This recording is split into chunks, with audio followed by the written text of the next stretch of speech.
Hello. Hi. Oh, let me fix my game capture. I have it on the wrong game. Oh, okay. There we go. Okay. Hi, So, everybody. hi everyone. Happy to have you here. We're playing Supermarket together again. Yay! I Yay. did not expect to like this game so much. It gets under your skin, right? Like you want to keep playing. Yeah. Yeah, I mean, I'm just on the pause menu and I'm looking at our store in the background and everything looks so nice. Mm-hmm. Like, I would want to go into that store, you Right? know? It's funny too because there's so where I live, there's a grocery store that whenever I go into it, it freaks me out because it looks too perfect. Like, Oh, really? they're so good about making sure all the shelves are stocked that it looks more like a movie set than an actual store. And Interesting. so yeah, so sometimes I go and I'm like, is this real? Am I in a simulation? Yeah, what's going on? But yeah, it's pretty funny.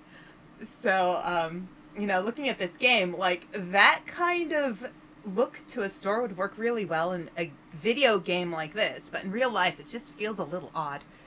Yeah. So, yeah, yeah. So, do you want to get started first, or do you want to talk about NaNoWriMo and AI and stuff like that first?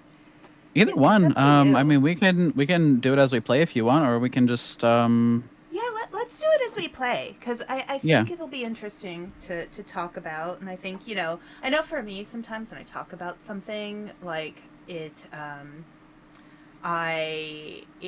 as I kind of think about it, more thoughts kind of come up over time. Like, I'm not Right. like somebody, I'm pretty, like, introverted. I'm not somebody who's, like, really snappy with words all the time. Mm-hmm. Sometimes I need time to kind of mull it over in my head. And I was Right. only just thinking about this like half an hour before, streaming. So, my brain, I'm like, that's interesting. All Yeah. right. Well, why don't we get started then? Okay. It's funny that we were actually going to talk about AI because I've been watching the billboards that show up across the street from our store, Uh huh. and a lot of them have robots as like the protagonists in the ads. Like there's this one Uh that's huh. for I guess it's a movie called Saws instead of Jaws. Yes. It has a little Yes. robot guy in the ocean, Yeah. and then there's like a disassembled game that also has robots. Uh huh. And Right. there's Sparky World that has a robot on a motorcycle. Right. Right. Oh, So hi LT. I hope you're doing a little better today. It's good to see you again. Sorry. and you're and good. I just want to warn you guys, a lot of times with collabs it does get a little harder to keep track of chat. So if I miss Mhm. your message, it's nothing personal, and I'll do my best to say hi as much as possible. But with Ocha and I, we're probably going to be talking to each other a lot, and especially with this topic I want to discuss. We'll probably be saying a lot and maybe not chatting as much with our chats. So, Yeah.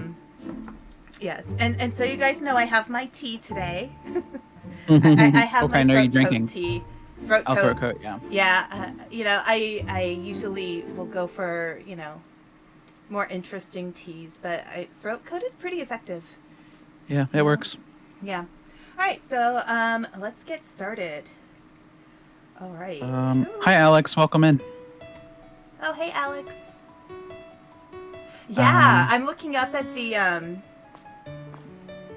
You're the right. billboards. Yeah, there's a It's lot a of lot of robots. robots, except for the vin d'été, which is what Hmm.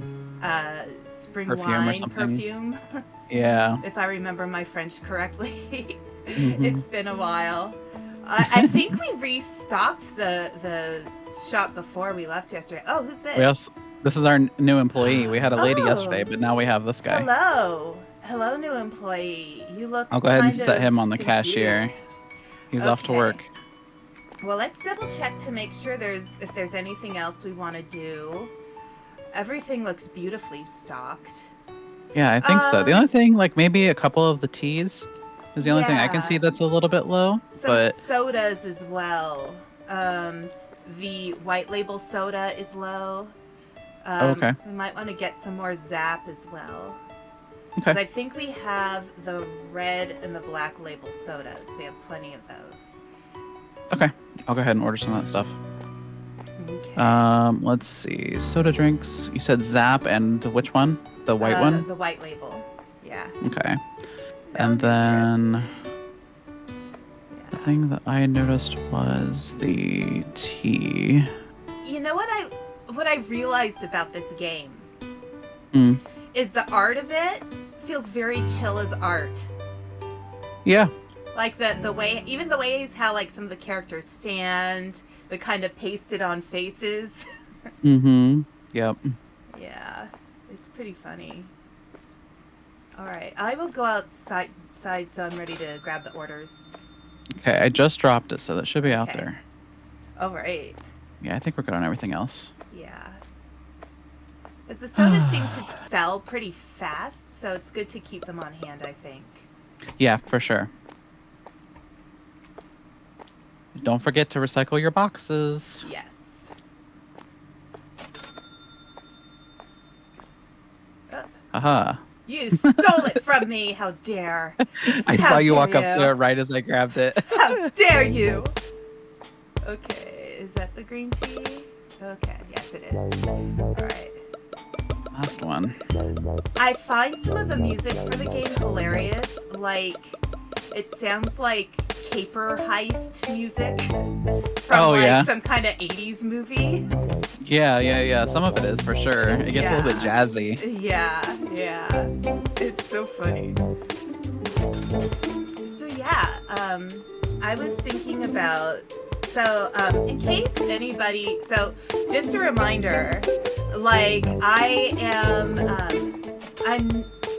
mean, while I may seem like an indie VTuber, I'm actually not. I do work for a company, a small publishing company called Balance of Seven. And so the publishing company has a stance on AI. We do not support AI. We try to make sure we're always hiring human authors and human artists. We heavily support people getting assistance they need, because we do make a point to do whatever we can to support our authors, because we do hire authors who might have disabilities, are from different backgrounds, etc. So we do understand that it's really important to give a lot of options to people in terms of how we work with them. However, AI does infringe on copyright. It's also why we don't publish fan fiction either. That does infringe on copyright. So people can write fan fiction. Fan fiction is okay. Like, there is nothing wrong with fan fiction. I think fan fiction is a great way for people to start, practicing the writing skills. And it can be really fun to read. But in terms of I love fan fiction. yeah, me too. Like, I've written fan fiction, and I'm totally cool with fan fiction. But you don't sell fan fiction you've posted on AO3 or some other site, because if you sell it, that's when it becomes a copyright violation. If you sell it as yours, or don't work with the author to see how they feel about, you selling, stuff based on their writing or not. So, and of course, same thing with, we've been seeing in some ways a lot more about how AI impacts artists, because artists have been wonderfully vocal about it. And we saw that there was a big boycott/protest in Hollywood against using AI voice acting and AI actors. Oh, I forgot to change. Hang on a second. I forgot to change my listing. Hang on. Okay. Stream information. Yeah, we are playing Supermarket together. I just wrote down Supermarket.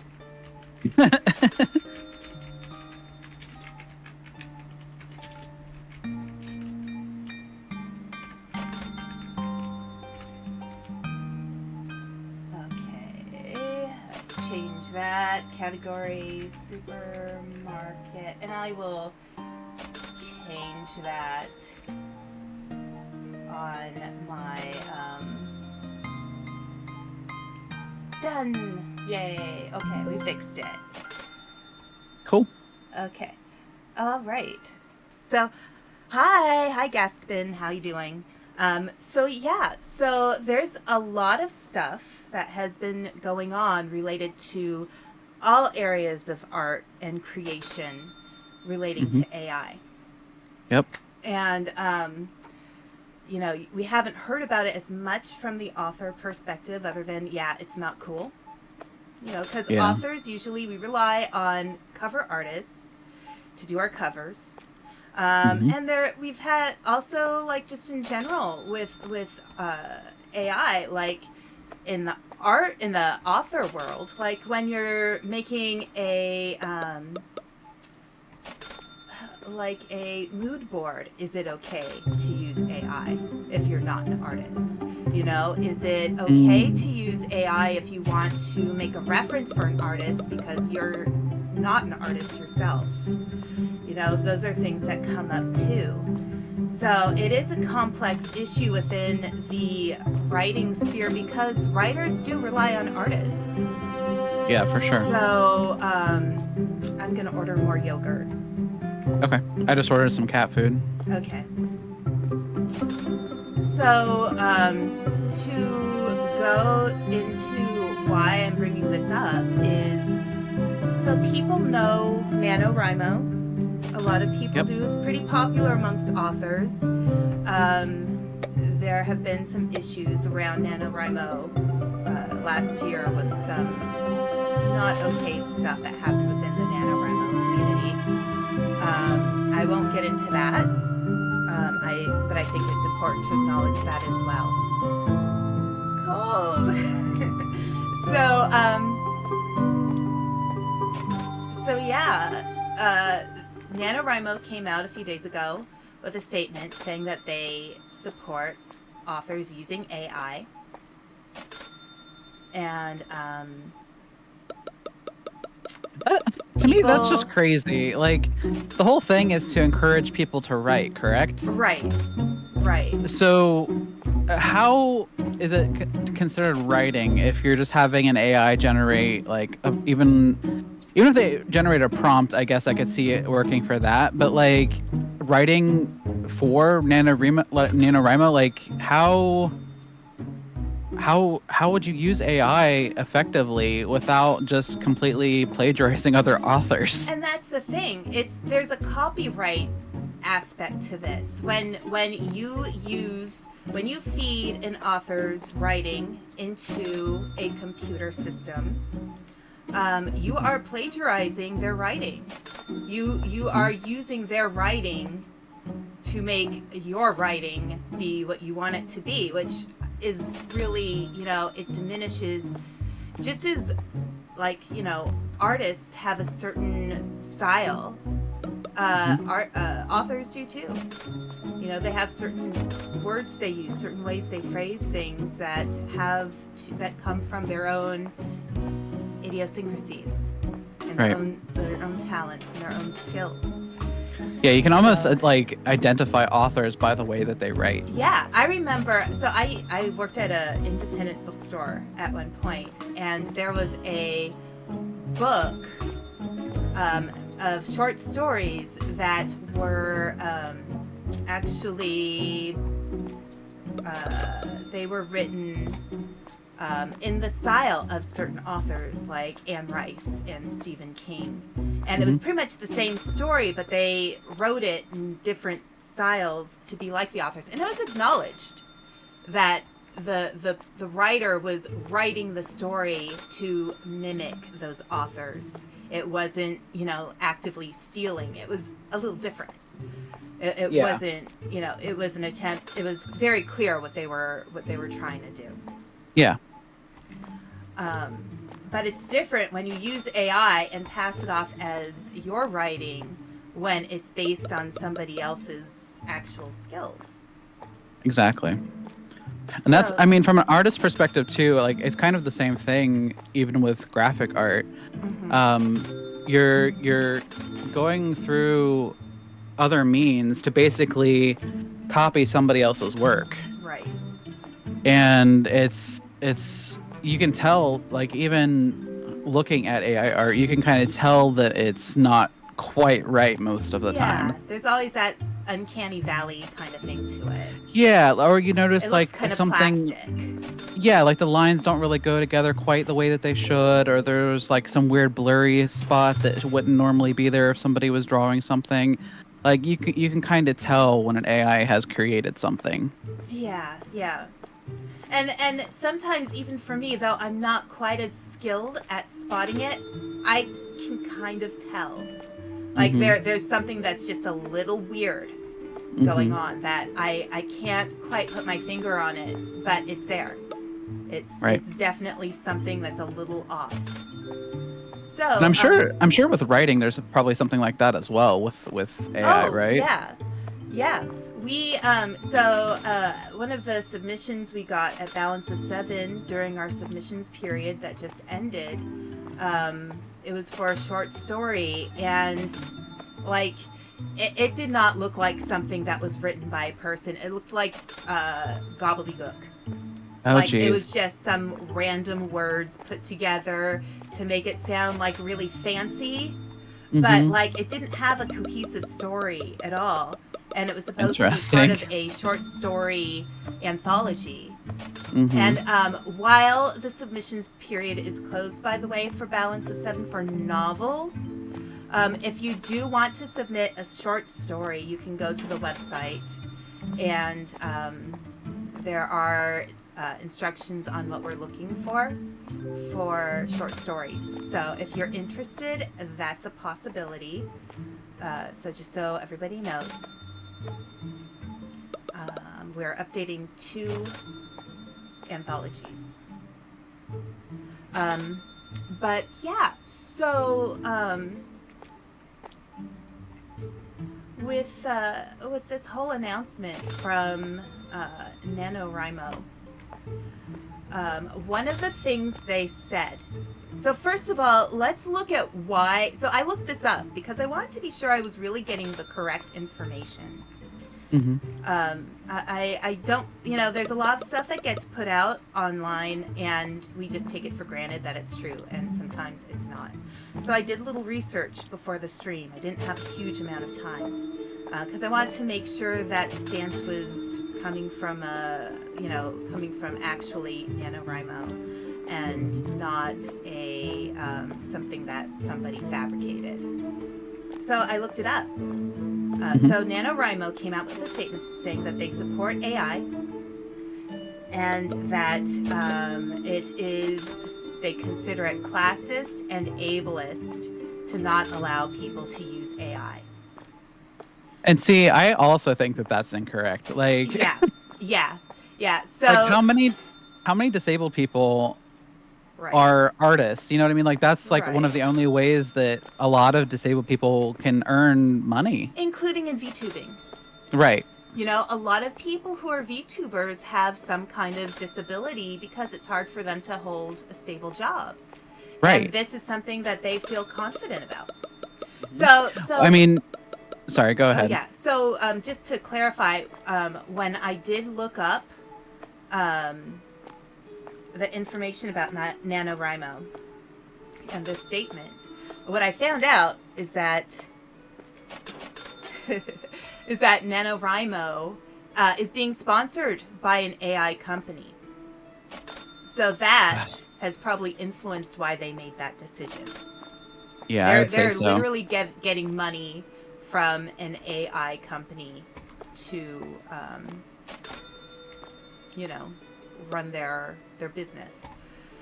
So That's kind of sketchy. Like, yeah, it is sketchy. I don't know. It is. It makes you wonder like Yeah. Yeah. what their intentions are, I guess, a Right. little bit. So let's talk about this classist and ableist thing, because I think it's actually the opposite. Mhm. So let's talk about classist first. Most AI technology is very expensive.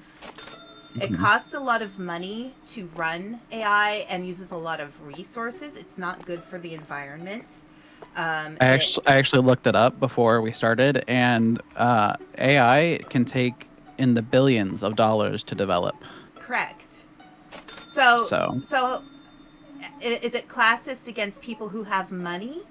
Like that's what I'm thinking right here. Like, is it yeah, classist against people who have a lot of money? Maybe. I don't know, but I don't think it's classist against people who, you know, all they have is a pen and paper to write with. yeah, And that is exactly. legitimate. If you have a pen and paper to write with, then you do that. You know, there is Mhm. nothing wrong with writing with a pen and paper. Mhm. You know, you don't even need a computer to write. Like, it is just that simple. Yep. So, classist, I think making that kind of statement is really, really, it's unfounded. It makes no sense. It really doesn't. There's no reason to even think that way. Like, Yep. it makes no sense.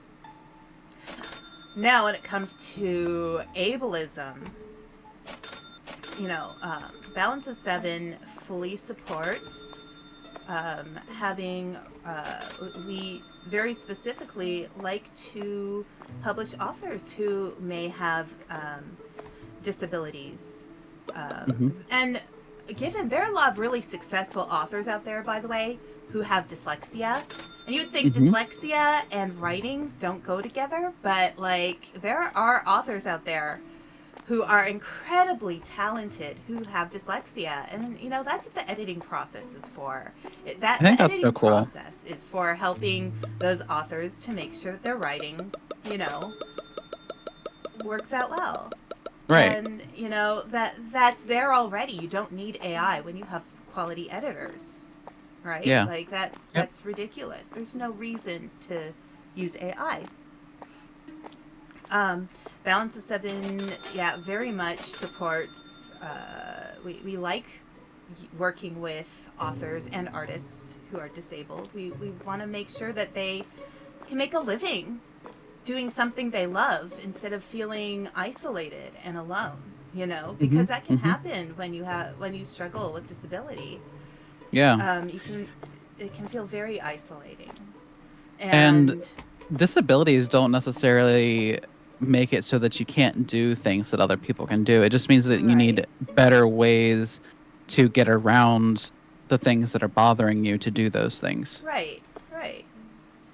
And it's possible. It's totally possible to do that. Like, yeah, I was just watching a video earlier where in the Paralympics there was a lady doing archery with no arms. And it blew my mind. It was so cool, and she got a perfect bullseye the first shot that she did. Right. So it's like it's very clear that like your disabilities don't stop you from doing the things that you want to do. You just have to figure out the best way for you to accomplish your dreams. Right. Exactly. And you know, a lot of. Are you ordering stuff, by the way? Not currently. Okay. I think the store is closed, so we should start doing some orders good. now. Okay. Yep. I'll order some more yogurts. We also need cereal and the valerian tea. Cereal. Anything else we want to stock up on more? Just even though we might have a decent amount. The second shelf of the dog food is empty. If you wanted to restock that shelf. Okay. Dog food. Okay. Maybe rice. Okay. So, and I've seen a lot of artists on Twitter share their thoughts who have disabilities, share their thoughts on AI and how they actually have disabilities and they are actually against AI because you shouldn't. There are ways to be an artist without using AI, and they're very clear about what they do, right, in order to support their own art. Anything else I should buy? We might want no, I think we're good. Do you want me to stock up? Oh, well, we have some extra sodas. Yeah, we have extra sodas already. Do you want me to stock up on the packs, maybe? The only one we really need is the white one? The white one, yeah. Okay. Teas are good? Teas are good, yeah. Water bottles. I have the cereal. Yeah, just cereal, rice, the valerian tea, the white soda. Okay. Yeah, I think we're good. All right. I ordered extra water bottles just in case. Okay. They'll probably fit. Yeah. So, one of our people we work with for cover design, she's in a wheelchair. And she is amazing. She's so talented. She doesn't need AI to do her work. Exactly. She like, I send her a cover design. She gets it done in like, less than a week, sends it back Wow. to me, and it's like, oh, here you go. And it's always good. Like, it might have minor Hmm. corrections, but Hmm. like, yeah, she doesn't need AI to do amazing cover design. Yeah. Like, it's ridiculous. There's no reason for it. No. It's, if anything, AI is taking away jobs from disabled people. Right, right. I mean, That would most normally have that job. right. And frankly, yeah, I would love to be like as skilled an artist as some of the artists out there who make VTuber models or do amazing like background art. I Hmm. that is Hmm. not where my talents are. I'm a writer, not an artist. I've said that Hmm. even in my lore video. Yeah. But I think that, sure, I may want to be a better artist, but that doesn't mean that I should use AI to mimic people and also violate their copyrights. Hmm. Okay, how's the store looking? Anything else we might want to fill up on? I think we're good. All right, our cheeses are good. The cheeses don't sell Yeah. super fast. No, they really don't. Maybe we should lower the price a little bit. Yeah, yeah. Let's do some price lowering while we're here. Oh, we should close the door. Oh yeah, go ahead.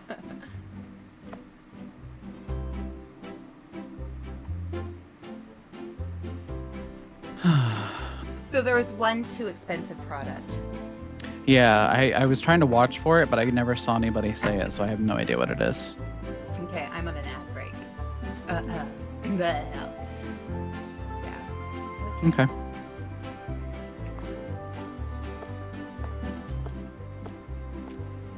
So everything looks good. Mm-hmm. All right. Yep. Plenty of cheeses, and you're adjusting the prices. Plenty of tea. Oh, maybe we should get more of the purple tea. I don't remember what kind of tea that is. The Valerian. Valerian, yeah. So, like, using disability as an excuse Mm-hmm. to support people effectively violating copyright of artists who actually may have disabilities. Exactly. Like, come on. Yep. Like, yeah, that just amazes me that people would be like, oh yeah, blah, blah, blah. And it's like, that artist actually is disabled and you are, you're taking advantage of them. Yeah, I think it's all like big AI just trying to get into the heads of the people who are running these corporations that are contributing towards AI. Right. Because they've put a lot of money into AI that they don't want to lose. Right. I was actually reading an article earlier today about it and said that it's a lot of people are fearing that AI might be a bubble and it might pop at some point, Mm-hmm. because there's a lot of money going into it, but not a lot of money returning from AI investments. Right. Right.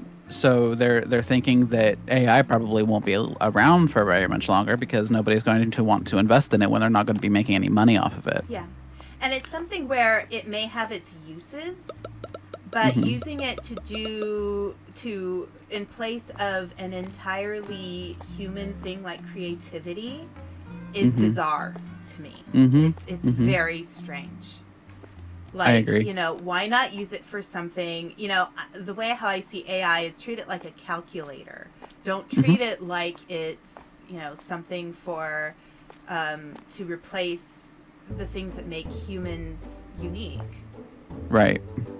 Like allow people to express themselves, but like don't create a world where everybody thinks that expressing yourself is just putting a prompt into a generator. Right.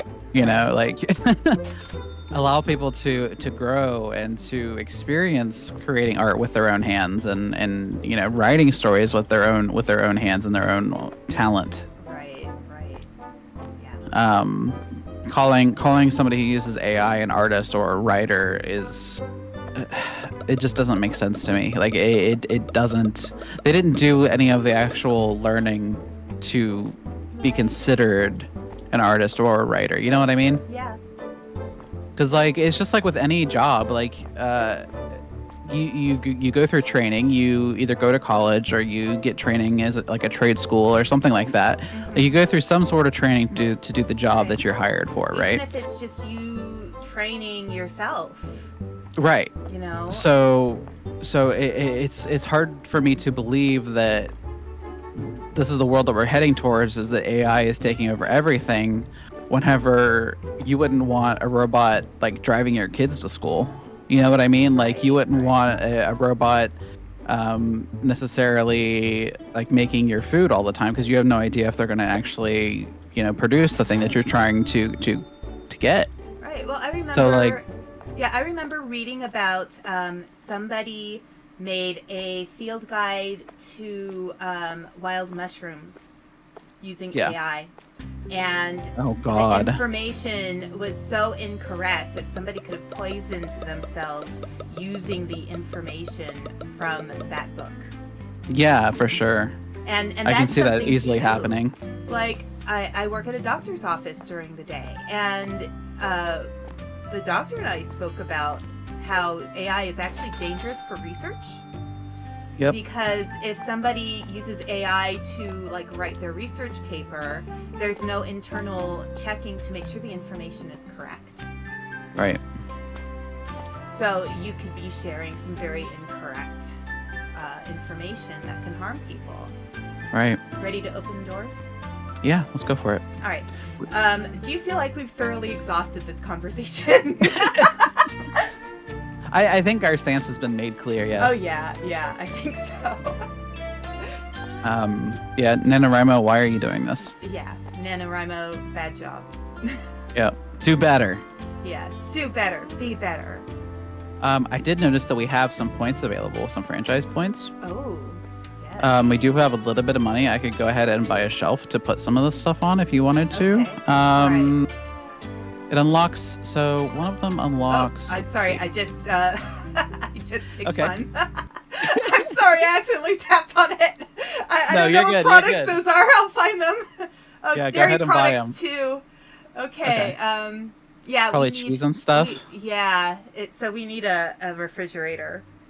How many cheeses are there? There's Parmesan, Reggiano, mozzarella, skimmed yogurt, and butter. Okay, I'll buy one cooler then, because we still have some shelves available. Okay. And the coolers have 5 shelves, so. Yep. All right, I'm I think gonna we're buy good with one one of more each cooler. of these. Okay, And how about I buy them? I'll bring them in, and you set the price. sounds good. I am ready. Okay. Yeah. I've also used the broom twice today, by the way. My chat is saying I'm probably going to be getting hit by Truck-kun.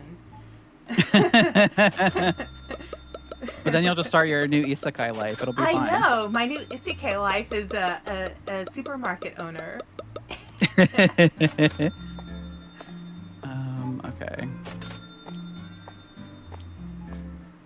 Oh, there's another Alex in my chat. Oh, it's a popular name.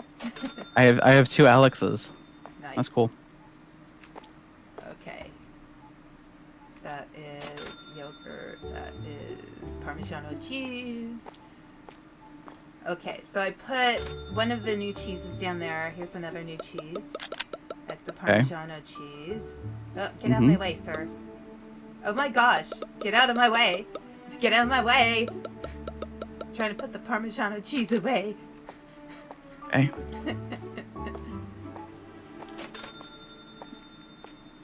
Yeah. I don't know. I think some things, you know, a shortcut is okay to take.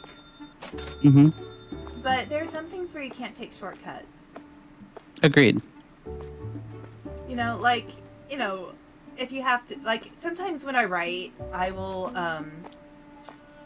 you know, I'll copy paste something, or I'll cut and paste something to a different area of the writing, you know, because, you know, that makes sense. You know, I don't need to, I don't need to be perfect. But, right. you know, that's part of editing, and you know that's where something like a little nifty shortcut, like having cut and paste or copy and paste, that's useful. Yeah. And if you are, you know, quoting somebody else, because I've written a lot of academic stuff, of course you give credit to the source. You know, with AI, you can't guarantee the source. Right. So, you know, you give credit to the source where the credit is due, and, you know, that's totally appropriate. And I mean, if you think about, like, remember how Google had such a big fiasco with their AI that they just rolled out on their search pages because it was displaying incorrect information? Oh, right. Is that the Gemini tool? Yeah. So Yeah. it was saying, like, how many stones should I eat per day? And then it would say, like, you should eat about 7 stones or something like that. You know what I mean? Like, it was saying, like, funny posts from websites that weren't reputable at all. It was displaying information for things that you shouldn't trust that information. Right. So, like, how much of that, like you said, is going to be dangerous, especially like in the medical community, or, you know, any sort of field. You know, instruction manuals for using heavy equipment, or, you know, instruction manuals for using your computerized equipment, you know, like that has to be correct. Right. All right, I'm going to work on restocking. Did you reprice everything? Yes, I did. Okay, cool. I think everything's good. That was my fault. Yeah. I'm sorry. No, you're good. Yeah, I think everything's good so far. And I mean, we see some of this happening in video games too.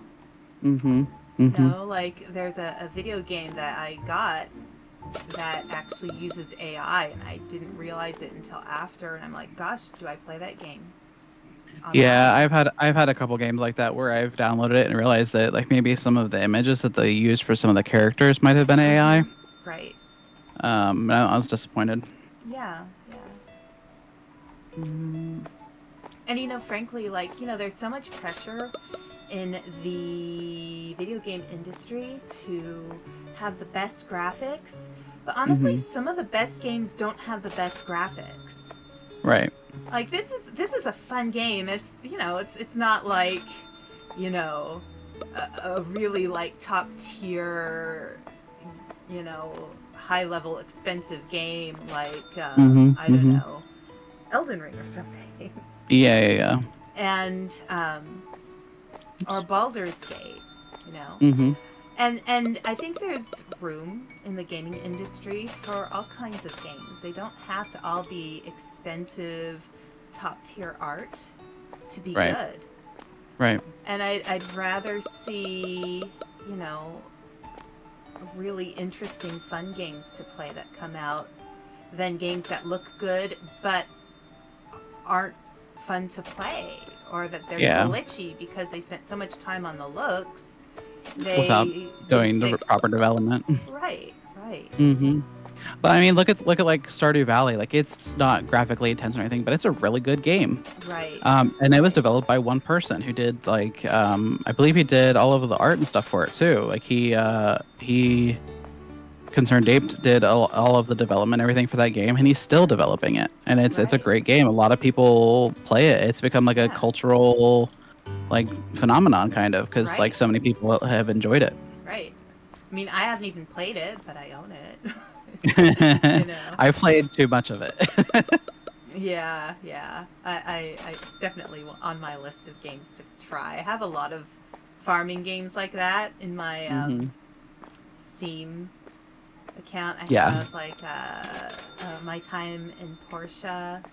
What other ones do I have? I think I just put I just put a horror farming game on my wish list.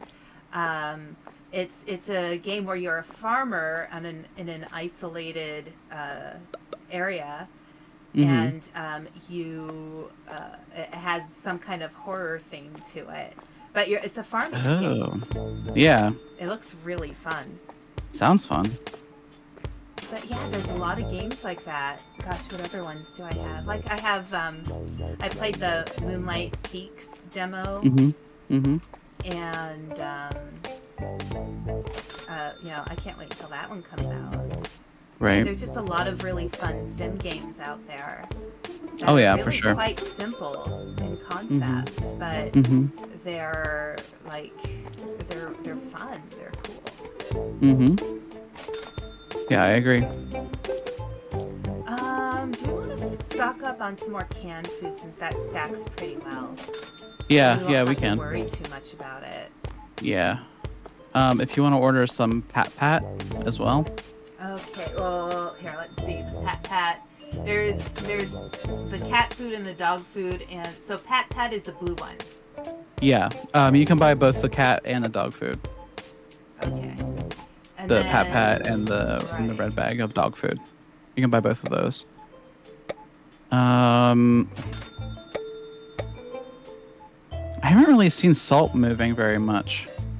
Yeah, should we price I'm gonna that lower down? it a little bit. Yeah. It's at 90 cents. Well, let's just do like 80 cents. I wonder if that's our expensive item. I don't know. I haven't been paying attention to what the customers have been saying because I've been focusing Oh, on I did stock. see somebody say that tuna was expensive, so I priced down the tuna already. Okay. So I'm hoping that's it.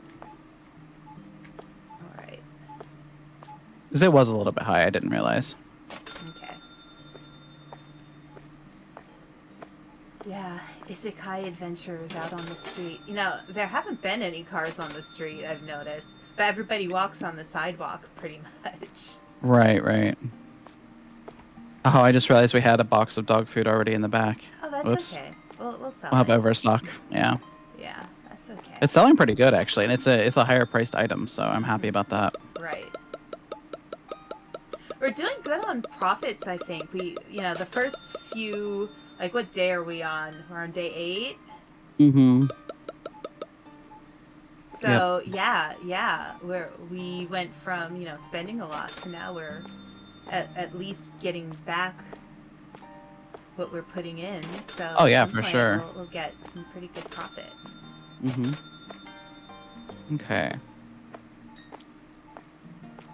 Let's see. We could use some. Do we have any of that stuff? No. The new yogurt.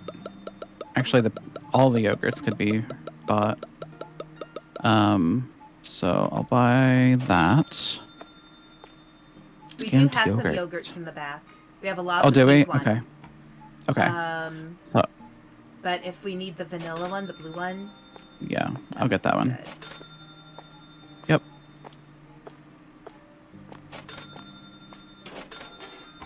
Yeah, I think I'm more likely to get ran into by somebody walking on the street than by a truck. Dracaena. Gosh, if you were in an isekai, what kind of world would you want to go to? God, knowing me, I would probably be stuck in like a BL, like a boys love comic, or something like that. I've read so many comics where that's the thing is like the person gets transported into a BL comic, and there's like all kinds of like typical scenarios that they have to avoid. There's one that's really funny where the guy absolutely does not want to be in a BL in a manga, and it just goes about his everyday life avoiding the other guys and stuff like that. He's trying to be a background character and not be a main character, basically. So I think it would have to be something like that, probably. Right. That's hilarious. I love that. Yeah. So What about you? I want to be the MC. It's too complicated. Why does everything happen to me? Right. What about you? What would you be your isekai world? Oh my gosh. I'd probably just... I don't know if it's like the world I'd want to be in, but like rather I'd probably just be like, okay, I'm just gonna run like a library or a bookstore or something. Yeah, so I could just get that. So I could just like, do a chill job. Yeah. and maybe live peacefully in a little kingdom somewhere. Like, Like I'd a be okay simulator with game. that. Yeah, Like get yeah. respawned into a simulator game. Right, exactly. Oh, why am I bringing this outside? It goes in Okay. here. Okay.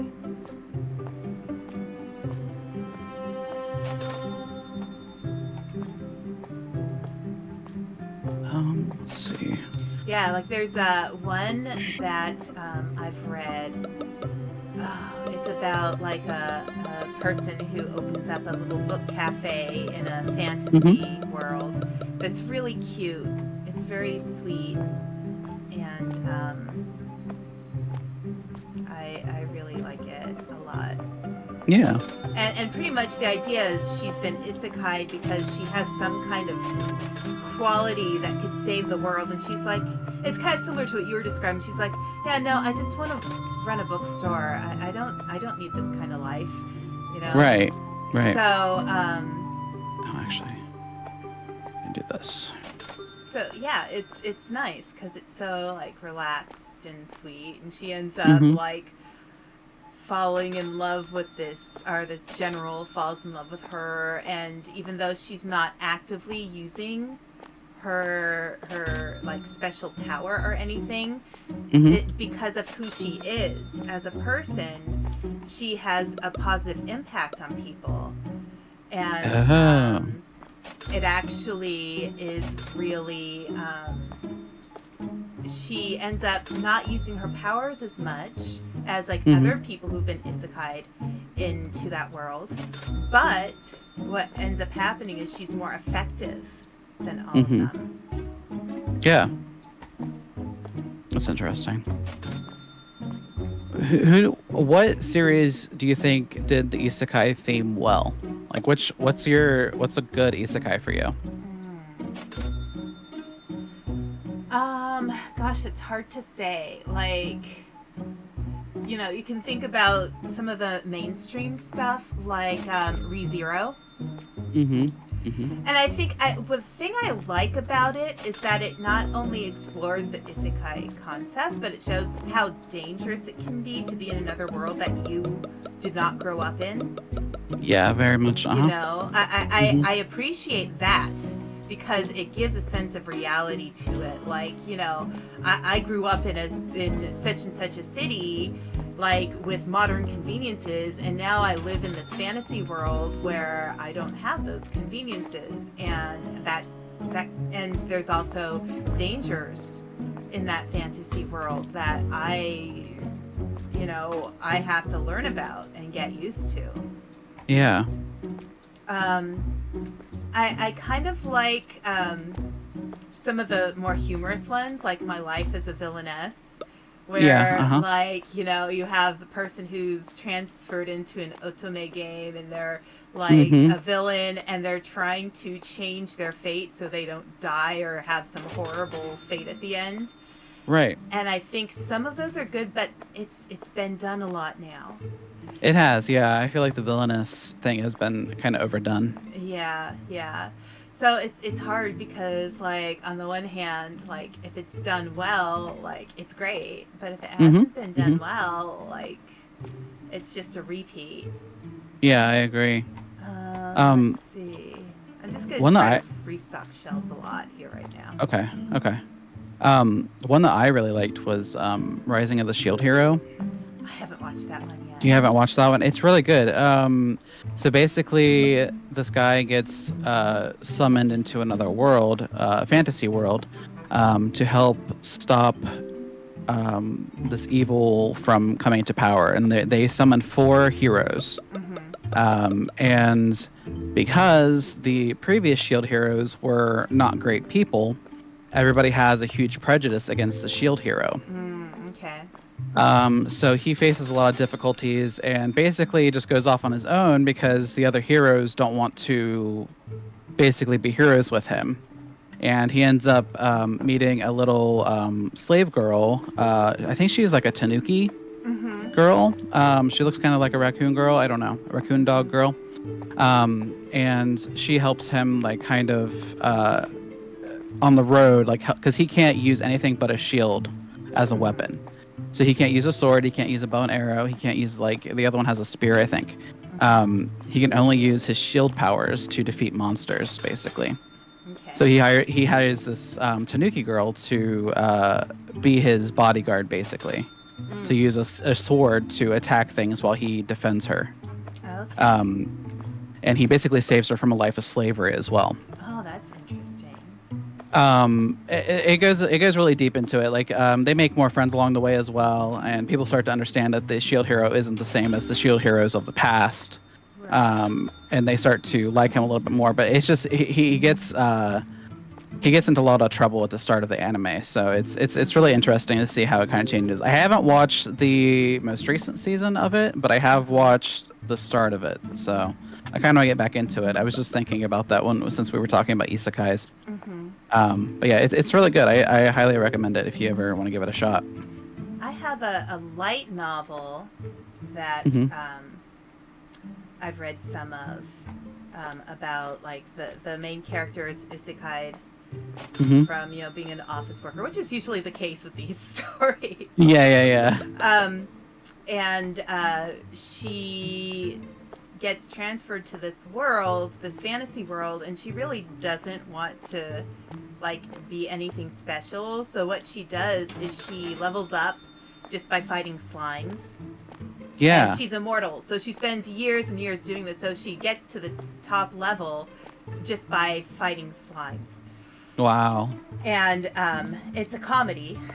Mhm. And it's gosh, what's it called? Hang on a second. Okay.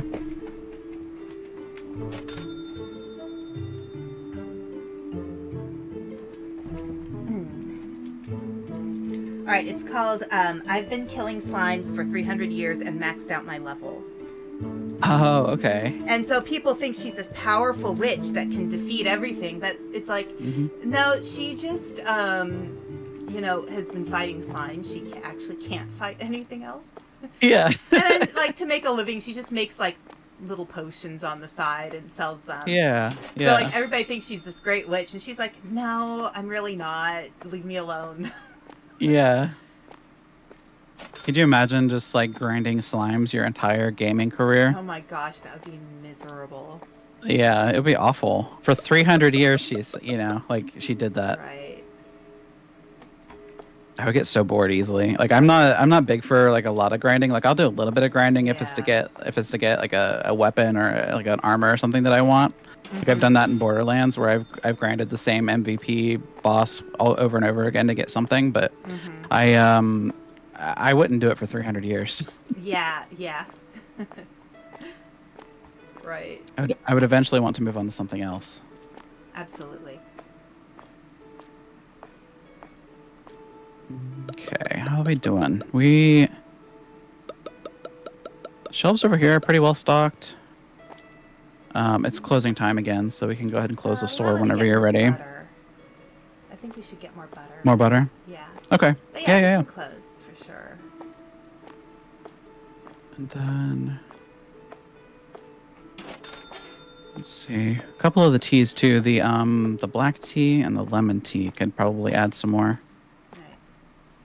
Right. Let's see. Okay. Wait for them to fall from the sky because there is no Truck-kun. There is no Truck-kun, only death.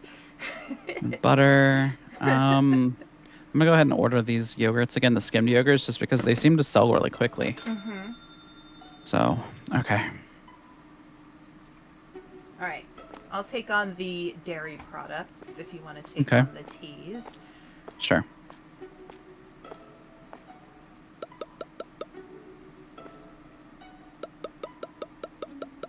Okay, if that's there's one empty shelf box down. space, I'm just going to fill it. Okay. As much as I can. That way we don't have loads of stuff hanging out in the back. And Sure. we don't have to refill as much. Mm-hmm.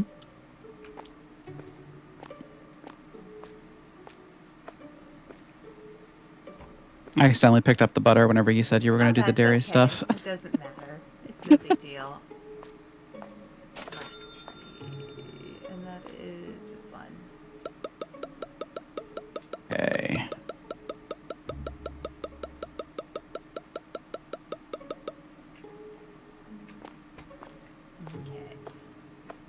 So the teas do not stack on top of each other. So like one row is all you get of the teas. All right.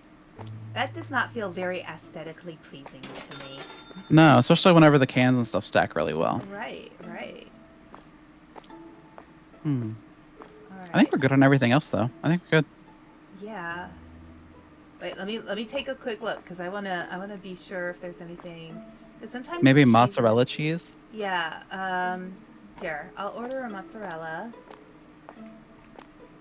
Um. Mozzarella. Everything else has multiple stacks. So I think we're okay on the other cheeses and stuff. Yogurt's stocked full. Yeah, we're okay on Um. yogurt. We could probably fit more butter if you wanted to buy more butter. Mm-hmm. But we're pretty well stocked on it. Okay, I'll order the Um. butter. Okay. But everything else is like pretty much full. Okay. We are gonna be so stocked. I know. I'm stoked. We're totally stocked, dude. Like totally. Oh my god.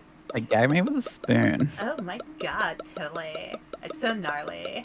Whatever. Yeah, I lived way too much of my life in California, I guess.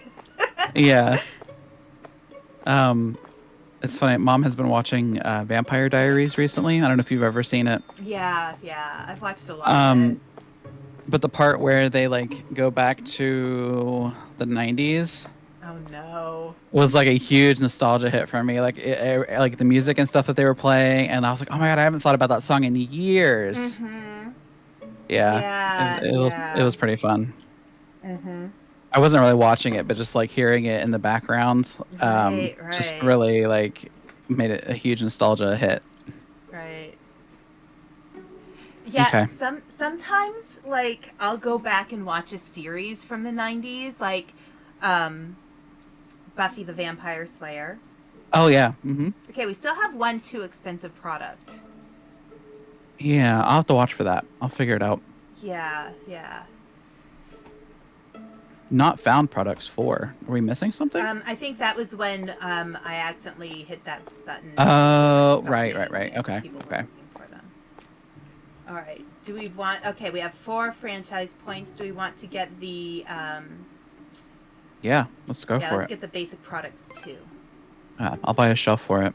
And then we can also get frozen foods, basic products Ooh. 3. Those are I think we can options only as well. afford 1 for right now, maybe. Oh yeah, basic products 3 is a 3 franchise point.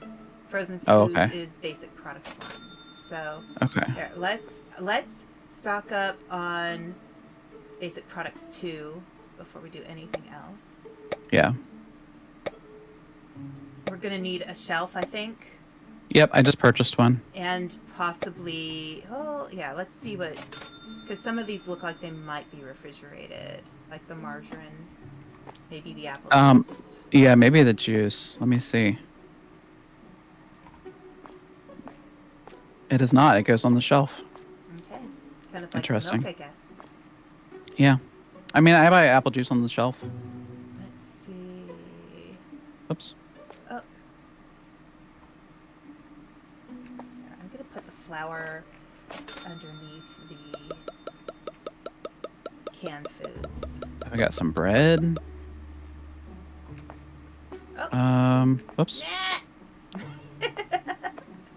Didn't mean to run into you. Let's see. We could do, Tis not but a scratch.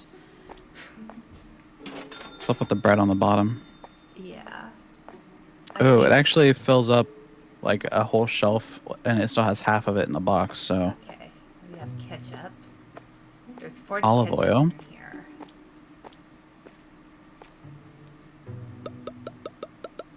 Oh, it's sourdough bread, is that? Oh no, sandwich bread.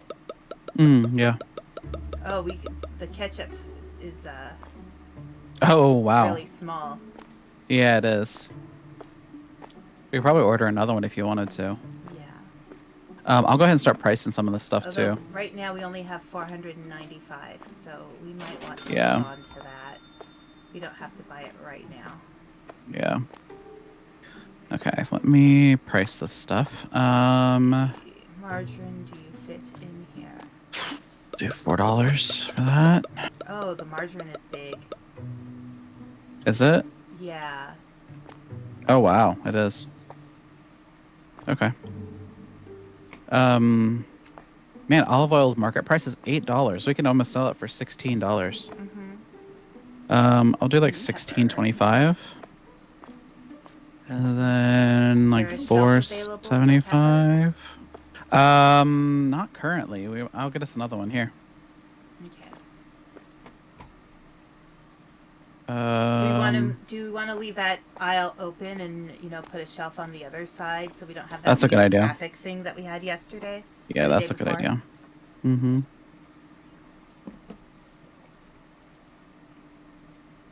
Oops. I keep hitting the wrong buttons to place it. There. All right. Okay. So bread could be like... I feel like the salt and pepper need to be together, so I'm going to... Yeah, go ahead. Maybe the sugar? Maybe we'll leave the sugar there because people put sugar in their tea. That works. That works. And maybe what we can... Here, let me do this. Let me see. I like an organized store. I do too. Like No, anytime I play games like this, I always make sure to put like items together like you would find in a grocery store. Like in real life. Right. Like a cereal aisle. And like the spice aisle and like dog food aisle. Yep. Put everything together.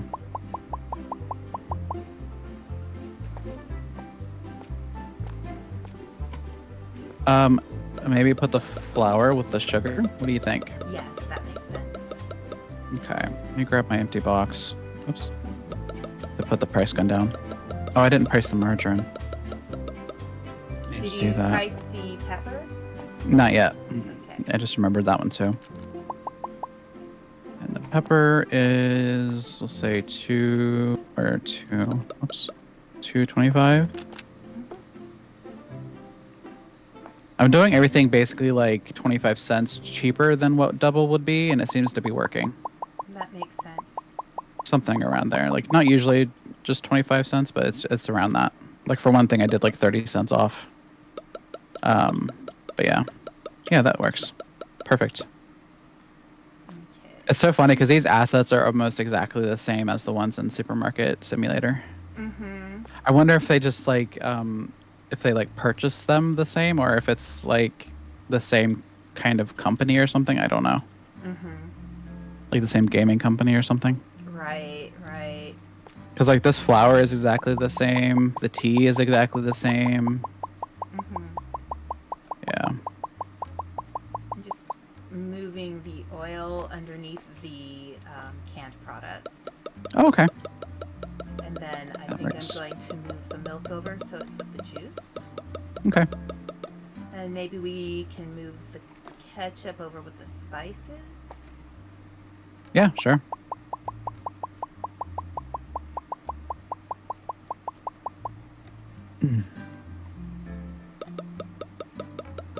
It's not just juice, it's bio juice.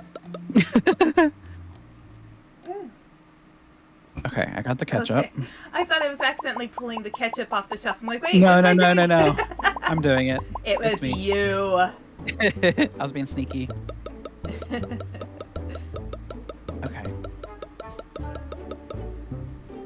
The stupid price gun keeps falling on the floor. I can't figure out how to get it like perfectly on the table.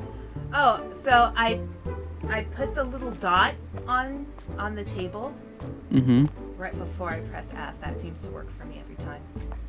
Oh, it does. That's so much better. Okay. I was like looking up to try and like get it to go further. You know what I mean? Like whenever you throw things in a game, like you kind of like have to look up to right. Like make it arc a little bit higher. Right. Like when you're playing Phasmophobia or something. Yeah. All right, we good to open? I think so. Everything Okay. is pretty stocked. We are open. I was reading guides for this game before we started too, and apparently with shoplifters, eventually they become a problem where it's hard to identify them sometimes, I guess. Oh. So somebody set up a maze basically in the front that people had to walk through to get out. They blocked the other two doors and only let people come in and out of one door. And you kind of want people to get stuck a little bit because it slows down the shoplifters so you can actually get to them in time. Interesting. So there's a bit of strategy to try and figure out who the shoplifters are in this game, apparently. But I don't think we're at a point yet where we really have to worry about it too much. Yeah, I mean, who's gonna shoplift in a store that has very few products in it and, you know, people really can't see? Right. And at some point, we're probably gonna, you know, once we get more shelves and stuff, we're probably eventually going to want to buy some shop space. Yeah, I agree. We could probably do another row of shelves, maybe. Once we get enough money to buy everything, like for those we products, could do two like a shelves second one there, here, and then like another set here, Mhm. and maybe something against the wall. And then it'll We finish could off- continue maybe the coolers along the wall, maybe. Yeah, like over here, this empty wall. We still got some space. Yeah, we've got space to work with. We have 3 points, so we could either do basic products 3 next, or we could do frozen foods. After frozen foods, there's frozen foods 2.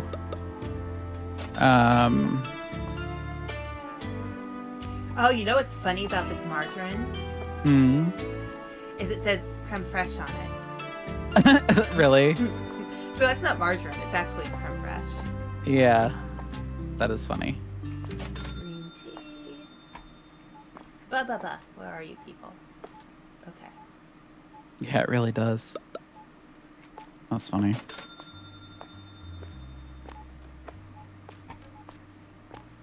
So yeah, creme fraiche is like the French version of sour cream. It's just not as sour. Yeah. Kind of nice. I like. I'm not a huge sour cream person anyway. Yeah. But creme fraiche is a little bit more palatable to me. Right, and I think it's easier to work with when you're baking. Because it doesn't have as strong of a taste. Right. I am dropping frames for some reason today. Let's see. Maybe I'll turn down my bitrate just a little bit.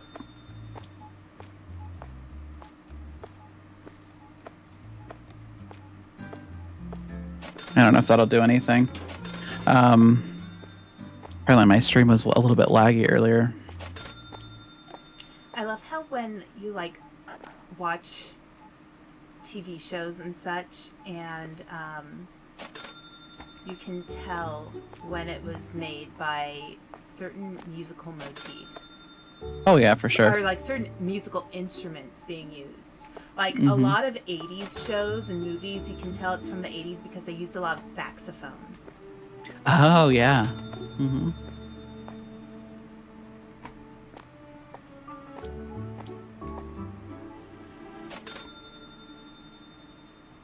Let's see. Do we have any Zap soda back there?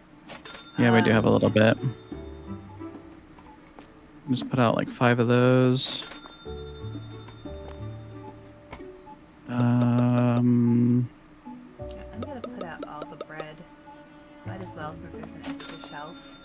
Yeah, go for it. Cheese still isn't selling that well. We still have like double stacks of everything. Yeah, of all the cheeses. Turn them down just another like 25 cents or so.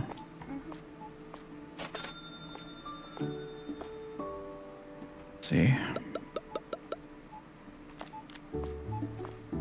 Get them really flying off the shelf here. Right.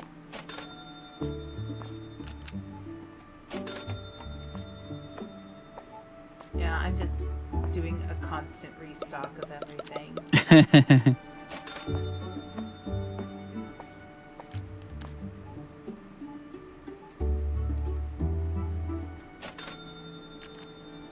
Okay. Cheeses have been marked down. Yeah, so I've been trying to keep the empty boxes on the top shelves, Okay. so we don't mix them up. Sure. If we keep any empty boxes. We might want to get more of the purr cat food. Okay. Purr. Meow.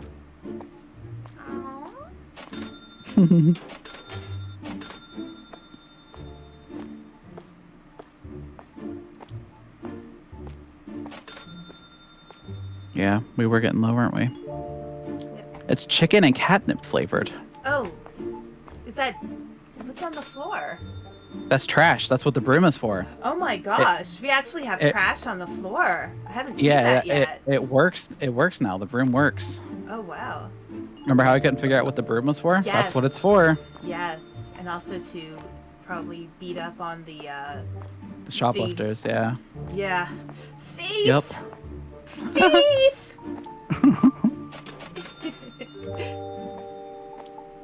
We could do some more of these decaf soda packs.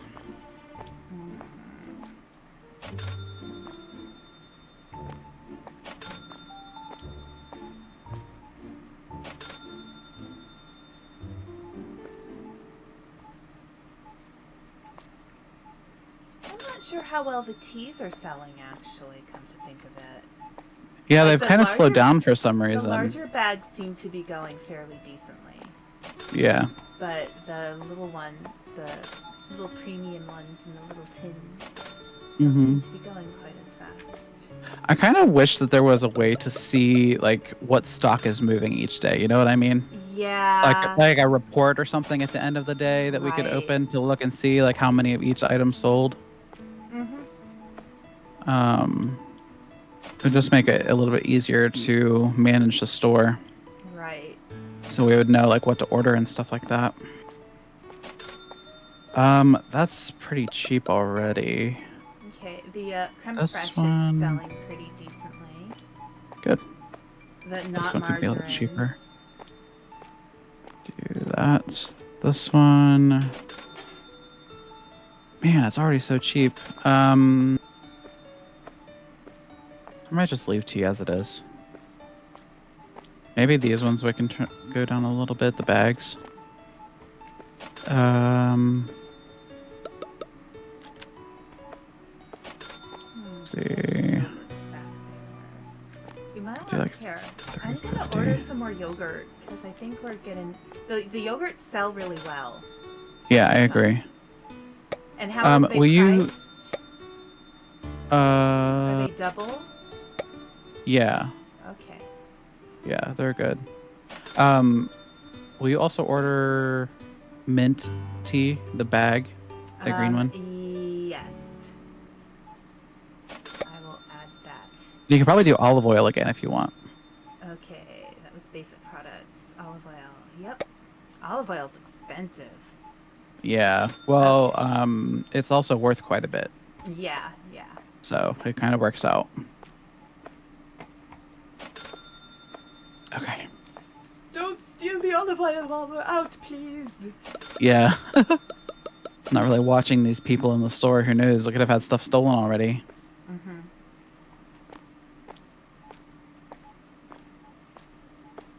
I shall protect the olive oil.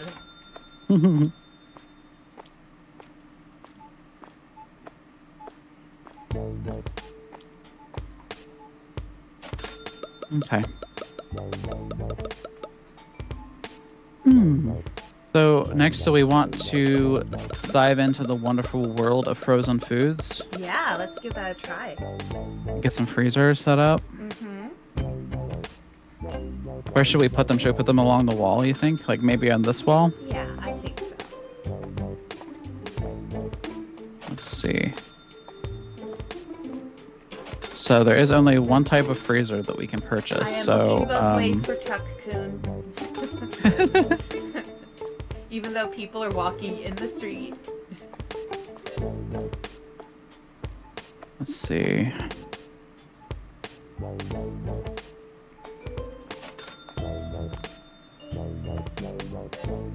There we go. So it looks like the freezers can only hold 2 items per freezer. Okay. All right, the cheeses are selling better. Good, good, good, good. Yeah, they have been, it looks like. So I think we found the sweet spot for those prices. All right, I am going to update the red, the sugar-free one. How many items come per pack here? Oh geez, there's 7 frozen things in the first one. And then 6 in the second one. So we need like 4 freezers for the first one. Oh boy. Yeah, maybe we should buy the freezers first before we load anything. Yeah, I've been doing that as we have the money for them. Yeah. How much do the freezers cost? $3.50. Oh boy. A 4th one won't fit right there. So do we want to do like a little aisle of them, or should I continue it like on this other part of this wall? What do you think? A 4th one won't fit here. So we need to either like put it over here, or we can just start an aisle where you're standing. Yeah, we can do an aisle. Okay. I will do that then.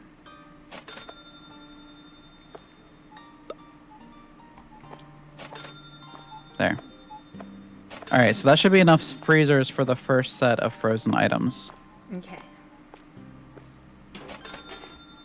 We'll actually have enough points to get the second one, but I don't know if we're going to have enough money to purchase all of the items for that, so we'll have to see. Right. We might want to wait another day and just stock up on other things we need to refill. Yeah, then we'll, Yep, I agree. We think alike. Yeah. We're actually almost out of apple juice, which is good. Okay. So I will go ahead and start ordering some things. Apple juice. I want to order some more ketchup.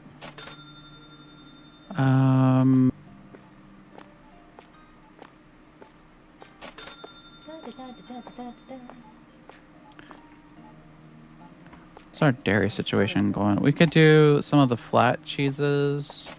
Right. Do we have any of those in overstock? No. Okay. I think the only cheese we have is the Parmesan. Got it. Or the mozzarella, rather. Mozzarella. Okay. I'm just trying to refill everything as much as I can so that we can know what's actually on the shelves and what we need to purchase. Yeah, that's a good point. I just walked through, lady.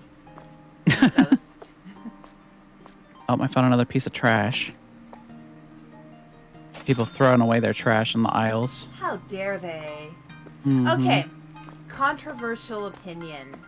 Is it okay when you go grocery shopping to eat the food before you buy it? See, as a cashier, I would say yes, but my people that I love have done it before, and I didn't say anything to them about it. So it's kind of like I personally wouldn't do it, but I also wouldn't criticize somebody for doing it. And as long as they purchase it. Right. And what do you think is acceptable? Because a lot of times people do that with like produce. Yeah, like grapes and stuff. Yeah, and you can't, you know, you can't measure how much it costs because, you know, they've already eaten something that didn't have a wrapper. Now, exactly. It's a very right. If it has a wrapper and you hold on to the wrapper, then that makes sense. You know, you can always bring the wrapper to the register. See, my mom likes to, for example, she likes to eat a grape before she buys them so that she can taste if they're sweet or not. Yeah. But I mean, that also is technically stealing because you're taking away from their bottom line, like pennies at a time, obviously. But like, technically, everybody does it after a while, you know. Right. So I don't know. It's a bit of a gray area for me. But also, like, it's the whole thing with like corporation stores too, where it's like, is that really going to matter to them? Like they're just going to write it off anyway. Right, right. But for a smaller store, definitely not. Like you don't want to do that in like a smaller store. Right.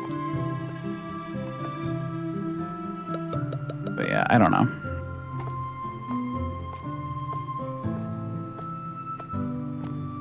Yeah, I I'm mean, also generally I don't do that at all because I just feel Yeah. weird about it. Mm-hmm. But yeah, I mean, if you at least keep the wrapper for something. But you see, the thing is, I like to eat before I go grocery shopping, so I don't buy a bunch of stuff I don't need. Because sometimes when you're hungry, you buy more food that Mm-hmm. you know Mm-hmm. maybe you don't actually need. Right. It's funny how I can walk through people, like on the street, but I can't Mhm. walk through you. Right. I'm an actual real person. Right. Everybody else is just part of the simulation. Um, yeah, I don't know. Like I've also seen people like, for example, open a bottle of pop or something like that Mm-hmm. to drink in the store as they're shopping. And then they'll purchase it like when they leave. I don't know how I feel about that either. Mm-hmm. Oh, we know what Um, part of the country you're from by you saying pop. Yeah, I grew up saying pop. See, I say soda. I taught myself to say soda, so I use them kind of interchangeably now Yeah, yeah. But I think it's parts of the South where they call everything Coke. too. Mm-hmm. Yeah. Yep. We are definitely going to want to buy more cereal. Yeah, I have it in the list. I'm working on a list here. Okay. Yeah, I grew up saying pop, but whenever I moved out, I forced myself to say soda. But now I kind of use them interchangeably Yeah. because I didn't want people to really like think of me as, you know, being from where I grew up, kind of a thing. It's so funny how we do that sometimes. Yeah, it's like we have this shame about where we grew up, as if we had any choice in the matter, you know. Right. And like, I know for me, my accent is a little odd because it's a Mhm. very specific accent, not just because of where I grew up, but because of people I grew up around and because I had speech therapy. Oh, I see. Yeah. So, I have a lot of British people in my family, so like my more rounded diphthongs, I guess they're called, is a little Mhm. bit more related to that. Mm-hmm. And sometimes, like when I'm speaking with somebody who's British, I will rearrange the order of my sentences Oh, interesting. to match more British English rather than American English. Yeah. And, I'll do yeah. that with certain phrases too, where I'll use like a phrase that I heard in a show or something like that that might have been like for example, a British show or you know, something from somewhere else. Like I'll accidentally use like a turn of like a phrase or something like that from one of those shows, and then everyone's like, "What are you talking about?" Right. It's really funny how language kind of develops over time as you grow older.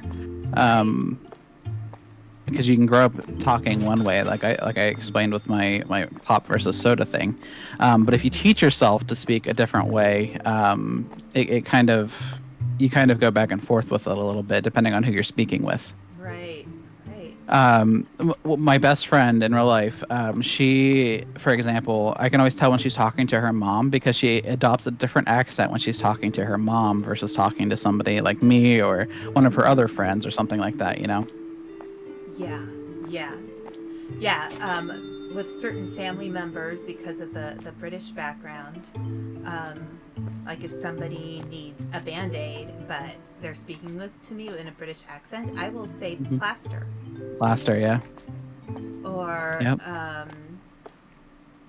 you know, instead of going to the store, I'll say I'm going to the shop. Oh, uh-huh. Like little things like that. Will come out, and I don't like, you know, it's just I kind of adjust it for whatever the word usage is for that person. Yeah.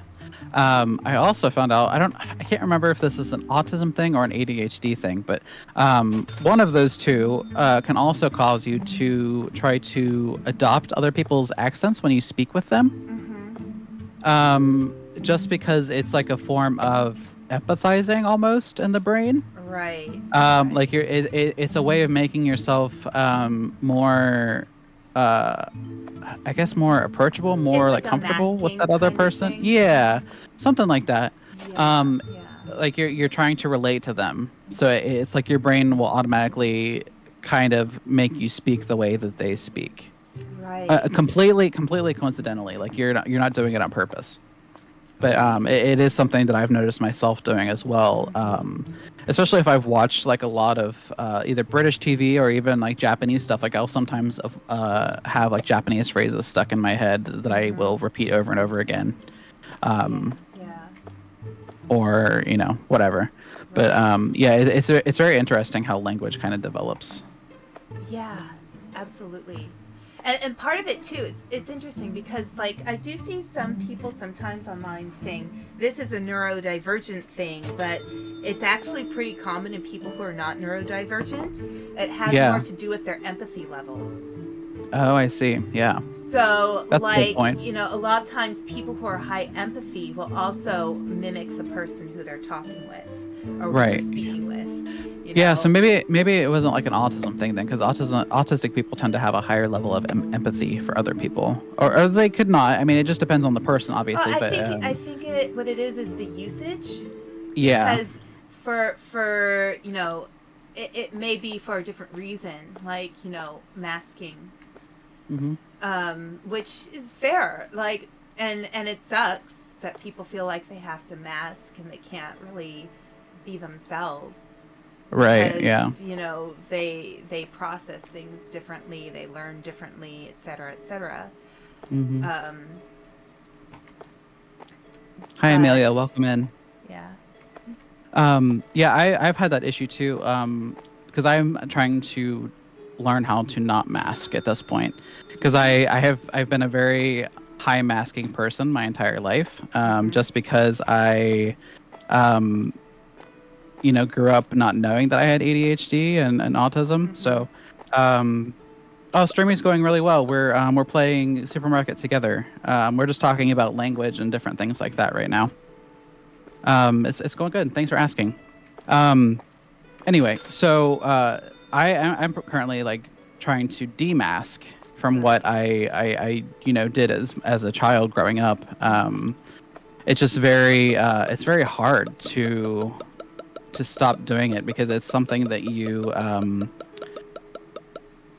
kind of learn because of trauma, as well as for other reasons. But Right. Right. it's being told that like I'm annoying, or being having some very critical things said about me because of how I acted, really like Mm-hmm. forced me into masking and things like that. And it's really Right. hard Right. to not mask and to kind of be Yeah. yourself sometimes. And I find Um, that relatable as an introvert as well. I yes. had to teach myself to make eye contact Uh-huh. with people because I was so introverted as a Yes. kid. And I Mm-hmm. know a lot of people on the spectrum need will do that as well to help mask. And it's hard because it can feel very uncomfortable. Yeah, for sure. And that's not a thing where it's like, it's not easy to feel like you have to accommodate other people Right. when they don't accommodate for you. Yeah, and like especially people assigned female at birth, Mm-hmm. especially it's hard for them because they're taught that to be a girl, you have to act a certain way. You can't, be loud. You have to be, very, very quiet, and you have to fit into the certain role that, society says that female people should be. Mm-hmm. And it's hard Right. to live up to that whenever you don't necessarily feel like you're very feminine, or you have these tendencies to do those things. Right. Like Right. as a trans person, especially, it was something that I had to deal with growing Mm-hmm. up. It's very hard to fit into those roles whenever you don't feel a specific way. Right. Right. So Yeah. yeah, it's interesting. Right. And for me. Oh. Oh, LT wants uppies from me. Aw, you can have uppies. Big hugs. Here, I'm gonna post some hugs in the chat. There. Aw. We'll do. Wait, where we go? Okay. There's some blankies. There's some hugs. There's some blankies. There's some hugs. There. Okay, I think we're stocked pretty well. Yeah. Do you want to get extras? Oh, well, I kind of did overstock as much as possible. I took some of the yogurt off to put some more of the margarine creme fraiche on that the shelf. Makes sense. Yeah. So that we have 2 of those. So I did take off some of the yogurt so that we do have an extra box of yogurt right now. Okay. So we can do that. We might want to stock up because these sodas go really fast. Yeah, they do. I don't think we don't need any white label. We have an extra black label, I think, but we might want to get the red and the Zap. We have a box of the red in the back, so we just need Zap and maybe the black label because we only have 4 of the black label. So I will order those real quick. All right. Zap and black label. There we go. Okay. So yeah, I'm thinking let's run another day and see how we do money-wise before we get the frozen stuff in. Yes, let's do that. That makes sense. We have the coolers and everything set up and ready to go, so as soon as we're ready for it, we can do it. Okay. All right. I'm going to run to the bathroom real quick because I've drunk so much tea and tea just runs through me. Yeah, go for it. Go for it. All right. I'll be here.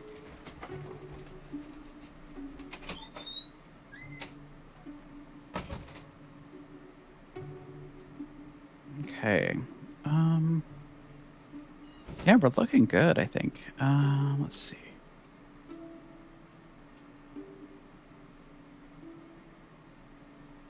We have a ton of ketchup. We have a ton of pepper. Do I have any more Parmesan cheese? Should probably buy some. Parmigiano.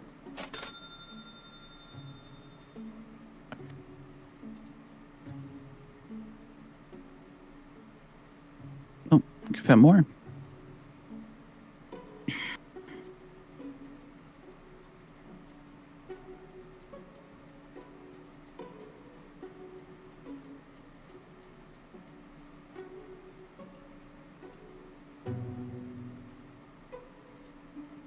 Hey, Robin, welcome in.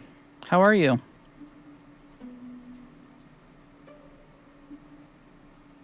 We're playing Supermarket together. Me and Aspen are.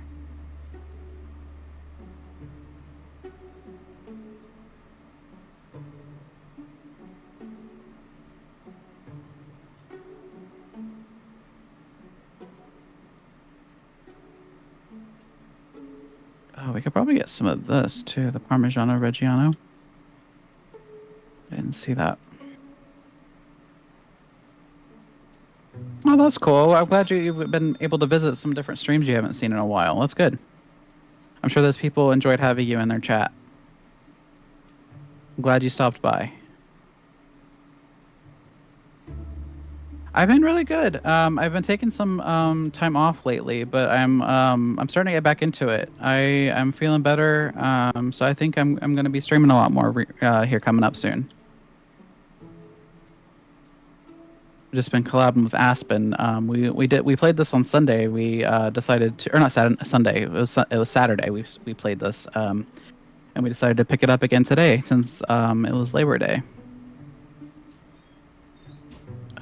Yeah. Okay, I think we're ready to open. Okay, I'm back. Welcome back. All right. So one thing I want to mention too, just because I think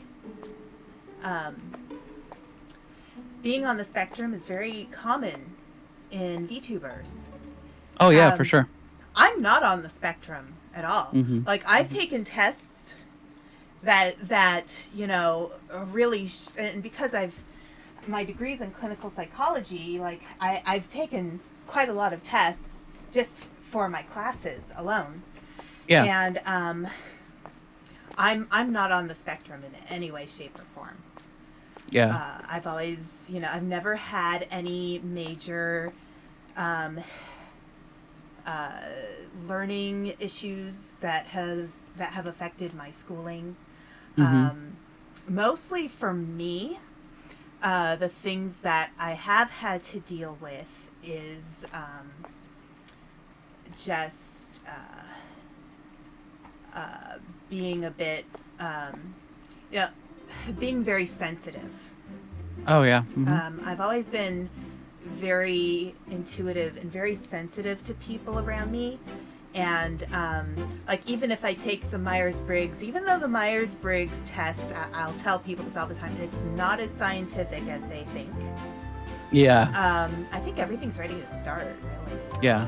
Just open this. I always score 100% on intuitive. So, Yeah. like, my intuition is so high, it's borderline paranormal. Like, if somebody gives me the ick, I can tell. Like, I can tell if somebody is not a safe person pretty quickly. Like, I can tell, I can read people really well. I actually had to teach myself to not be so sensitive. Because, really? I've had to kind of learn to block that off, because I get overwhelmed by people a lot as a kid. And I'm sure a lot of people on the spectrum experience that same thing, just being overwhelmed by people, expressing emotions certain ways. And,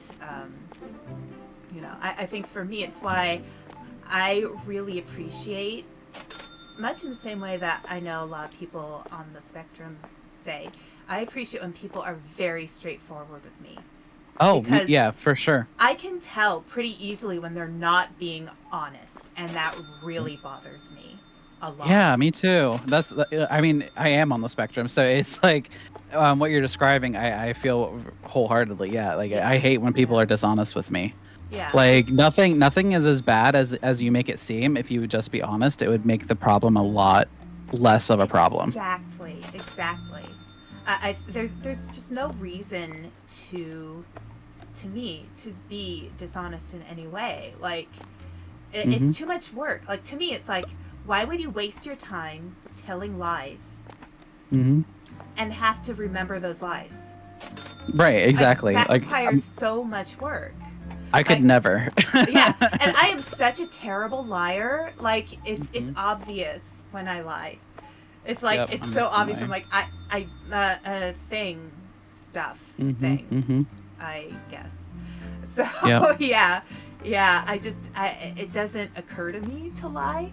I may withhold information. That's probably the closest to lying I'll get is withholding information. Yeah, I've actually, my best friend knows this. She'll ask for my opinion, like, with like her outfit or something like that, and she knows that, like, I'm not trying to hurt her feelings, but I will absolutely be honest. Like, if it doesn't look good on her, then I'll let her know. Right. And I think she knows I'm not trying to be mean. Like, I'm not saying it to just, like, be bitchy or whatever. Like, I'm actually like giving her my honest opinion about how it looks, because I want her to feel confident in what she's wearing, and I want her to, Right. be the best that she can be. Sometimes you need that honest response, because if somebody, like, I'm the friend who, if my friend has, like, spaghetti on their face, I will tell them right away, because I don't want them to be embarrassed. Exactly. And I know I wouldn't want to be embarrassed. So I think it's better to tell people than to not say anything at all.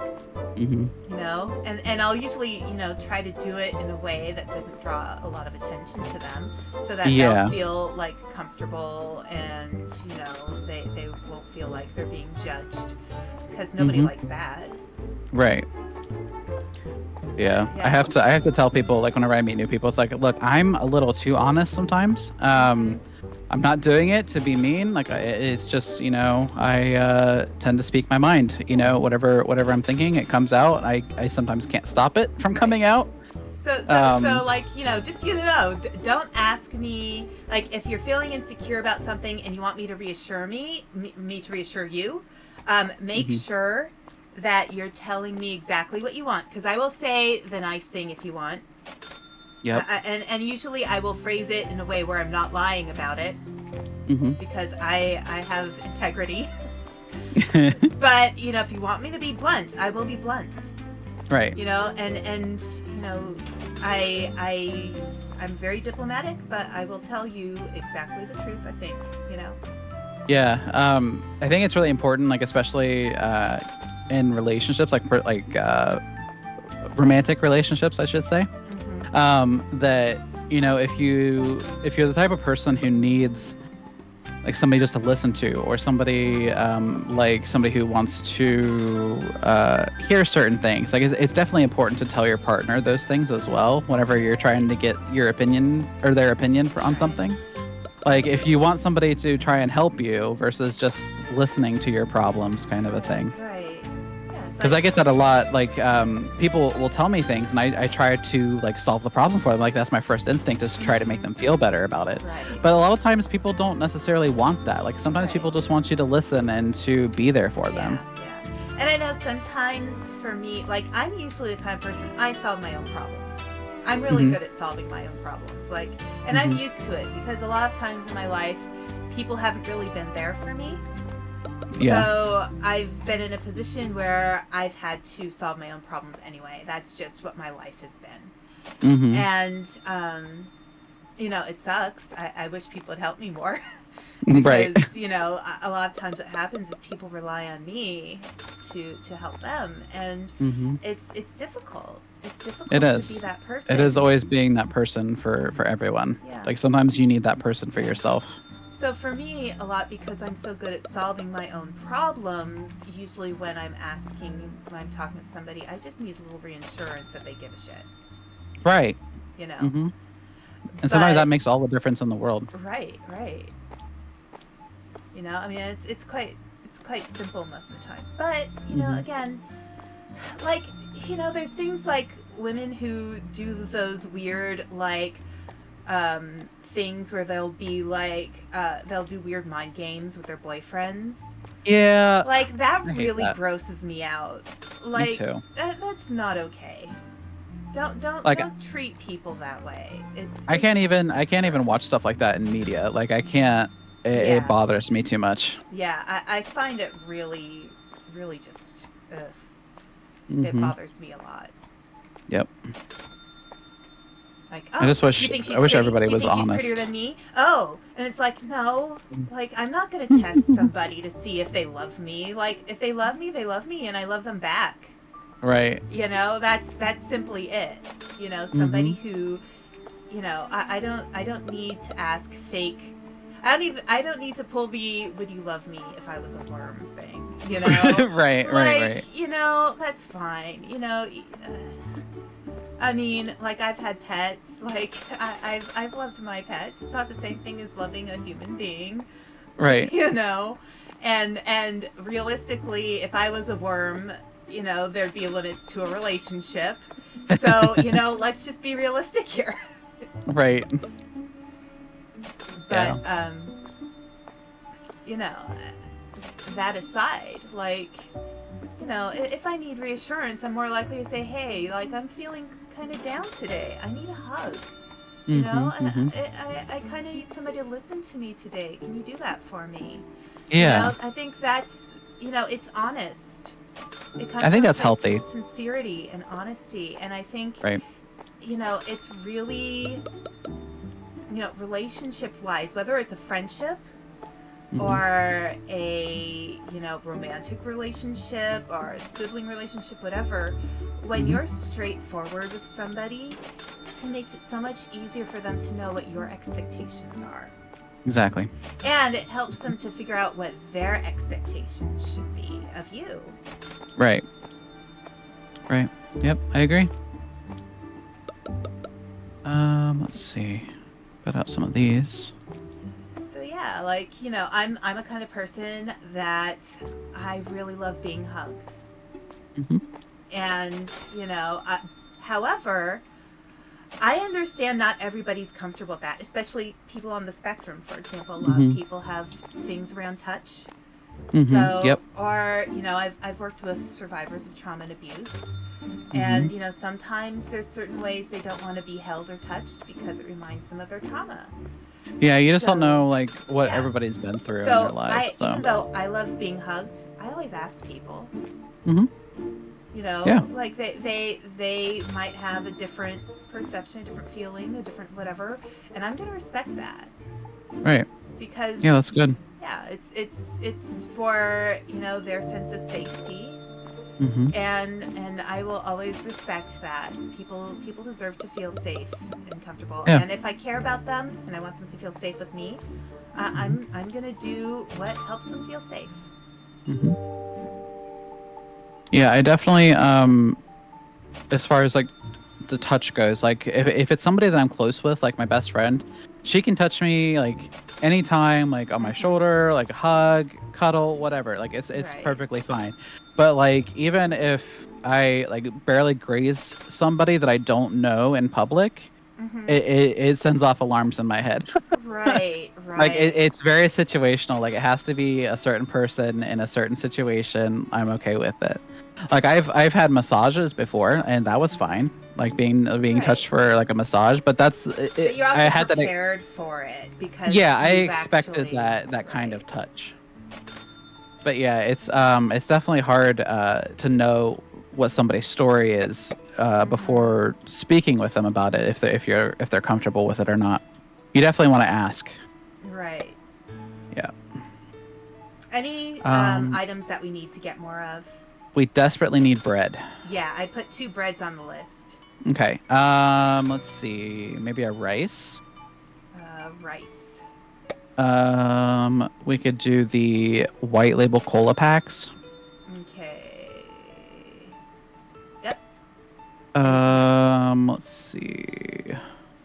Oh, we need Teas to are the okay for purple right cat now. food, the yellow cat food. I think Oh, we're yes, good we on do. You're right. tea. The teas look pretty Yeah. good. Yeah, teas are okay. Um, Let's see. the juice looked good. The milk looked good. Yeah, I think we're good otherwise for right now. Just the bread and the cat food we're almost out of. Okay. Yep. And I ordered extra cereal because we have that shelf underneath the cereal. Oh, that's true. Might We as could well put some just more there, stock huh? up. Yeah, that works. Okay. We almost need another storage shelf on the back. Yeah, yeah.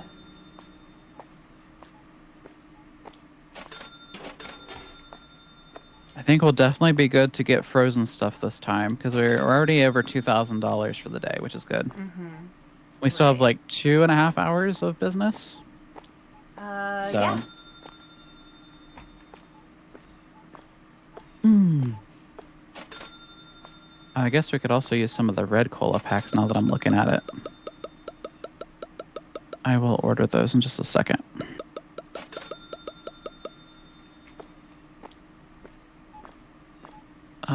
Soda drinks. But yeah, I Okay. think, one of the... I've always been pretty sensitive to what other people need or want.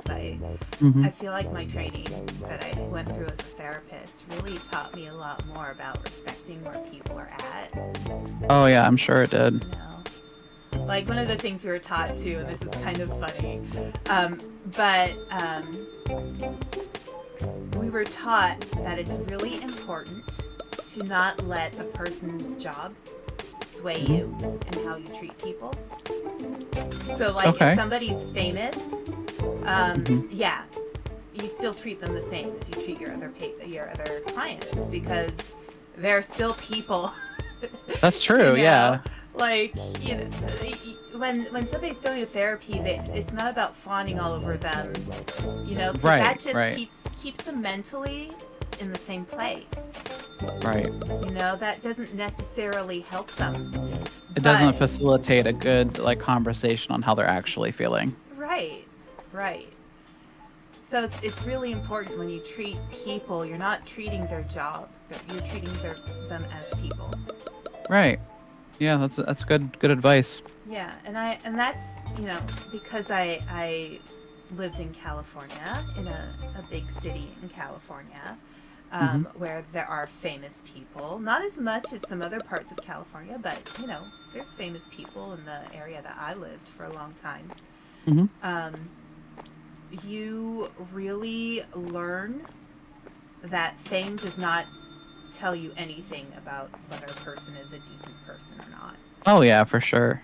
And while theoretically people can know that and understand that, when you're really thrust into that situation where it's like, oh, like I've met some actors who are some of the most lovely, philanthropic, caring, sweet people.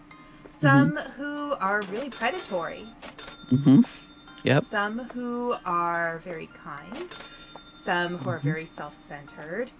There's a lot Hmm. of stuff that goes on behind stages too that people don't see. That just like people are changing clothes behind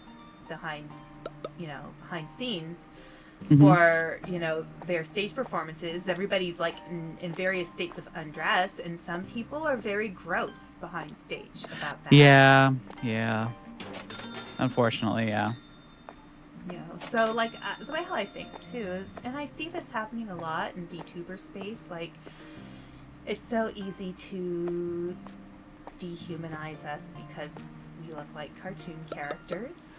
Right. And it's Yep. like, I I yeah. to me it's like, that doesn't mean we're not people. Like the actors who do voice acting for cartoons, they're still Hmm. people. Yeah. You know, I mean, Yep. we're all people. Yep. I agree. I And was just about to say that. like the person I present myself on stream is, it's pretty much who I am. Hmm. I don't really, like, I mean, I have my lore, Hmm. and I'll live by my lore as a VTuber, but my personality and my opinions are definitely, you know, it's who I am. Right. Yeah. I think it's important to, while you are playing a character, to also include parts of yourself too, just because Right. it makes it more of a realistic Portrayal, yeah. portrayal. Yeah, you're grounding yourself in an actual the Right. way that you're feeling. So yeah, it makes it a little bit better, I think. But yeah, I was gonna say that, like, idol culture around VTubing and stuff like that, it can get a little parasocial really quickly. Yeah, yeah. And it's hard to make sure that you're respecting that other people are respecting your boundaries while you're also respecting theirs, kind of Right. a thing. Like there Um, are VTubers I like to watch mhm. who, I think they're great, but um I don't feel like I can call myself by their fandom name because of the way how their other fans behave.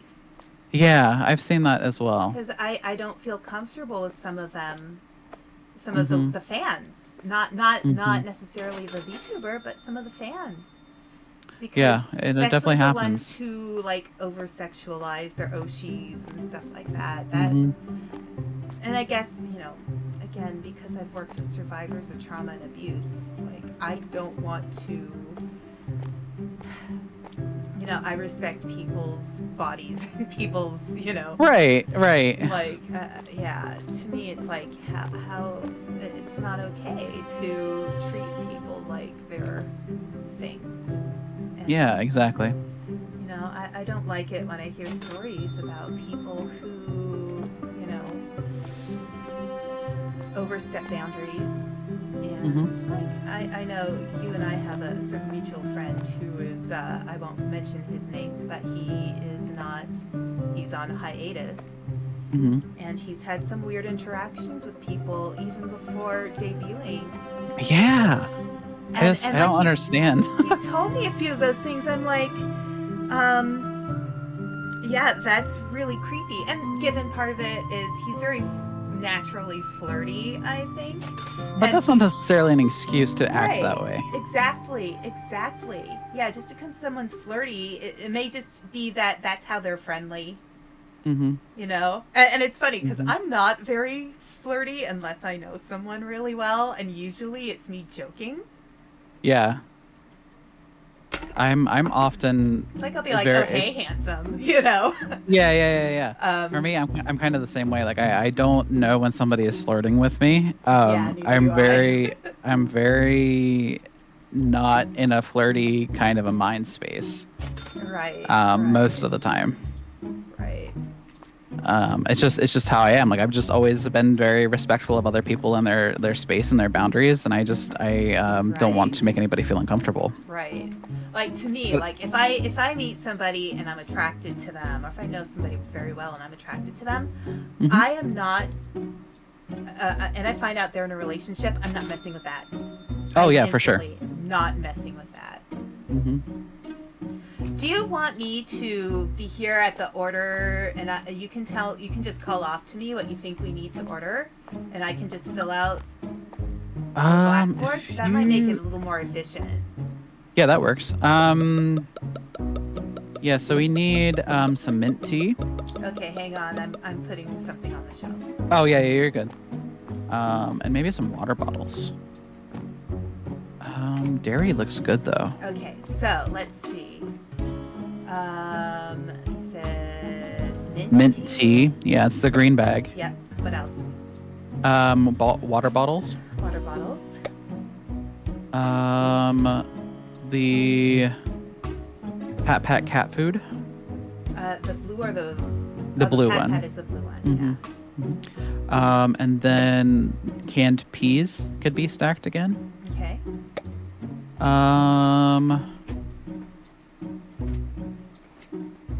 I think we're good otherwise. Okay. I think Is that's there it. anything you think we need to have in stock because it sells really fast? Should we get more sodas? Yeah, maybe. Let me see what we got in the back room. So we need all of them except for the black label soda. Okay. So red, green, and white. Mm-hmm. Okay. Now, so I can buy. I'll buy all of those, Okay. and then let's figure out the freezer stuff. Yes, for sure. Okay, so I'll go ahead and purchase the first point into frozen foods, Okay. and we'll Because see how you much don't need me they to tell cost. you what to buy for that because we need everything. Yeah, right. So let's see. They're actually not that expensive, so I'm happy to see that. Okay. They're pretty. Yeah, everything like one of everything is only $4.73. So I'll go ahead and purchase those as well. Okay. So we still have a little bit of money if we want to stock up any more. Yeah, we have a decent amount. Yeah. Oh, I do not like how these freezers stock. Yeah, like so the reason why I have such specific rules about what I get called, and if somebody wants to call me something different that's Mhm. outside of my rules, that's okay if they ask. Mm-hmm. Because I have somebody in my chat who did actually ask if they could call me mother. I'm like, yeah, it's okay. Aw. You know, that's I don't mind being called that as long as it's not like some weird like sexual thing. Like that's Yeah, okay. like a fetish thing. I like being, you know, supportive. That's just my personality. That's who I am. I'm okay with that as long as people are like, you know, just chill and cool about that. I am happy Yeah. to be that kind of, you know, positive person for somebody else. Right. You know, but you know, I think asking permission is good, always. Mm-hmm. Oh my gosh, yeah, this is. I don't like how it fills in the Yeah. boxes too. Yeah, it goes like up and down. Yeah, it's weird. But we're not the ones buying it, so who cares? It's true. It's true. But yeah, I think you know, part of the reason why I made some very clear rules is because I want to nip certain behaviors in the bud. Yeah. You know, I want my community to feel safe and comfortable for people. Like I want them to feel like they can call themselves a bookworm, and feel like, you know, they feel like it's a safe community they can be in, or they can, you know, be themselves and, you know, be comfortable and feel safe. Right. Like, I've seen some VTubers have smaller communities, but their communities are super devoted because of Mm-hmm. the way how they run their chats. Yeah. Yep. And actually part of when I was putting together my rules, I actually looked at one of the VTubers who I think runs their chat very well, and Mm-hmm. I looked at his rules, and I borrowed quite a lot from those rules Yeah. because they made logical sense and they were well phrased. I changed some phrasing around for sure because there are some things that applied differently to Right. my situation, etc. Things like that. Um. But I think it's good to, be clear with people what you expect and what they can expect from you. Yeah. I agree. I think it's really important, especially when you're setting up a community like what you've done recently, Mm-hmm. to let people know what your expectations are ahead of time. Right. Just so that it's more comfortable for everybody. I feel like if you Right. do that Right. right out of the gate. Right. Are you changing the prices on all of the things? I have not yet. I Okay. actually purchased some more items for the freezers because they looked like Okay. they were not completely full. All right. I will start changing So the prices then. okay, sounds good. Okay. So 241. That is 482. Mm-hmm.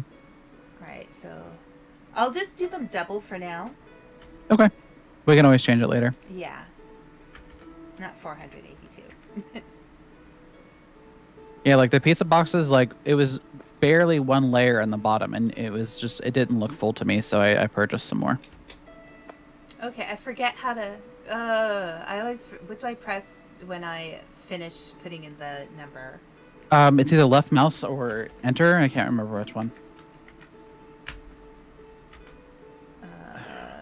Left mouse. Left mouse.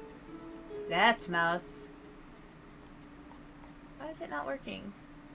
I don't know. Maybe go off of it and go. Oh, I heard it. Oh, Did it do okay. its thing? It was left. It did left click, but now I have to fix it again. Oh, For okay.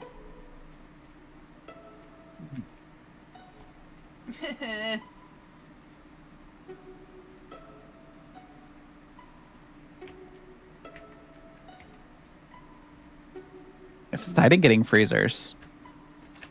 Getting something different.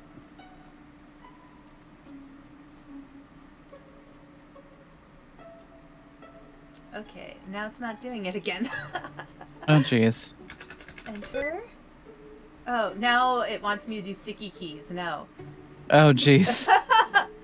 And now it changed to. All right, so 482. Come on, I know I've done this before. I believe in you. I believe in me too. Okay, so that's enter. No, control. 480. 82. Yeah, I did this when we did this on Saturday. Mm-hmm. Tab. Here, I'll do this one to see if I can figure it out. Hold on. It's Enter. five, like 525. Enter does work for me. I don't know. 3 B like 625. Whoops. Maybe it's just that item. Maybe. It's actually enter. Left mouse button doesn't work for me. Okay, so $3.99. That is That's like $7.98. Mm-hmm. 7.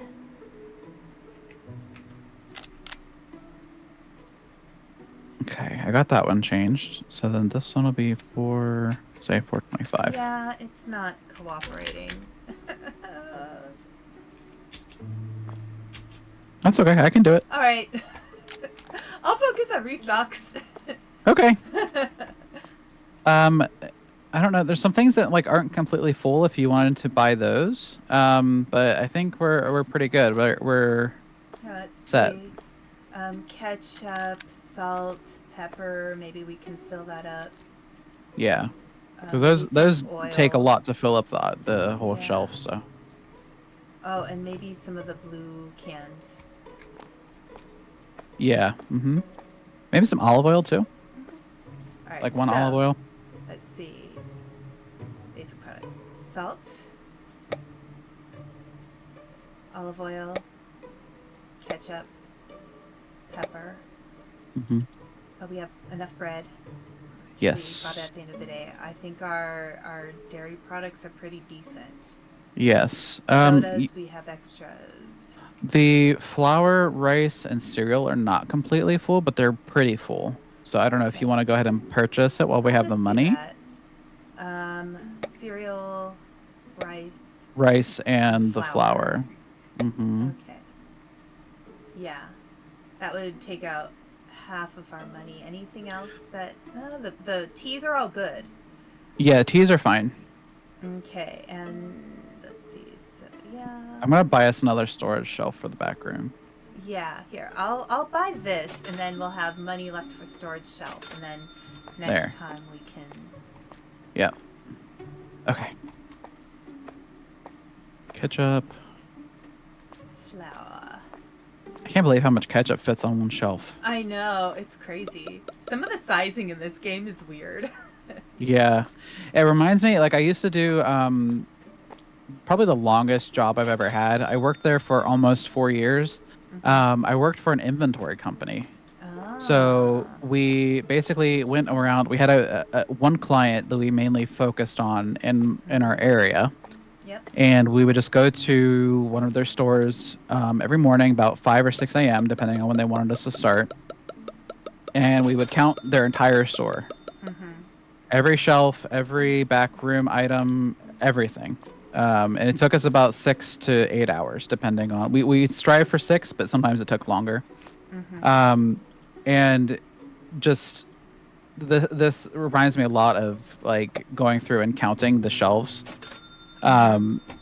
because I was considered one of the like faster counters, because I practiced a lot with it, and we would get things like canned foods and stuff like that that would be stacked like multiple high, and I learned how to count in 12s.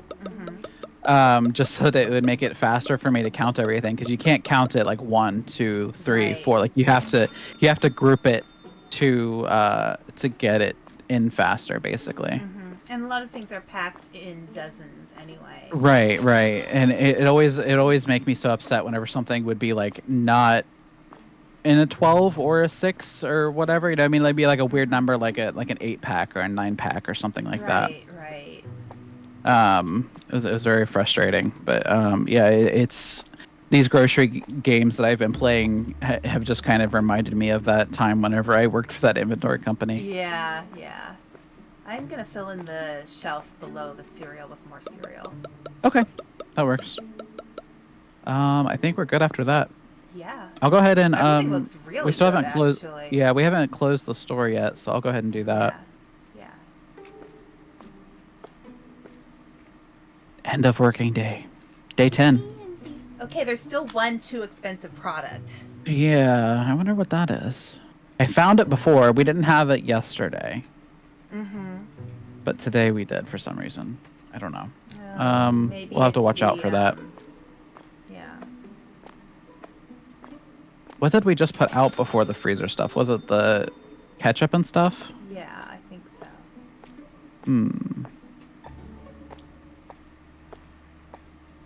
I don't know what those things are regularly priced.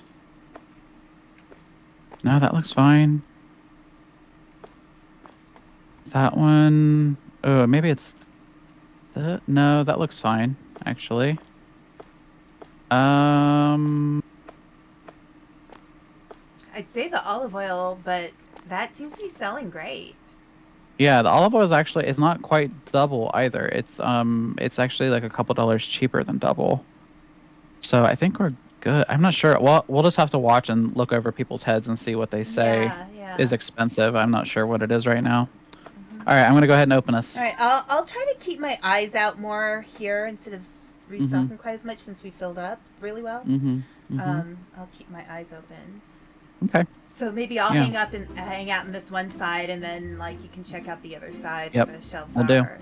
Mm-hmm. Keep our eyes out. Let's see. First customers walking in now. Yay!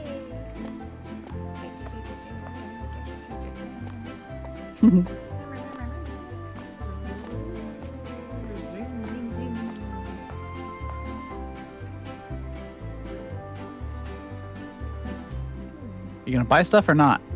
Yeah. Oh my gosh, this outfit on this guy is kind of funny. Oh yeah. It looks very mismatched. Yeah. Yeah, Stripes I love with how stripes. everybody looks like they're like all the women look like they're from like Vampire the Masquerade games. Then like Yeah. some of the guys look like total slobs. Yeah. Some of them look nice. Like that guy's in a suit. Mm-hmm. It's definitely more varied for the men than it is for the women in this game. Right. Like here's two women. I guess they're twins. Oh yeah, they are. Wow.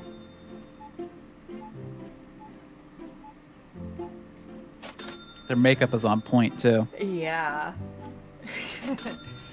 I actually ordered a new dress and like a sweater dress as well. Ooh. Since the winter is coming. And not only were they on sale on Amazon, but I also got a coupon on top of them being on sale. I love coupons.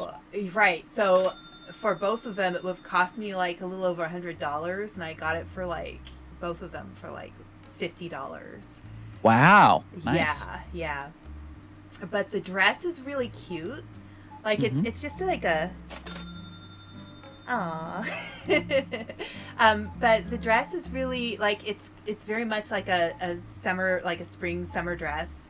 But the way how it's designed is like it feels like the person who designed it really paid attention to what looks good on women. Oh, Like okay. you know how sometimes like some dresses or some clothes, like they'll only look good on somebody with a certain body shape. Yeah, This I one know what feels you like mean. it would be flattering on almost any body shape. Hmm. Like I have a high waist, and so sometimes it's hard for me to find dresses that fit right. But the Oh, way yeah. how like the top of the dress is kind of rushed, so it, like however whatever size, you know, bra a woman would wear, Mm-hmm. it's very forgiving to any size, just about. Yeah. And then it has a slightly, like it's not fully like boned corseted, but it looks kind of corseted. That has ruching in the back, so it's adjustable.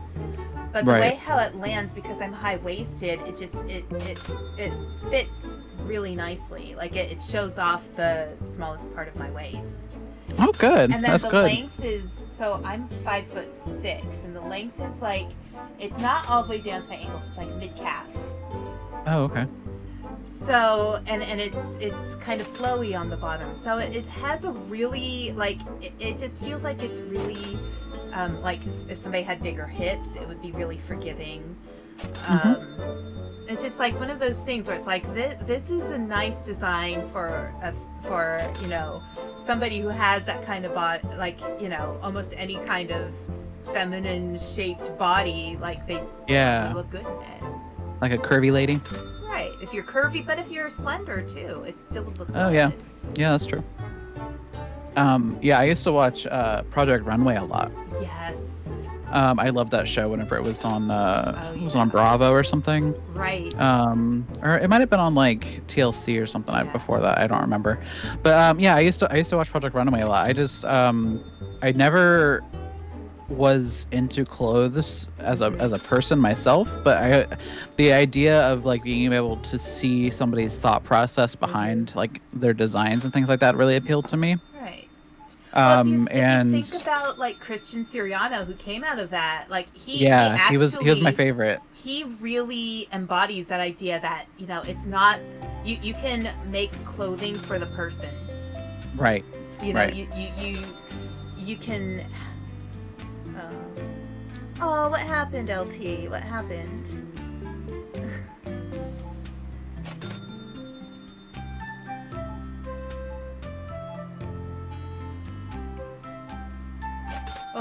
for LT to let me know what happened. But yeah. Oh, there's some trash on the floor. Yep. I haven't used the broom yet. Go for it. I will say, like, as a person, I was never super interested in clothing, but that show in particular really made me want to learn more about fashion. Yeah. But I also think that women's fashion is a lot more varied than men's fashion is. Uh-oh, I can't put it down.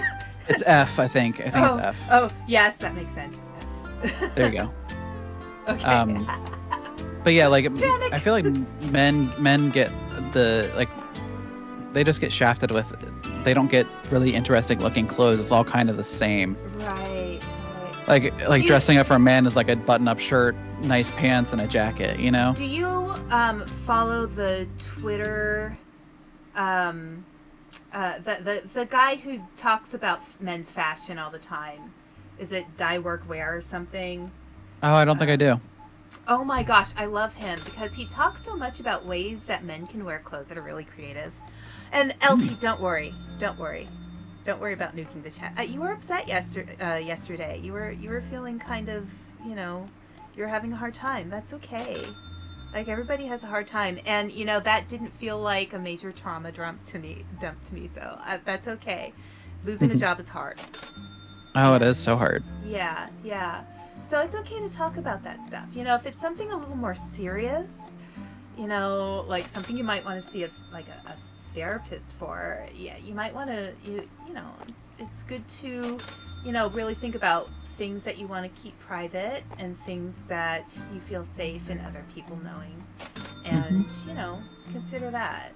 But it was okay. Everybody loses jobs, and we all feel pretty bad usually when we lose a job. So it's a pretty universal experience, I think. Yeah, for sure.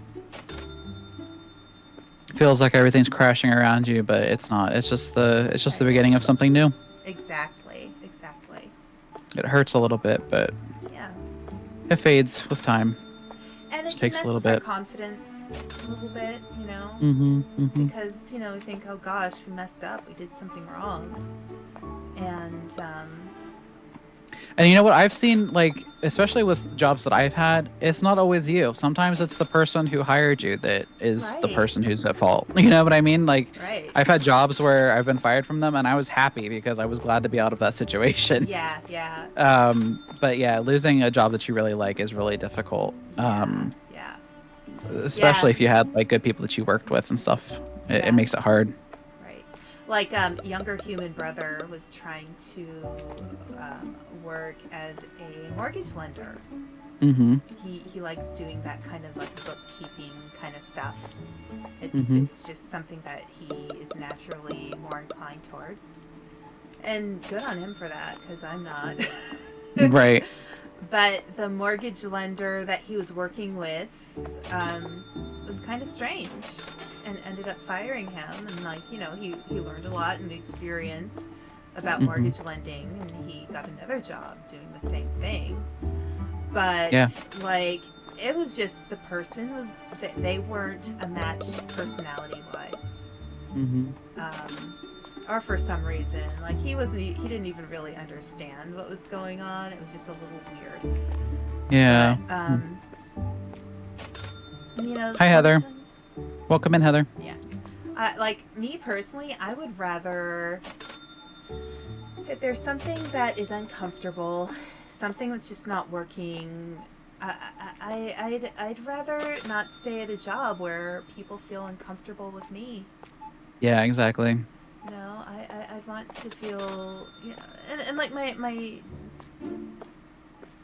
I'm sorry, LT is like, I need to be obeying the rules of the road, and LT is right.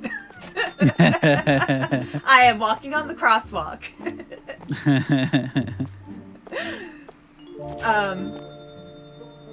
But yeah, like my current job, my job at the Dragon Doctor's office, people really like me there, and I really like the people there, And they tell my Sometimes, boss all the time that they like me there because yeah. I treat them well, and I tell them, I ask them how they're doing, and I actually talk with them to try to get them comfortable, because going to the doctor is not easy. Mm-mm. I know. And when you're in pain or when you feel sick, you don't feel good. Yep. And so you're not going to be at your best. And you're probably not going to act your best either. So, I try to be as kind as I can to everybody who comes in. And, they appreciate that. Yeah. And it's funny because the doctor at the Dragon doctor's office, it's funny because with the patients, she is so kind. Like, she really listens to them, like in a way that a lot of doctors sometimes don't. Yeah. She has really good bedside manner. When she talks to me sometimes, she gets really strict, and she describes it as her being sarcastic. I think I just jaywalked again. And sometimes it's really hard because I'm pretty sensitive. Yeah. But, like, I know who she is, and I know she doesn't intend to be mean to me or anything.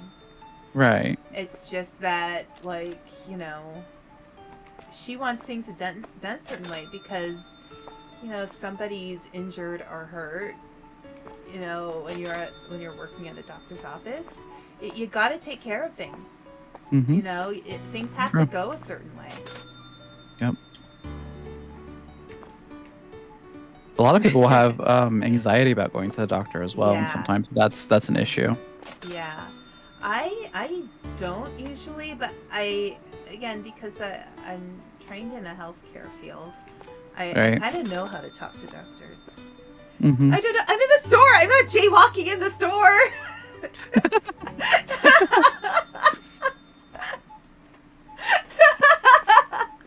Okay. I think we're doing good. Yeah, we might want to buy some more frozen food. Yeah, I was thinking about setting up an order. You want to tell me what we need? Okay, yeah. Well, you go on back and I'll tell you. Okay. I'm ready.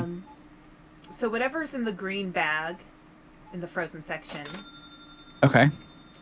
The fries. Okay. And whatever's in the yellow and green bag. Okay. Maybe the frozen pizzas.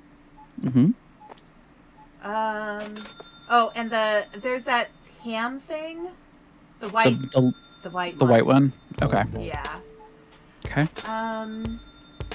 Let's see. We could use mozzarella cheese. Okay. Mozzarella. Do we have any more yogurts? We should probably stock up on yogurts. Okay, all of them? All of them. Okay. I will do that.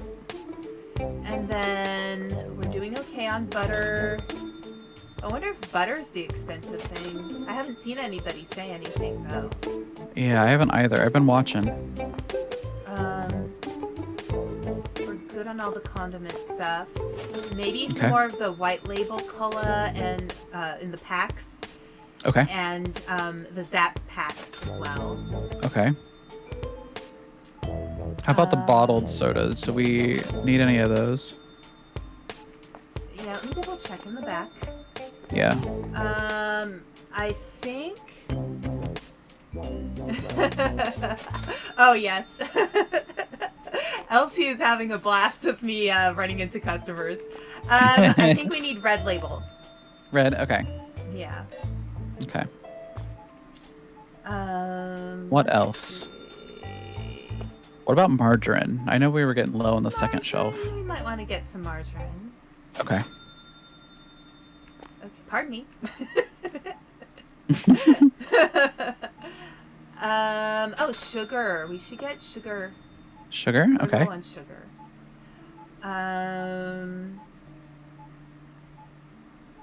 We can get a dog food, maybe. Okay. Okay, I think that's it. Okay. Okay, where's the crosswalk? Crosswalk. I'm taking the crosswalk. There we go. Yay. Okay. Oh my gosh, we have so many boxes out here now. Yep. That was a big order. Yeah. All right.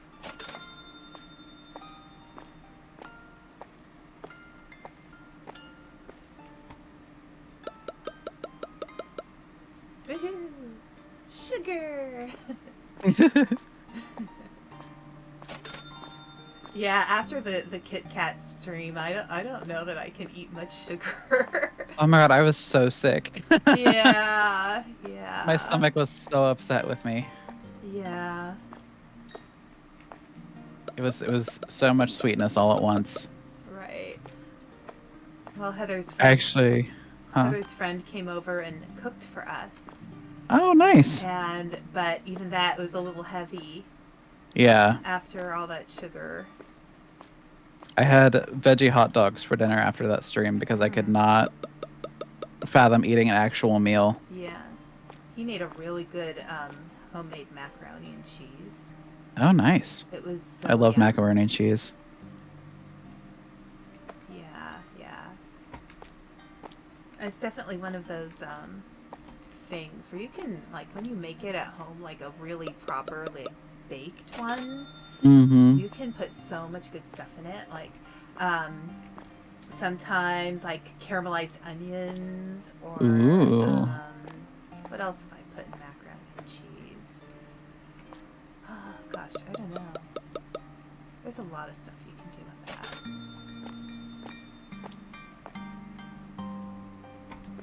Let me see. Anything else? That's good. You've got the yogurts. Parmigiano? Or is that Reggiano?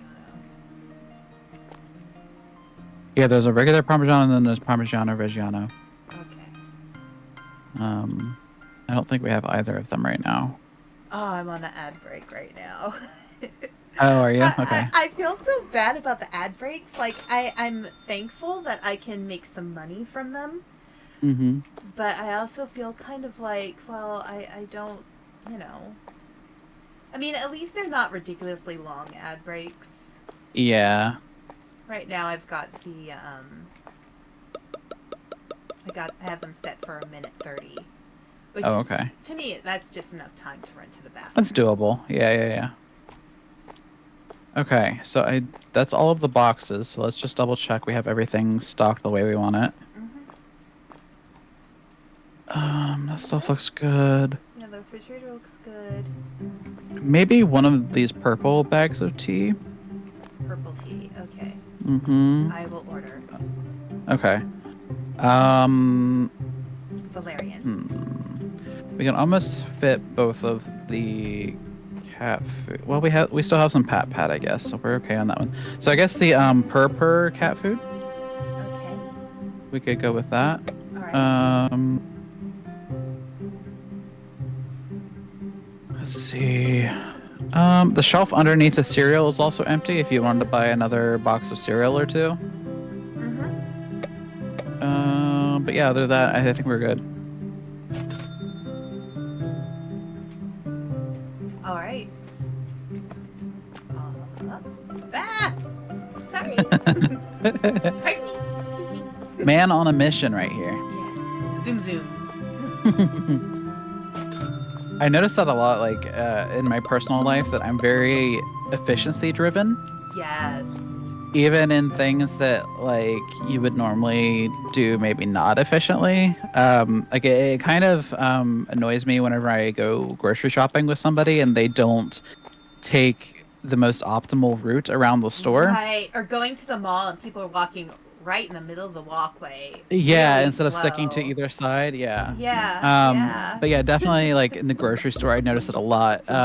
Just because I don't want to keep going back and forth to the same aisles over and over again. Like, I want to just get in and get out, kind of a thing. Yeah.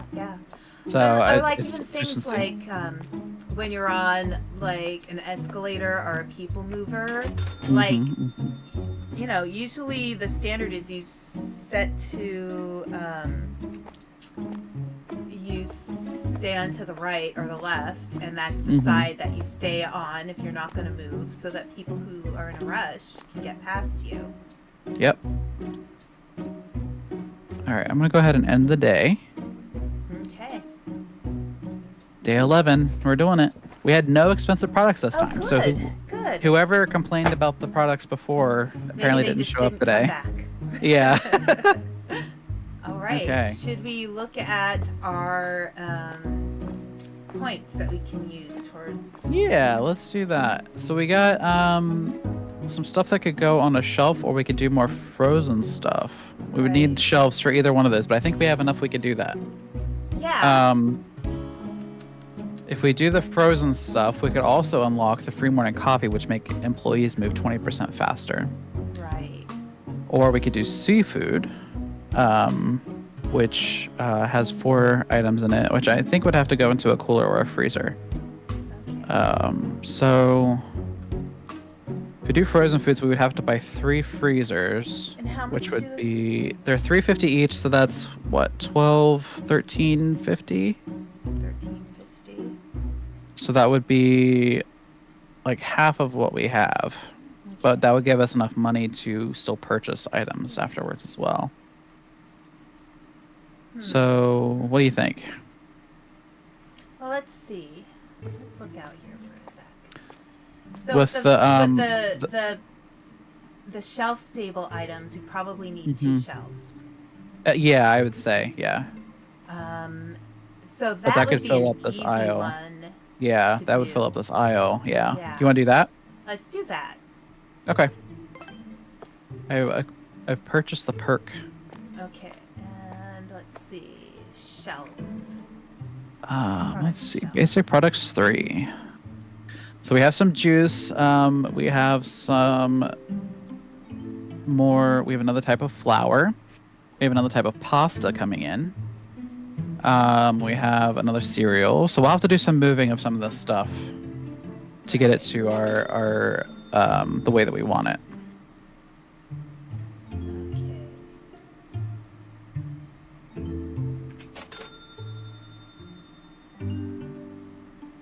So, I'll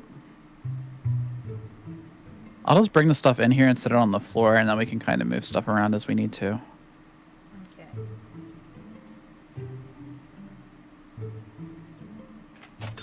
All right. I think I set the. Okay. So we have this like juice. Right. They could go with the apple juice. And then there's this other type of flour that we could put with some flour. Bread. Yeah. Okay. I'm gonna get an empty box. Okay. Start rearranging things a little bit. Kind of placing these near items of the same type. Right. So we can kind of figure it out. There's mustard sauce. Right, so I'm gonna move the pasta because now we have spaghetti. Mm-hmm.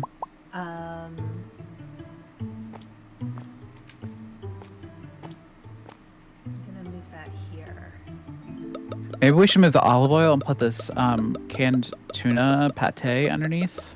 Yes. With the other canned stuff. Yes, that makes sense. Oh, I'm sorry, LT. I'm sorry your Wi-Fi's acting that way. How dare it?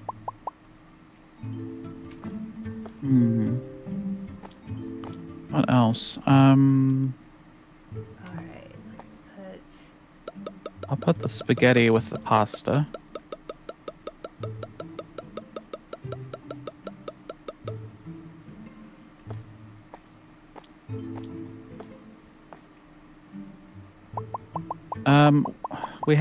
We have like the ketchup. There's also a barbecue sauce, and now we have a mustard that's a similar size and shape.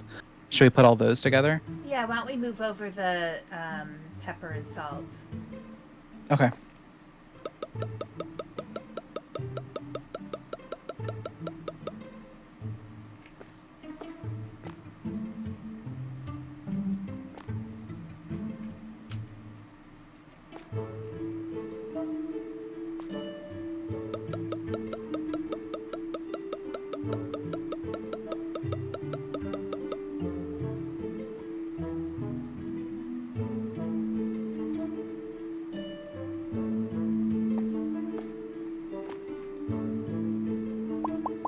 Okay. So when you go grocery shopping, what type of shopper are you? Are you the type that knows exactly what you're looking for? You go in and get it and come out, or are you type that likes to walk around the store and kind of figure out as you go? I'm kind of a cross between the two. Mm-hmm. Usually I have an idea of what I need to get, Mm-hmm. but like I won't necessarily always have a list, but Right. I'll have a concept of, this is what I'm buying today, and usually what I'll do is I'll have that, whatever I need to buy, of course. Mm-hmm. But I'll go through pretty much almost all the aisles just in case. Okay. Yeah, I'm the type of person that has to have a list or else I completely forget what I came in for. Mm-hmm. It's an ADHD thing, like walking into a new room, you kind of forget what you were doing in the other room. Right. So I definitely need a list when I go shopping, or else I'll just end up buying like way too many things that I Mm-hmm. did not need. Yeah. I think human mother has that problem. Yeah. She tends to I usually say, why don't you look through the refrigerator first, see what we have, and Mm-hmm. then, decide what to buy based on that. And Right. then she'll forget. She usually forgets her list, Oh, and okay. she will overbuy things. For we have not just we have a freezer in the kitchen and a freezer Mm-hmm. in our garage, Okay. and yeah, she will, you know, buy way too much, Mm-hmm. and then I'm like, well, we don't have any more space. Right. And like she does things too where she doesn't clean out the refrigerator. So Mm-hmm. oftentimes I have to do that. It just gets kind of frustrating sometimes because, I'm trying my best to, make sure we're being responsible with our space and everything, and Right. then she just fills things up. I'm like, oh my gosh, I have to eat all the leftovers. I have to do all of this and all of that. Yeah. And after a while, I just get really frustrated. Yeah, I kind of get that feeling too. I definitely had some things like that with my mom too. Yeah, yeah. Let's see. Four, so this would be like nine something, 950. Yeah. Hmm. Orange juice. Let's see. I'm going to get a Four. little extra orange juice because that shelf is very unfull. You could also get mustard and barbecue sauce if you would like, because Mustard those will and fit. barbecue. Maybe another tuna as well. I think we could do that Yeah, we might be able to fit it. because the tuna should stack. Cereal is actually pretty full. We could probably fit more, but it's okay for right now. Yeah. Um,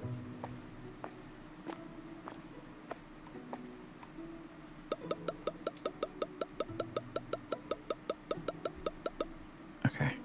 All right, that's next. Do we have any? Let's see. No, we do not. I'm gonna buy one more frozen thing. Okay. Just because it's not completely full. Yeah, I thought I noticed one that wasn't full. We still have $882, so we're doing good. Yeah. I feel like we're picking up more money each day. Yeah. Okay, barbecue sauce.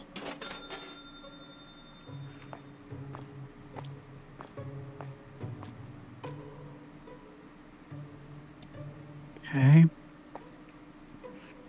Are you a fan of barbecue sauce?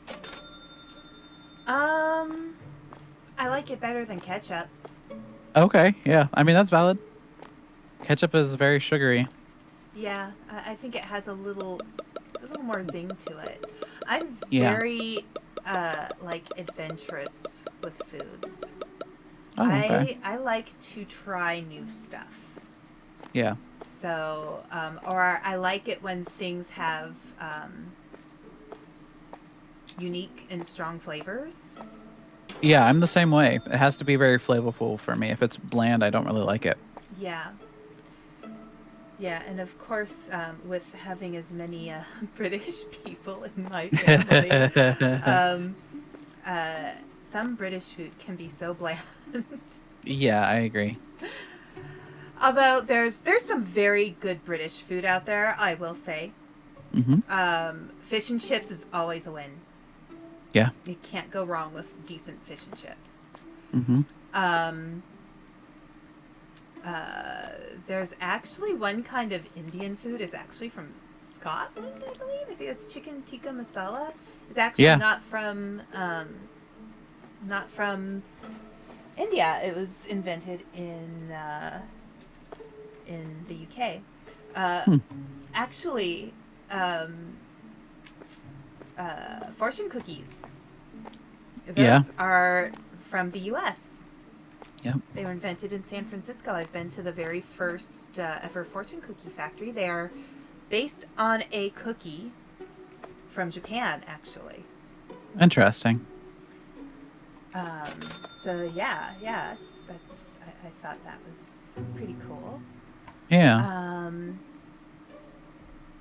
I feel like I want to move the teas higher on the shelves.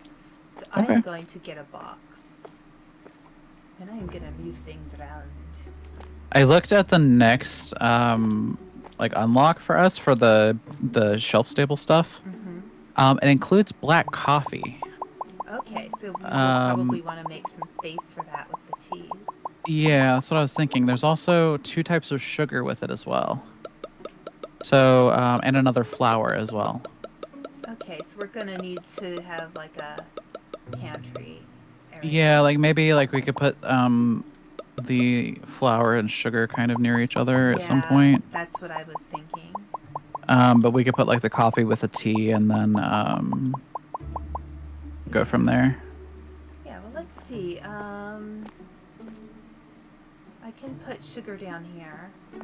Yeah, go for it. And then we can just be prepared. Ooh, sound alert, green tea too. Oh, thank you. I haven't been able to hear the sound alert, so that kind of surprised me. Yeah, mine haven't been working either. I don't know. I don't know what's wrong with them. Yeah. I think I watched a video, Hmm. and I think the way it said to set up the sound alert actually. I had to readjust it. You know, it says monitor and Oh. output rather than just monitor. Oh yeah. I That's a had good to make point. sure it was to monitor and output because otherwise I wouldn't hear it. That's a great point. Yeah. Properties. No, not that one. Um. Oh, down here. So yeah, Monitor and I was output. looking for all the sound alerts. I kind of chose at random. I chose things I thought wouldn't be very annoying to me. So I have one Redeem that says it's green tea too, and it's a little anime girl voice going green tea. Oh. And then I got the I think the most expensive one I set was music from Pirates of the Caribbean. Oh yeah. The whole Yeah. which I Yeah. hope because it's a sound alert, it's okay to use, that I won't be DMCA'd by it. That would kind of suck. Yeah, it would. But if it's a problem, then I will just have to remove it and find another one. I just Hmm. thought it would be funny. Yeah, for sure. Um. Hmm.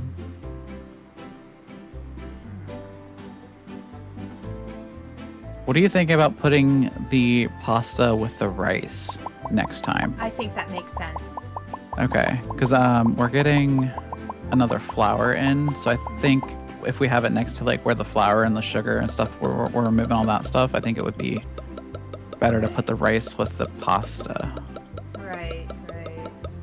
and then we'll probably have another type of cereal at some point too, so that would save room for the new cereal.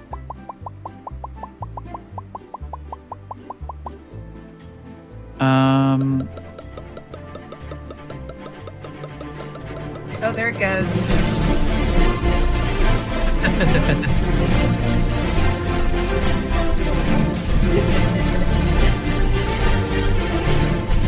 Ah, yes, high scenes of supermarket.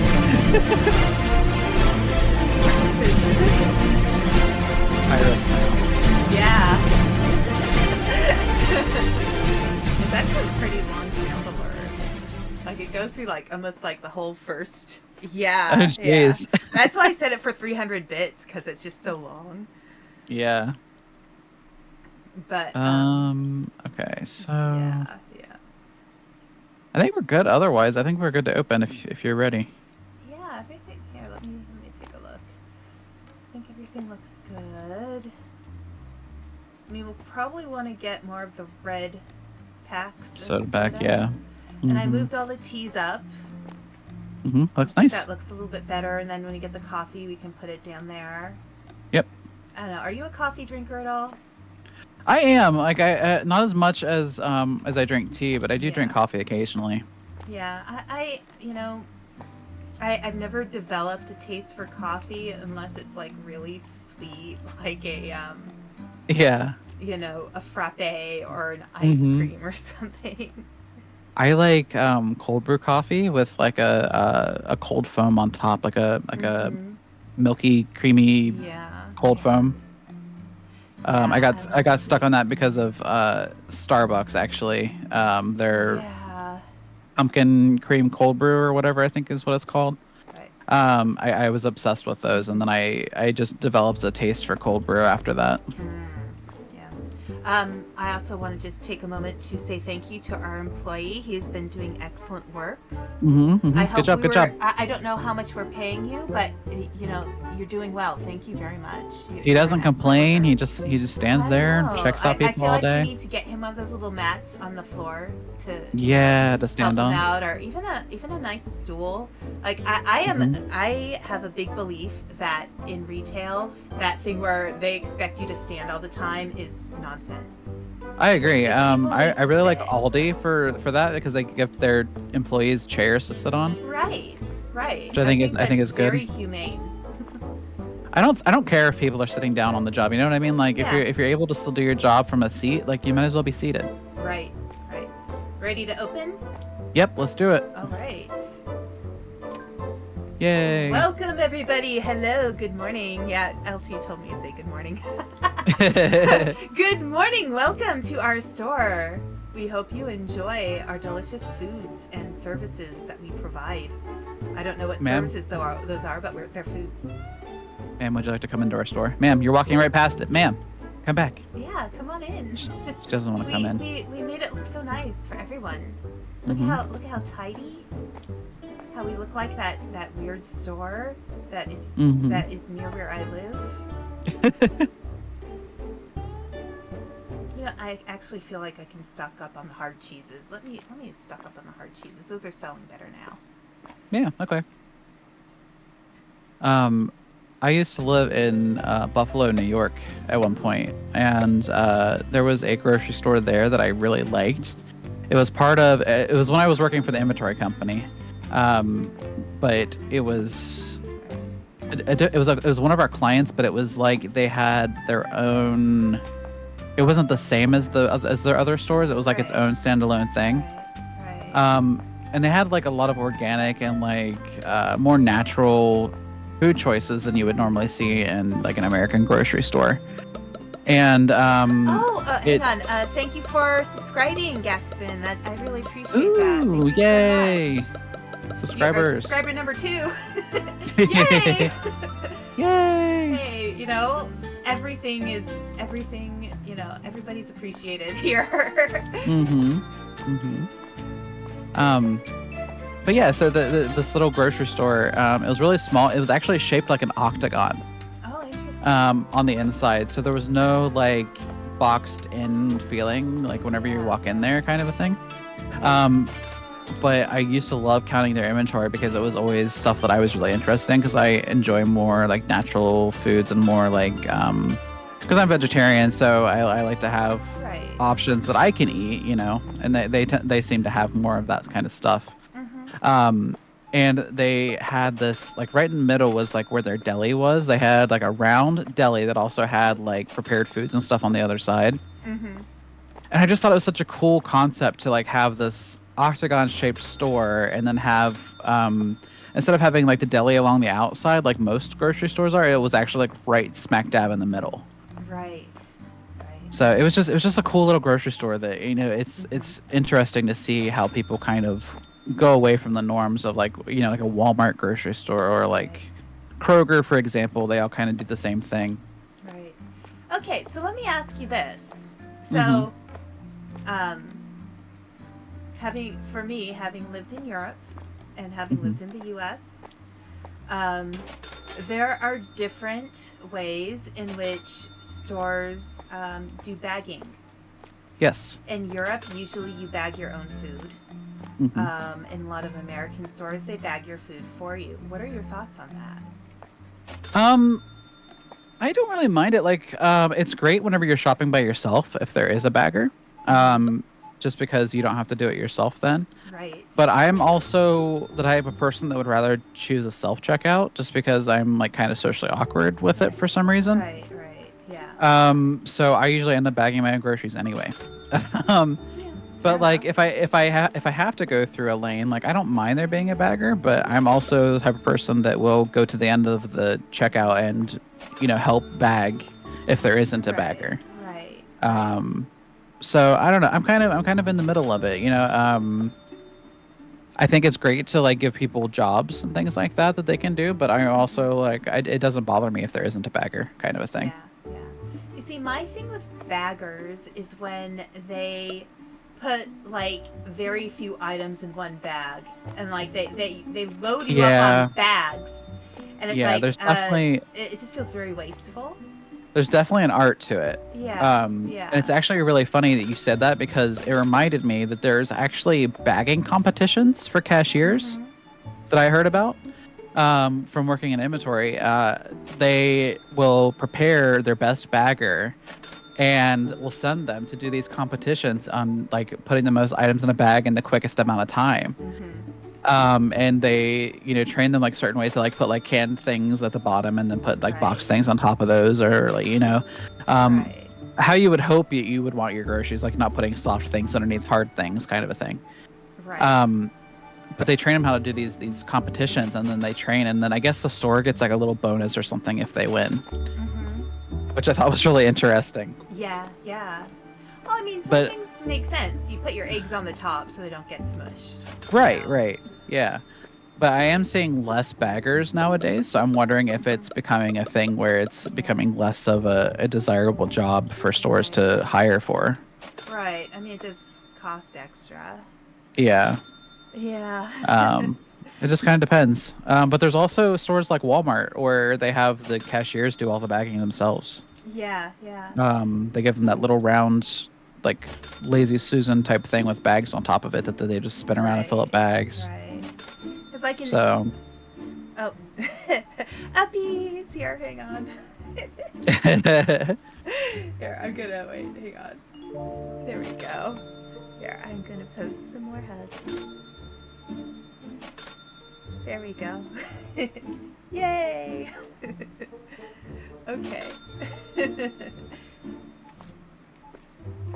There we go.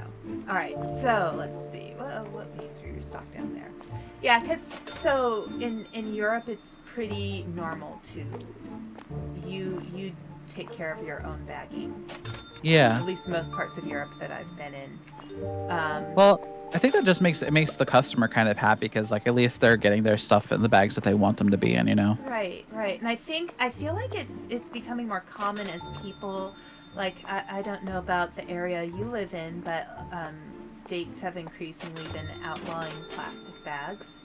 Yeah, The yeah, state I live in now and the state I used to live in both have they don't do plastic bags anymore.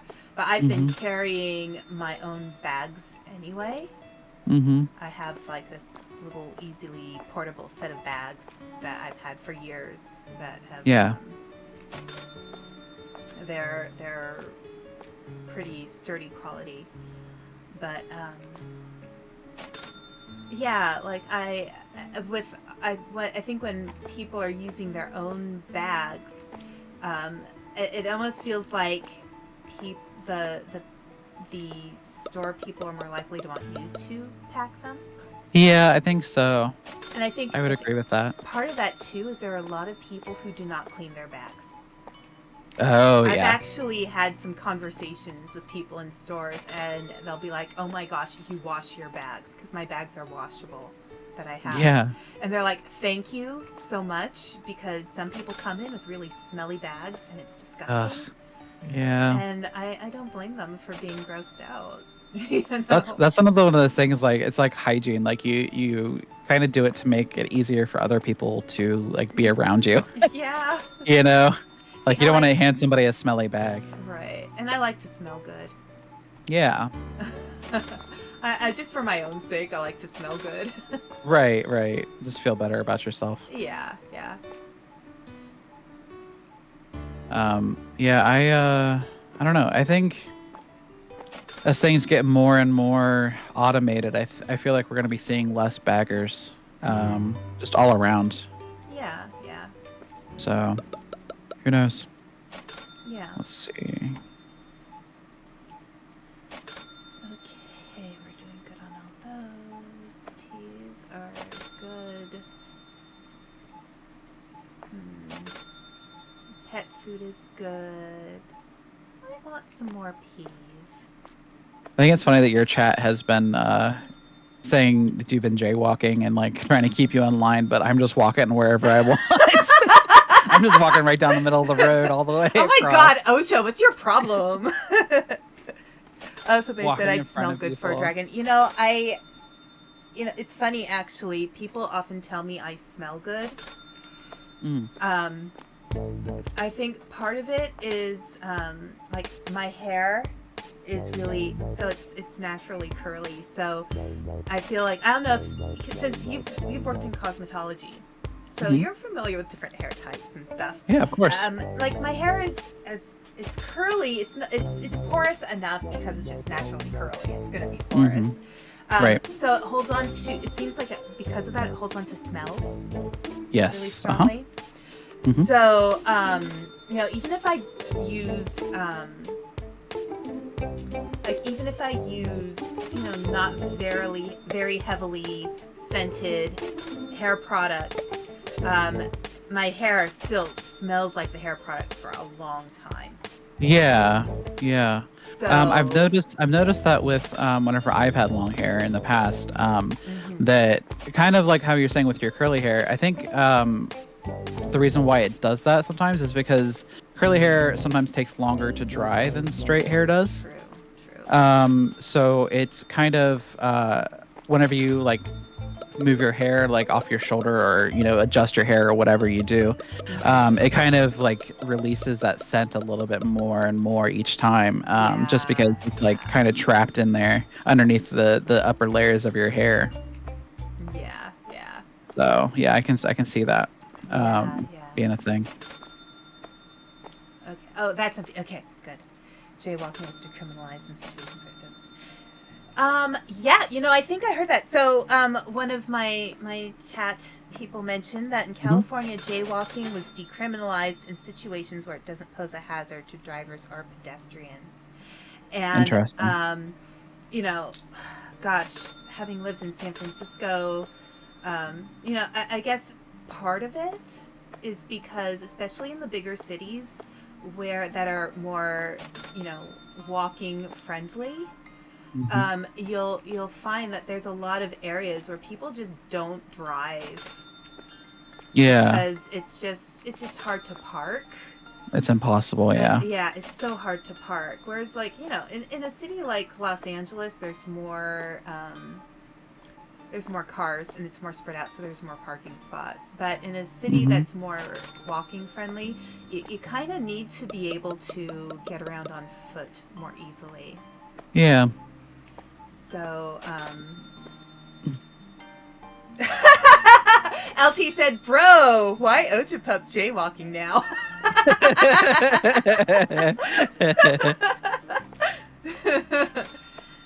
So yeah, in when you're like, especially in a city like San Francisco where there's a lot of Hmm. tourists, it's very. I feel like San Francisco is a very tourist friendly city because it's Yeah, I so think small so. and walkable. Yeah, I would agree. Yeah, yeah. So, when it's a city like that, it makes sense to be a little more lenient with jaywalking. I think we as Americans are often more dependent on cars than we really should be anyway. Yeah, yeah. Like where? Like, Go ahead. sorry, go ahead. No, you Oh, go ahead. I was just gonna say, like, where I live, in such a small town, everything in town is easily walkable within like 10 to 15 minutes. Mm-hmm. But I notice a lot of people will, drive from their house to the main road to like pick up pizza or something, for example. Where like they could have walked if they needed to, you know what I mean, if they didn't have a car or whatever. Right, But right. like less than a mile of driving, like imagine how much gas you're wasting just like turning it on to go down like Yeah, a quarter of a mile and then yeah, back, you yeah. know? It's like where I'm living right now. Everything's really pretty spread out. And Hmm. if I want to walk to the closest grocery store, I can. But it's Hmm. about a 20-minute walk, and if you're buying a lot of groceries, you're gonna need a car. Yeah, yeah, I can see that. But like if I'm picking up one or two things, I'm like, oh, we should get more spaghetti that's selling fast. Oh yeah, it is. Okay, I'll order some. Did you change the price on it? I did. Okay. Spaghetti. I'll buy a couple just in case. Okay. Um, but yeah, I just think like I don't know. I wish more cities were more pedestrian Pedestrian friendly. friendly. Yeah. Yeah. Yeah, that's one of the Um, things I liked about living in Europe in my time there is that it's very pedestrian friendly. I didn't need a yeah. car. And that's Yeah. and I that's don't know. even, living there, not just visiting, but really like solidly living there. I Right. didn't need a car at all. There was no Yeah. reason. Either there was plenty of public transportation or, there was oh, you got Oops. it. That's Yep. okay. um, Everything was in walkable distance, and I Yeah. think that too kind of plays into like in Europe, you pretty much live in the city you work in. It's very weird to them to commute from far away. Yeah. You That's know, interesting. you live in the city you work in. Right. Yeah. But like, I've had friends that have driven like 40 minutes or even an hour to their jobs before, which Yeah. is and I know in Europe like that's even unheard of just because like a lot of people won't even drive that far to go Right. like on vacation, for example. You know what I mean? Like Yeah. Yeah. they'll fly or they'll figure out some other transportation. Right. Right. Yeah. In the Netherlands, when I was there, it was a bigger deal if somebody stole your bicycle than if somebody stole your car, Oh wow. I mean that makes sense. because everybody used their bicycles all the time. Yeah. Yeah. Yeah. I know. Ooh. Like you've been to Columbus before, right? Columbus, Ohio. Yes. Yes. That's a very unfriendly to Oh, pedestrian city. it's not a very aesthetically pleasing city at all. No, It's it's it's not. kind And of I bad. lived there for like 12 years. Yeah. And I was constantly telling people like I wish it was more friendly to pedestrians just because like there's no the public transportation isn't great. It's okay. There are buses, but they don't go everywhere in the city. Um, and it's there's no like subway, there's no train, there's no other options really. Right. You either get an Uber or you take the bus if you don't have a car. Mm-hmm. And both of those can get expensive. Uh, I know the bus passes were like $50 to $100 depending on which one you got, Oh my gosh. per month, for an unlimited pass. And it's just like it's not great for people who are either poor or they don't have a car or we Right. need to be making it easier for people to get around. Yeah, yeah. And I think part of the problem too is because of so in California, because I lived there for quite some time. So Hmm. you have San Francisco, which is a very accessible city. You can walk around. You have the bus, you Hmm. have the streetcars, you have the cable cars, which you know most of them actually don't run on cables anymore. They're pretty much glorified Right. buses. Yeah. You have the BART system, like you have, Hmm. and you even have Caltrain. So Hmm. that's like 6 ways to get around, Right. and so it's very easy to get around San Francisco. Los Angeles, you need a car. You don't have a choice. You need a car. Yeah. Yeah. I could see And that. because I've lived in Los Angeles too, and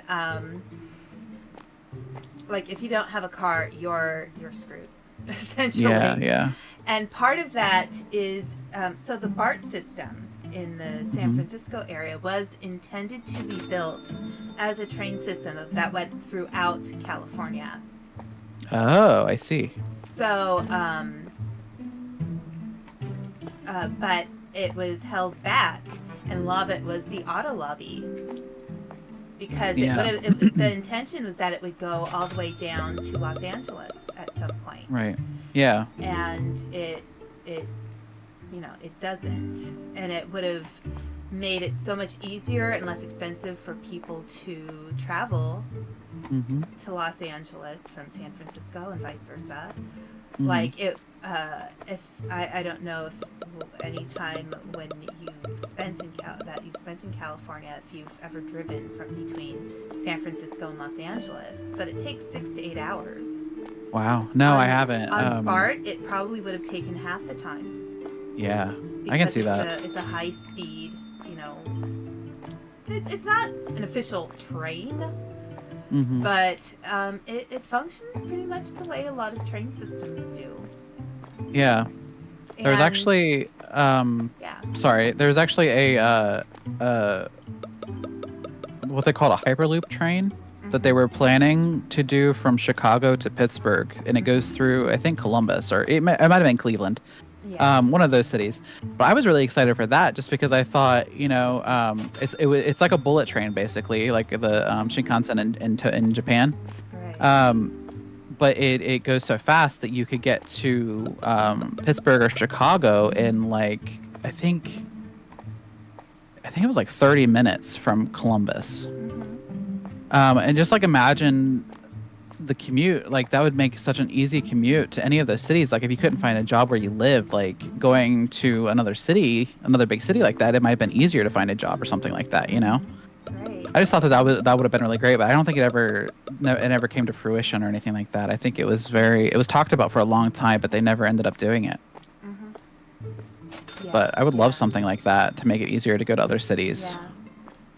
I think like even if so I believe England, um, the UK is Hmm. about half the size of California. Like everything, including Yeah. like the UK and Ireland, it's about half the size of California.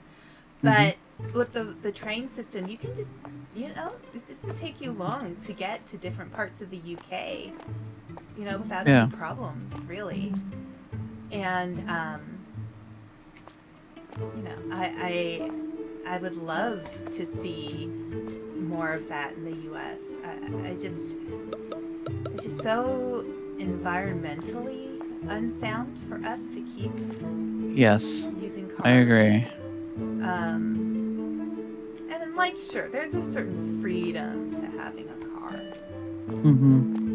and a certain convenience about having a car. But There's also responsibilities with it too. Like you right. have to pay for your insurance, and you have to pay for the upkeep for the car, and sometimes you have to pay to park because the place where you live doesn't have a parking lot or something like Mm-hmm. that. Like there's lots of things that are negatives about cars as well. Yeah, yeah. Like poor human mother, who I love to pieces. She when she gets into accidents, it's never a horrible accident. She's always hitting poles by accident. Yeah. Yeah, and I feel so bad for her because, it makes her feel bad. She doesn't want to hit poles. Hmm. But, Hmm. there's she's just not very good at Yeah, so she'll hit like a she might hit a I don't know, like a mailbox, Mm-hmm. something like that. Hang on a second. Okay. I just got some weird notification from Google for Pinterest because I accidentally allowed notifications. And I Oh. usually don't do that, so it came up on my Yeah. screen. I'm like, no, thank you. I'm busy. Right. We got a store to run here. Yeah, yeah. It's a business, man, a business. Okay, how is everything going? Are you ordering stuff? I have been, yeah, here and there. Okay. Just Add kind of some more looking around and seeing mustard. what's kind of empty. Oh, okay. So, Georgia's building like a huge rail cannon. Is that true? I haven't heard anything about that. The state or the The country? state. Oh, I didn't know about I that. don't know. I don't know a lot about. The only thing I really know about Georgia and their economy is you know, peaches. Yeah, that's what I was just about to Right. say. And also but also there's a lot of movies that get filmed in Georgia. That's true. Yeah. But I don't know how big the weapons industry is in Georgia. I mean Oh, I don't know. that's and like one of the things that kind of frustrates me in the U.S. is how much of our money goes to the military. And I know Mm-hmm. part of it is because we essentially, our military kind of compensates for other countries that don't have militaries. Yeah, that's for sure. Which, I mean, I guess, it brings in a lot of money to the US, but it Mm-hmm. also, we're sending off a lot of people in the US to fight in other people's wars. Yeah. And so, like, I wish that a lot of the stuff that we spend money on in the US, like, if we would just improve our schools and our medical care and our medical Mm-hmm. system, it Mm-hmm. would cost way less than it costs to keep up the military industrial complex. Yep. Way less. Just giving everybody health insurance would cost Yeah, less than we yeah. spend on the military. Right. And education, like, to me, and I tell this to people all the time, the most important investment a country can make is in the health and education of its people. Yep. If you have smart people, that means you will have all kinds of good jobs for people. Mm-hmm. Mm-hmm. Um, and that will help your country grow in terms of, what it has to offer to other countries. Mm-hmm. And it just makes fiscal sense. And if everybody's healthy, then that means there's less people who are unable to work. Right. And it also, it's just, to me, it's just humane. Mm-hmm. Like, take care of the people and the people take care of you.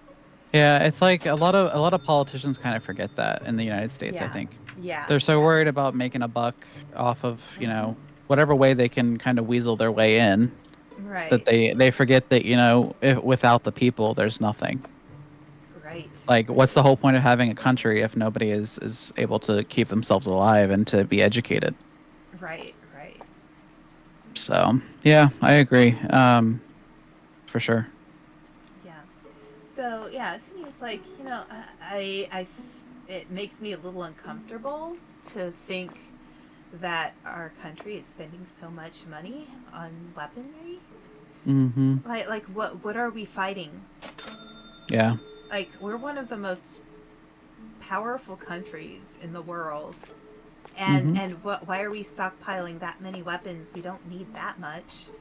Right. Like, we have plenty. We have more than enough. It's like I always feel like the country is preparing for something that they're not telling us about, kind of a thing. You know what I mean? Like Yeah. it's almost like they're like our relationships with other countries isn't nearly as good as we're taught in schools and things like that. Like they're preparing for things that we shouldn't even have to worry about. Well, it's interesting because again, having lived in Europe in comparison to the U.S., like Hmm. they think we're really strange. Yeah, They really I'm sure they believe that do. we are weird. Like why do we have so much military spending? Why Hmm. are we doing these things? It doesn't make sense. And given, a lot of those countries, they do rely on the U.S. for Hmm. our military. So, there is a bit of a trade-off there. Hmm. But at the same time, like they have a point. A lot of those countries have, like, if you look at some of the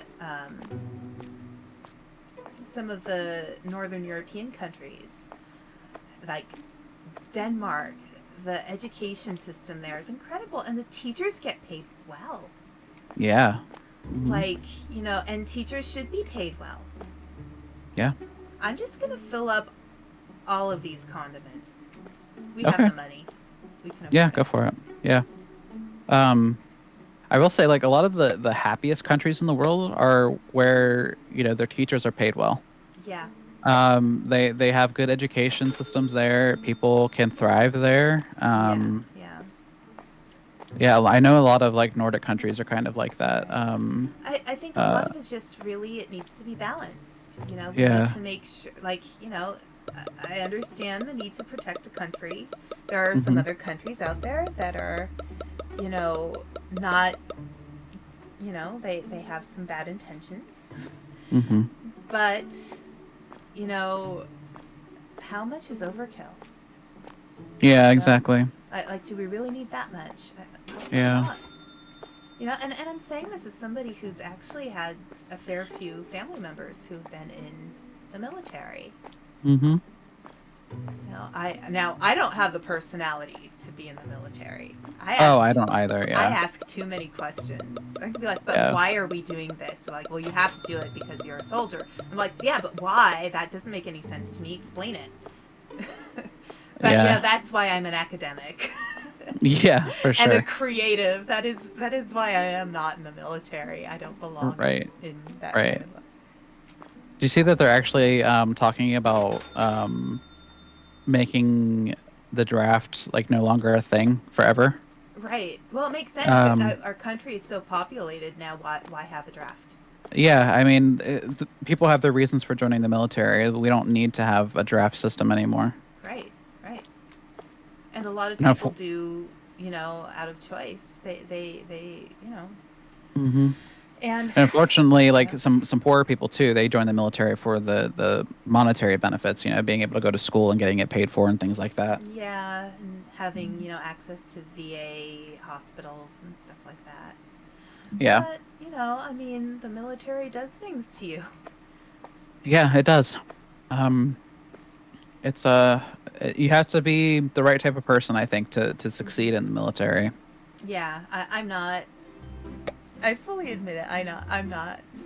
I don't know why the mustard costs more than the ketchup. I would think they'd be pretty on par. Maybe, but maybe mustard itself, like, because it's a spice, is a little harder to come by than Maybe. tomatoes, which grow in abundance usually. And Yeah. most people I know always have, when they grow tomatoes, they always have more than they need. Oh my God, tomatoes are awful for that. Right, we right. we didn't even do a plant this year because we just get tomatoes from other sources. But it's every time we did, it was just so many tomatoes all the time. Yeah, yeah. They're constantly growing and ripening, and you just Right. don't know what to do with them all. We could probably do both juices too, I think. Okay. I'll do that. Orange juice. Let's just fully Apple fill up the juice. condiments, like get one more of each. Okay, sure. And then, because there's still enough shelf space, we can even order more olive oil.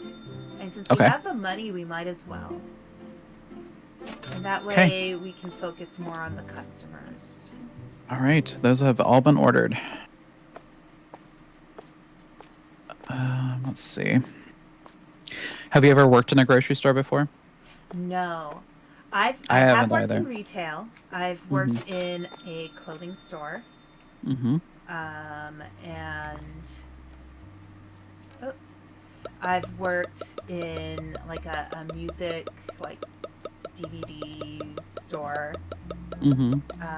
I've worked in let's see. Oh, a bookstore, an independent bookstore. That was the best Okay. one. Of course, Yeah, I I spent bet. all my money there. But that was actually, I really liked working at that store. I worked there for like maybe a year and a half. Mm-hmm. And then, so those are I think those are my 3 retail experiences.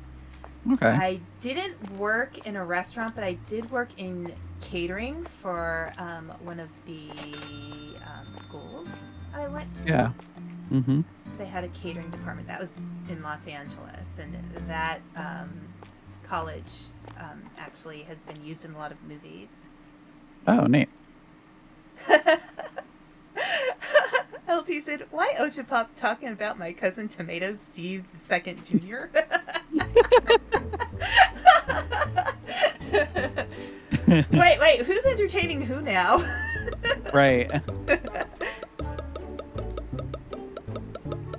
Yeah, I've worked retail. I've done I worked in a craft store. A pretty well-known craft store.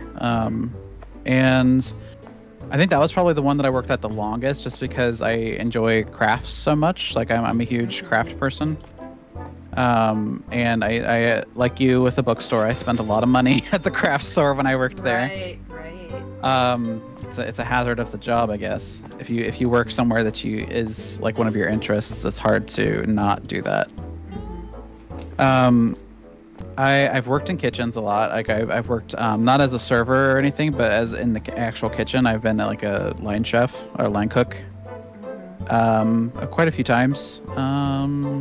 So yeah, I've definitely had my customer service experience. Yeah. I don't think I'll go back to that that kind of lifestyle anytime soon, but Yeah. it's definitely good for. I feel like I can do it if I have to. Yeah, but for sure. If I don't have to, I don't want to. Yeah, exactly. It's definitely something that you have to. You kind of sacrifice a lot for those types of jobs sometimes. Right. As far as your like mental health and things like that. Yeah. Because customers can just be really rude sometimes for no good reason. Right. And I think it's really unfortunate, because we should be treating people, with the same kind of decency that we want for ourselves. Exactly. I've always thought like, treat others the way that you want to be treated. So. Right.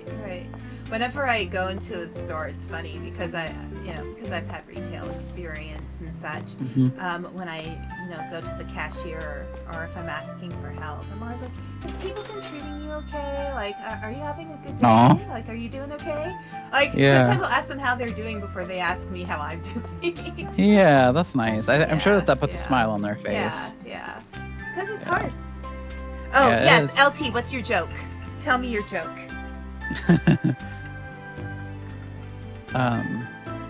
Yeah, it was just very, very hard job to work in retail. Right.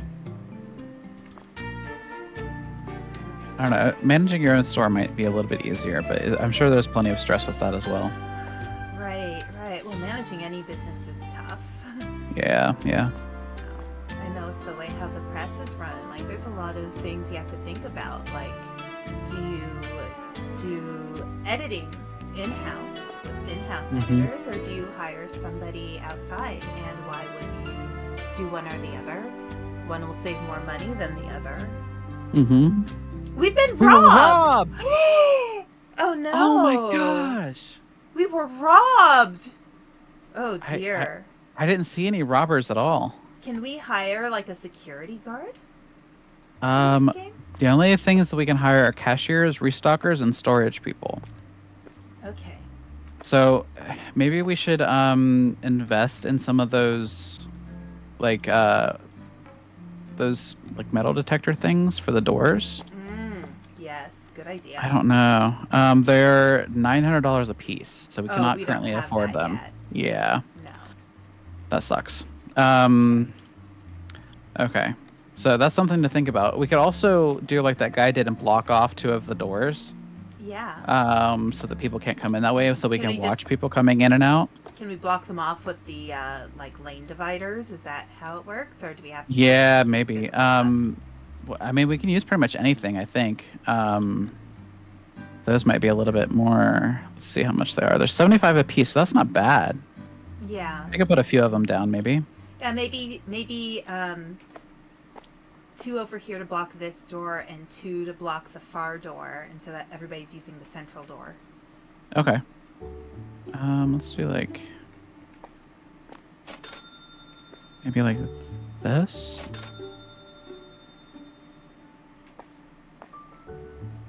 And like that. Let's see if that works. Yeah, yeah. Yeah, I did not see anybody robbing anything. I- Apparently, there's supposed to be like an icon above their head or something that like tells you that they're stealing. Okay.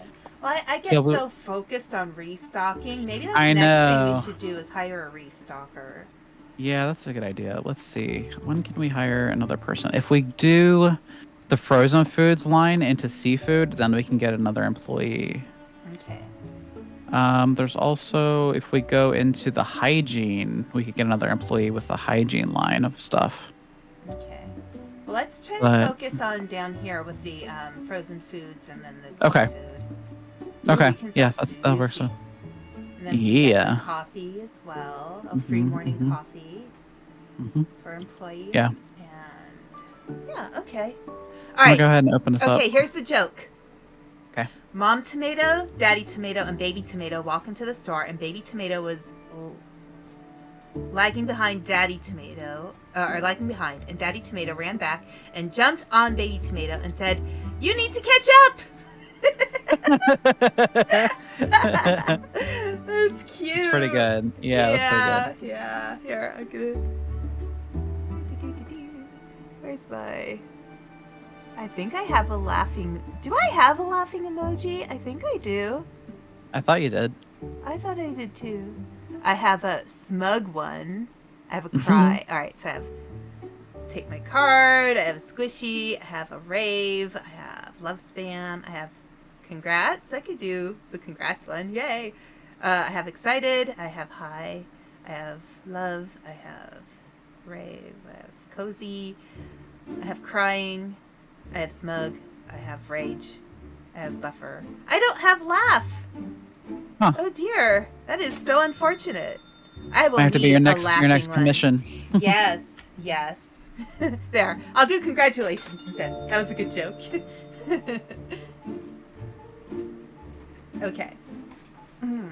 Let's see. Yeah, so those barriers seem to have fixed people coming in those other doors, so we can kind of watch. Okay. Yeah. And then maybe we can buy one of those metal detector things Yeah. for the one door. Yeah. So we can kind of...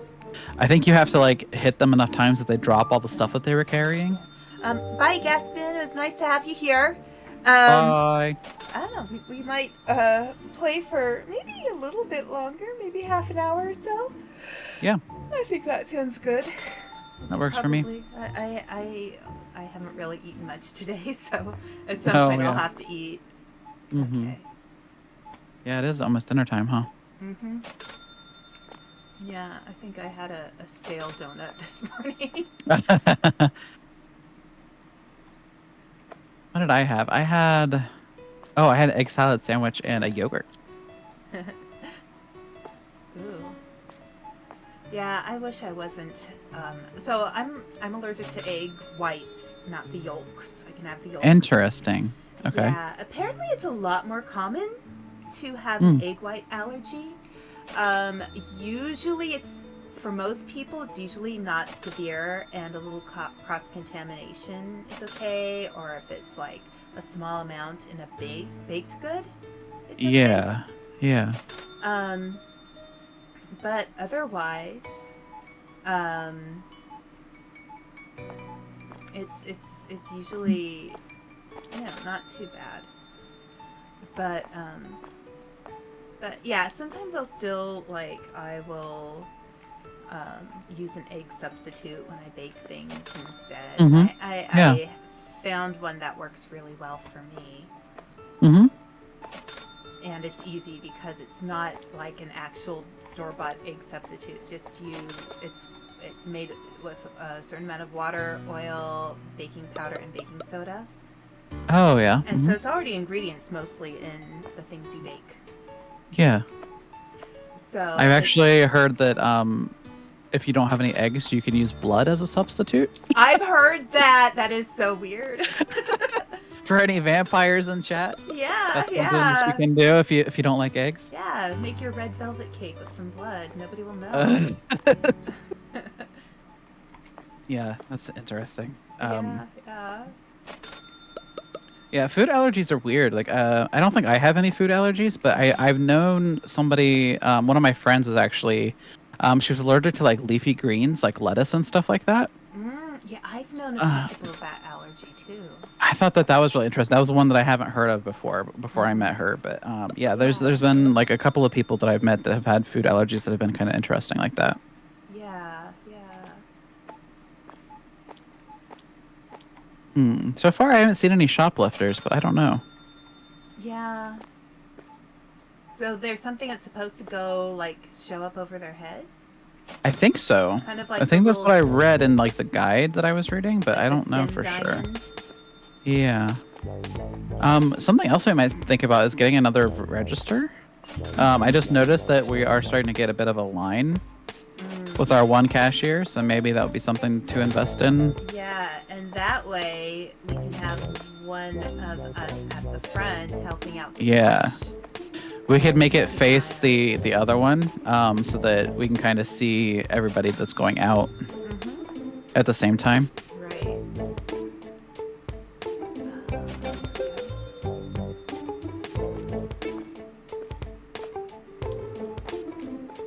Yeah, so I'm allergic to eggs, and then I'm allergic to goji berries. Interesting. Yeah. Which is nice that it's something that's, Kind of rare. kind of rare, sure. But it only happened when I moved here, where I am now. Interesting. And, Okay. And apparently, goji berry allergies are related to seasonal allergies. Oh. And when I moved here, I started to develop seasonal allergies because I think it's the plant life around this area. Yeah. Is different from what I'm used to. Mm-hmm. So I get allergies really badly here. Yeah, I take a daily antihistamine because the pollen around where I live is just awful. I get a lot of sinus issues if I don't. Not necessarily like an allergy, but it's just like my sinuses hurt.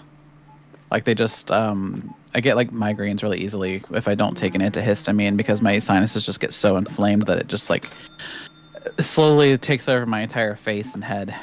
It just hurts. Yeah, that's understandable. Yeah, I think particularly, I think it might be birch trees. I'm not completely certain. But I think it's other stuff as well. Yeah. I think when you live in a city long enough, you become unused to a lot of nature. Yeah, that's true. I also heard that the reason why a lot of people are having more and more allergies, especially with pollen and things like that, is because a lot of urban planners have decided that male trees are more desirable because they are less work. Yeah, they don't to produce upkeep. fruit, so Yeah. you don't have to deal with all the mess on the ground. But unfortunately, what they do produce is a lot of pollen. Right. So it's very it's an issue. Yeah, it doesn't make a lot of sense in terms of our health. I also would think that having more fruit trees especially in public spaces would be good for like homelessness. Right. So that people could like pick up an apple off the ground and eat it or whatever. You know what I mean? Right. And I feel like it would be a lot better for oh, sorry, there's a shoplifter. I have to get her. Oh, get her. Yes. The words. The words it says. Do we pick this up? Ooh. Yeah, I think we have to pick up the items. I think I got all of it. Okay. Goodness. Yeah, How did she pick up that many items? Yeah, I don't know. Okay. Where did she put it all? She was wearing a dress. Yeah. Okay. I think we have some mess to clean up too. Do we? Okay. Yeah, there's a banana on the floor. Oh yeah, I see it. Okay. But yeah, I think having more fruit trees around would be good for everybody. Yeah, yeah.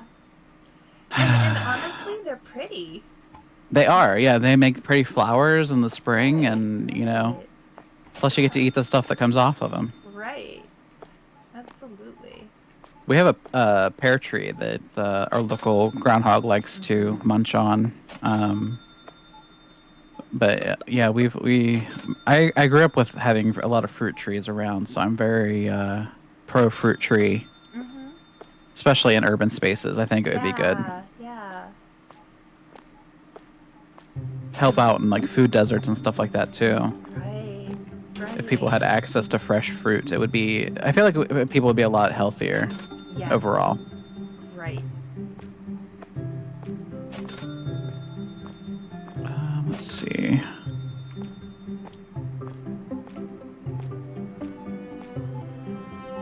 How's our freezers doing? They're doing okay. We might want to get more of the blue yogurt. Okay.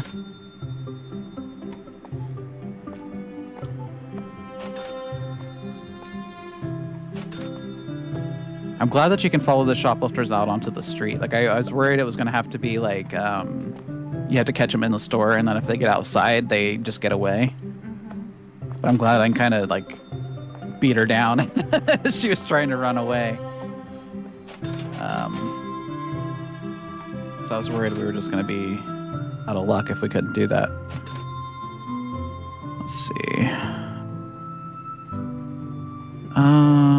Those could be restocked if we have them. Yeah, we do.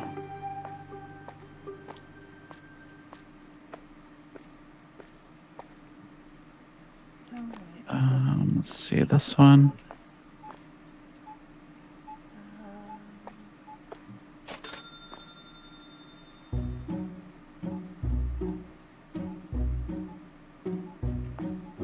Oh, there's more trash on the floor.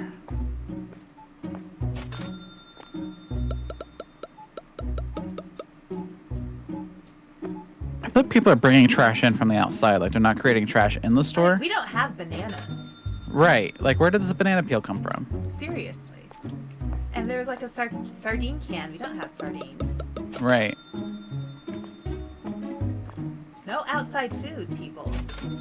We need to put a sign out front. So let's see. We need to order some stuff. I also noticed that if there are two shelves of something, people will only buy from one of the shelves. Right. So while it looks nice to have the shelves fully stocked, we don't necessarily need to have them fully stocked at all times. So once we get some more things, we can kind of move like the extra cereal and stuff off of there, I think. Yeah, I think I did that earlier with something. Okay. With the bread, I put the bread back in the boxes. Yeah. I think that's what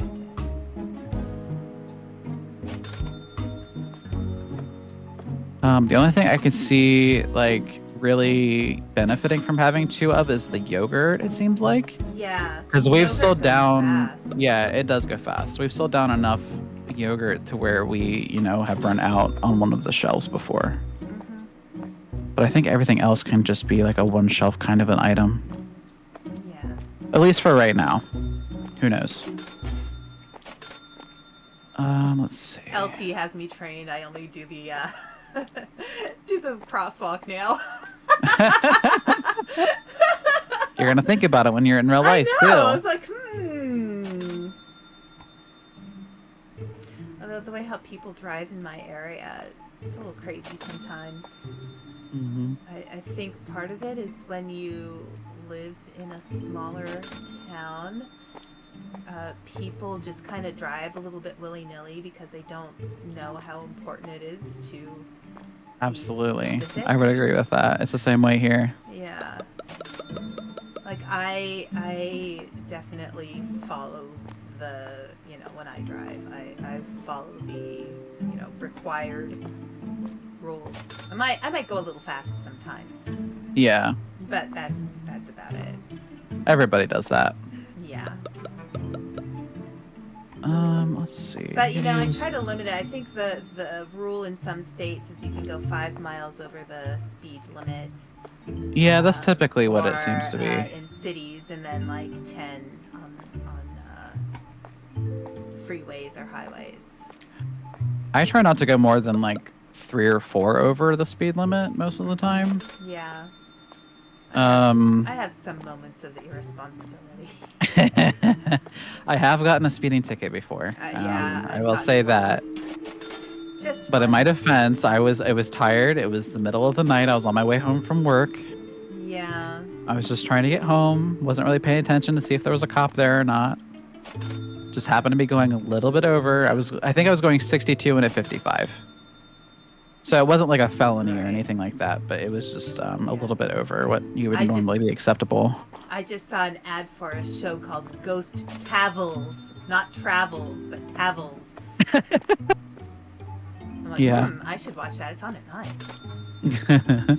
Have I done an ASMR stream before? No, I haven't. I don't really have proper equipment for ASMR right now. And I'm not sure how I want to handle that. I could probably do it at some point. Like, I don't have an ASMR mic. I feel like that takes a lot of creativity to come up with interesting scenarios to do like certain ASMR things.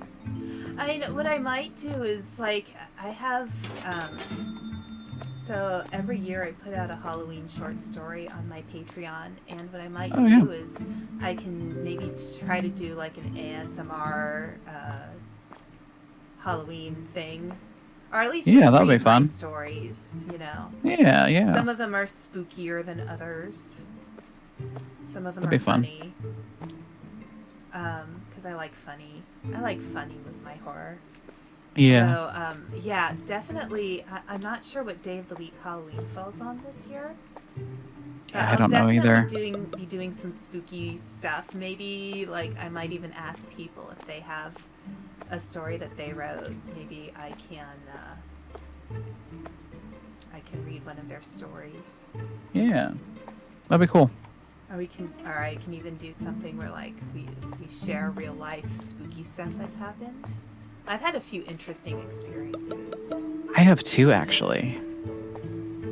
Yeah, that would be good. Yeah. Maybe bring in some guests to just have people come and hang out. I feel like everybody's had some kind of spooky situation happen at some point.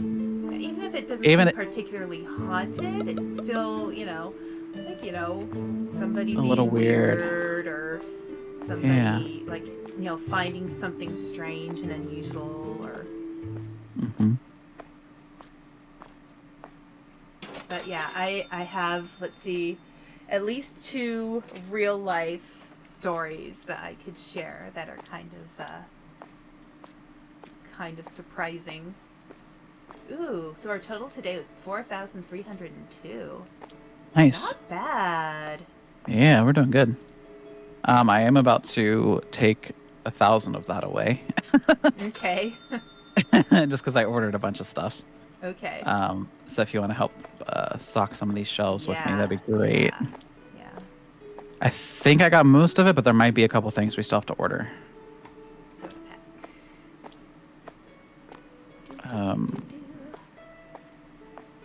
Yeah, I always thought that like maybe my house that I grew up in was a little bit haunted, but I found out that it was before it was my parents' house, it was a BMV type situation. Like it was like before people lived in it, I should say. It was a BMV, not before my parents bought it, but Yeah, it's just like back in the day, that's where people went to get their licenses and stuff renewed. Oh wow. Um, That but would make the energy of a house kind of interesting. yeah, my house has also been kind of or not my current house, but the house that I grew up in. It was also kind of spliced together. Like there was multiple like builds done on it. So Mm-hmm. like there was like the main part of the house was one build, and then where the kitchen was added on, and there was also a garage added on from the kitchen. Mm-hmm. There was a like a front area that was also added on to it. So it's just like multiple people over the years have just added on to this like one house. Mm-hmm. So not a lot of stuff like would line up properly, and like it was a very weird house. But yeah, Right. I was very convinced that it was like haunted, like somebody had died in the house before we lived Mm-hmm. there or something like that. But Right. no, it was just it used to be a BMV. Right. Well, sometimes too, when houses have like additions added on or rebuilds, and the electricity is messed with, Hmm. sometimes that creates a high EMF rating, Oh, and that's true. EMF can make you feel like you're being watched. Hmm. You So can like even kind of if sense it in it's the air. right, so it might not actually be a ghost; it just might be bad wiring. That's true. You know. Yeah, I didn't think about that. That's interesting. Yeah, one of actually, I'll tell you this because the library cave is next to a cemetery, Oh. and the library cave also was once an old farmhouse, Hmm. and there was a child who died, Oh. uh, like a few generations back, Hmm. and the child I think was is an accidental gun death. Oh. So one day, and I don't know if Heather is watching your stream still, because she probably doesn't want to know because she's in that room. Oh, geez. One day, so that was actually my office, my library cave office, Hmm. until she came to stay with us, and the I was sitting at my desk in the library cave office, and I was doing something on my computer, and I had my hair scrunchie sitting on the side of, like on the far end of my desk, so pretty far away from where I was. And I was just Yeah. sitting there doing stuff, and then all of a sudden, my hair scrunchie flew across the room. Whoa. I hadn't touched it, hadn't Hmm. done anything to it. It just up and flew halfway across the room. Wow. And it was one of those things. It's pretty lightweight. You know how when you drop things that are lightweight, they don't really go very far. Yeah. This was like literally, it was like somebody projectiled it across the room. Oh, wow. That's crazy. Yeah, yeah. So I don't know what that was about, but it never happened again. And I've never felt uncomfortable in this house. Hmm. Unless I've been watching a spooky movie or playing Phasmophobia or Yeah. something. But Yeah. then Yeah. Yeah. For that's sure. that's just you reacting to having watched something spooky, you Right. know. The area that I the area that I live in now also does ghost walks. Mhm. And I went on one year, and it was very interesting. A lot of it was just talking about the history of the town that I live in. Mhm. And then this one part that really stood out to me was we went into it's an old hotel, and there's a certain bathroom in the basement. I think it's the ladies' restroom. Um, you as soon as you walk into that room, you just feel heavy, like Mhm. something is just weighing down on you. Mhm. And I have never felt anything like that before. It was so eerie. Like it made the hairs like stand up on my arm. Like I got goosebumps all over my arms. Mhm. Just because it was so weird to just feel that. Yeah. Like as soon as you walk in the room, nowhere else in the hotel did you feel that. But as soon as you walked into this one specific room, Interesting. it was very weird. Huh. I don't know what it Very was, interesting. but Yeah. it was just this feeling that you got. Uh And huh. They said that there might have been somebody who was like murdered there, but I don't know. I don't Yeah, remember. yeah. Interesting. Yeah, ghost walks are fun. Yeah. Now, here's my question for you. Hmm.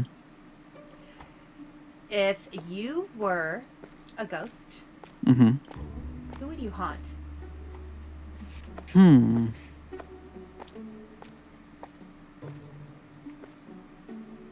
Assuming that they weren't also deceased, yeah, Mm-hmm. probably my best friend, just because I think it would be funny to mess with her. Hey, I am not judging that. I don't know, like I'm not super close with like anybody in my family, so I other than my mom, but I would probably, yeah, like my best friend, I'd probably haunt her just because. Yeah. What about you? Oh gosh, who would I haunt? Like, if I wanted to be a vengeful ghost, I'd probably mess with older human brother. Yeah. But if I came back, like me just being me, I would want to just reassure the people that I love that I'm okay. Hmm. I think that's kind of more who I am. I just want to like come back and let them know I'm okay and that I love them. Yeah. You Like know. I think I would do that with my best friend too, but Right. I And feel then like I'd probably go I'd and mess with like her with a little bit. Yeah. then I'd probably go and find a an old castle or something to haunt.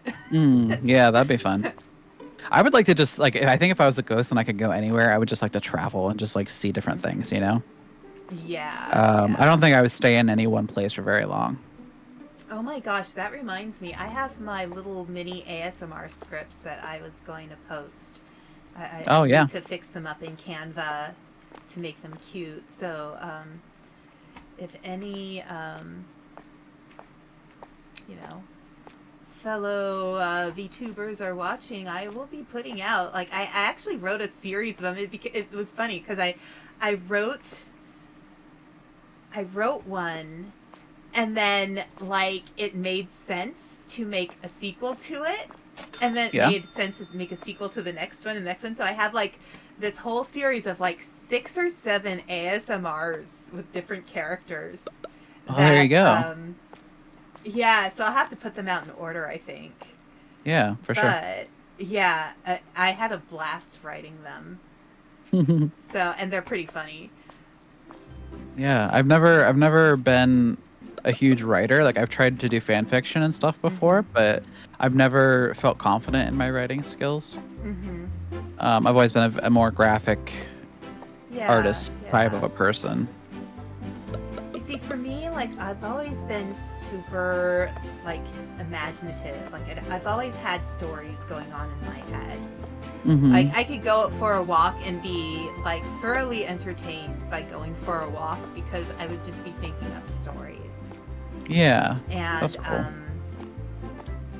that's in a way that's part of my writing process Hmm. because it actually helps me to write when I take a break and go outside and just kind of think through my story Yeah.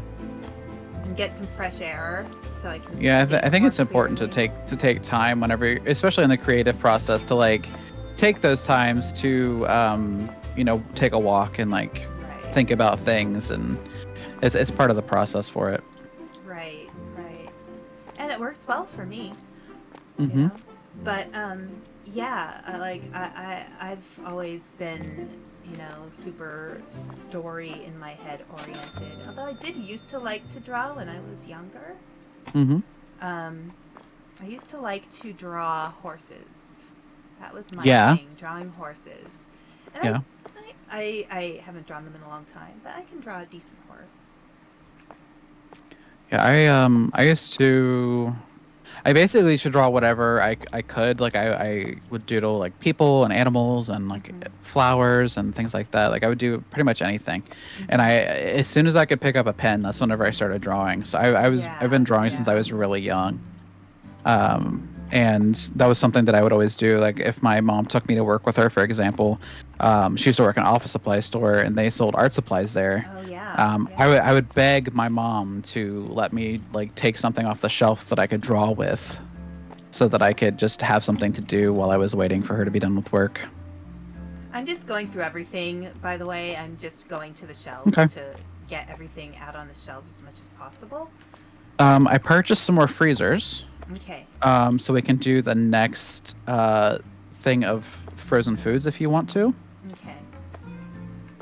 We have 6 franchise points available. Okay. How are we doing on time? How you feeling? I should probably have dinner soon. My tummy Okay. is growling louder than my dragon voice can achieve at this point. Okay. And we're playing a grocery store game, so I mean, right. we're dealing with food. I will. I'll go ahead and buy the next frozen foods, Okay. and we can stock those up, and then be done. How about that? Yeah. That work? And we can come back. Like, I scheduled next week to be pretty light. Okay. Like, yeah. I only have 3 streams planned. Okay. So for Thursday, Saturday, and Sunday, I have plans. But like in an evening or so, we can, like, For sure. Especially Wednesday or Friday, I could probably stream for a little bit. Okay. A couple hours. Yeah, just let me know. Yeah. I'm good with All that. right. Oh, we have another pizza now, so I can put this with the other pizza. Getting organized there. Yeah. I try to keep like boxes, like similar boxes together. Right.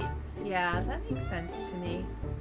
Especially with like these frozen things that we can't really see very well. Hey Austin, how you doing?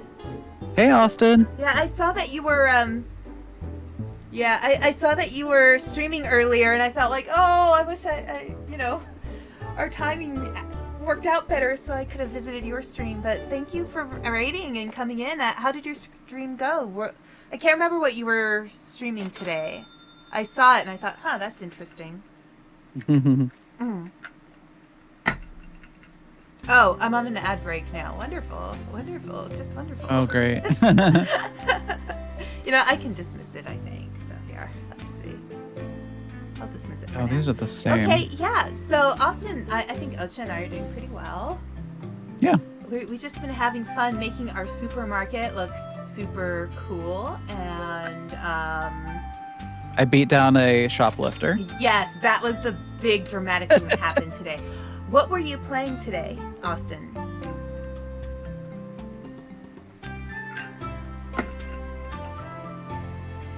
And take your time if you need to. Or if you need to go, like, I don't mind. Ooh, we now serve vegetable lasagna.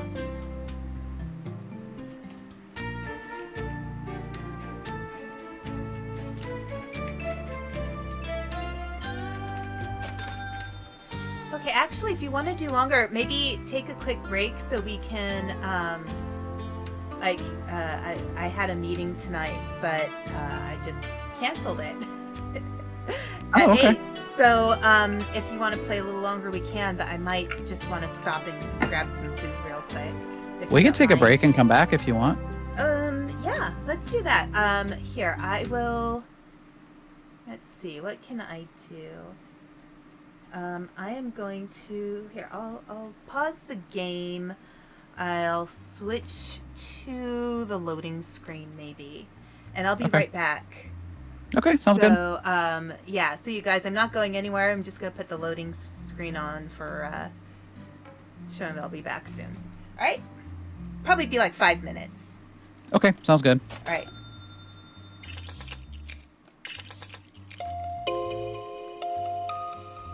Let's see. We need more this and this. Maybe, what did I do? Are these 2 different things? Oh, they are. Okay. Both of those. What else? I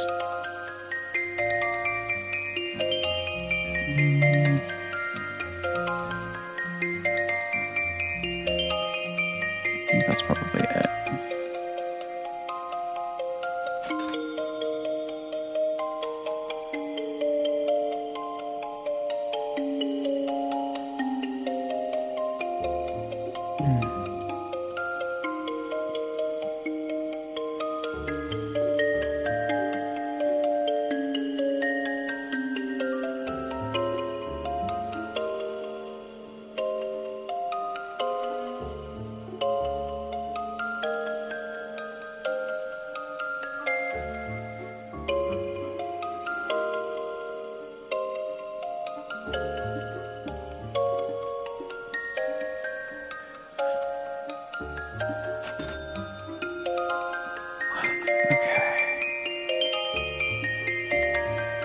Pizza is stocked up.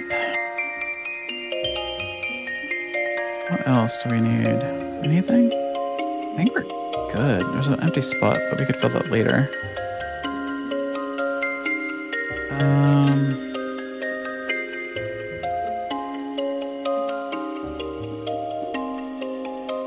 Hey, Austin, welcome in. How are you?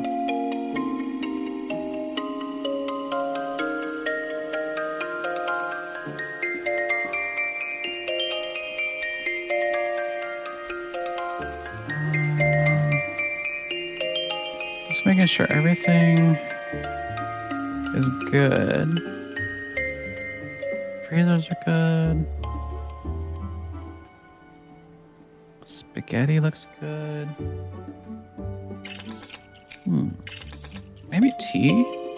I could certainly fit more tea.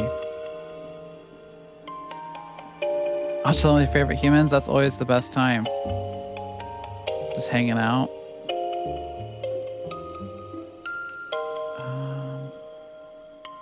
Yeah, we do not have any tea, so I'm going to purchase some more tea.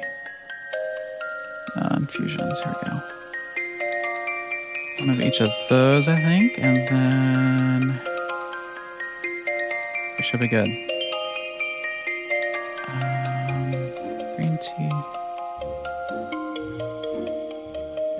Might have to buy another storage shelf in the back.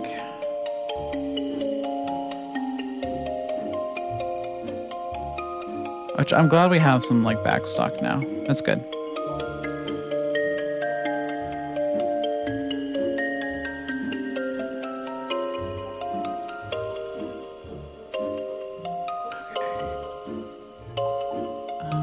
Let's see. Cycle that. Get this one.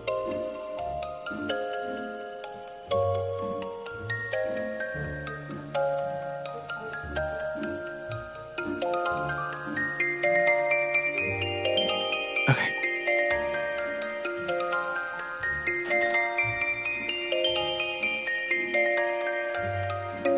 Should I buy more cereal?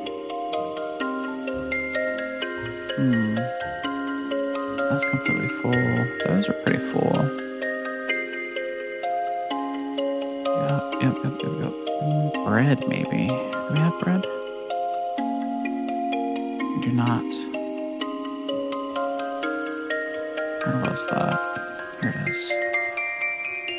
We have one bread.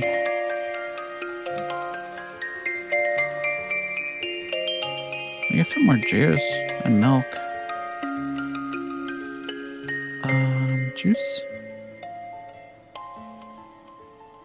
Juice and milk.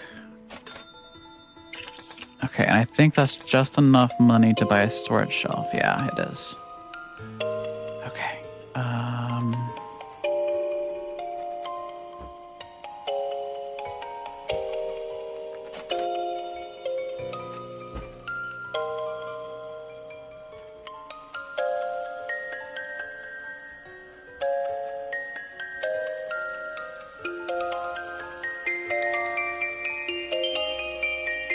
Okay.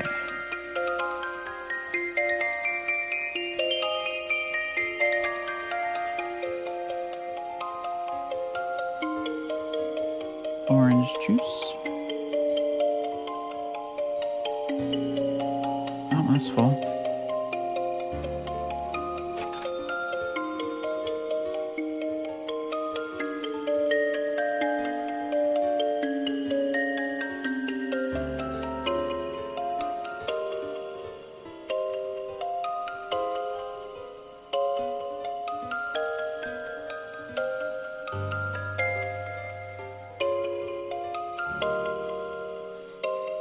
Okay.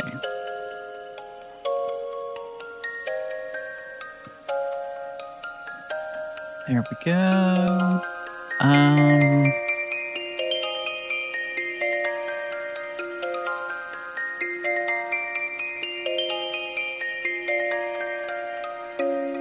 Maybe.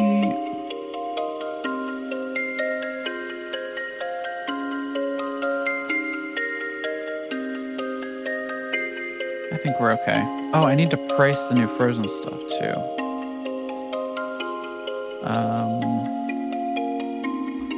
So $4 or it could be like $3. So no, not $4. It'd be $8. So $7.75. Same thing for this one. It'd be a little less than 8. So like $7.50. Let's do like $7.25. 7, be like $7, like $6.75.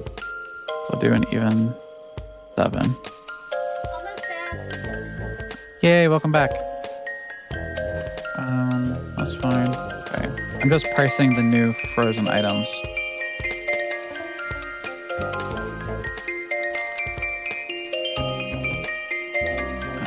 We'll just do $6 for that.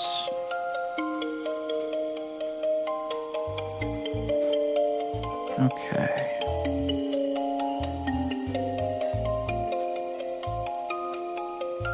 I think we're all set.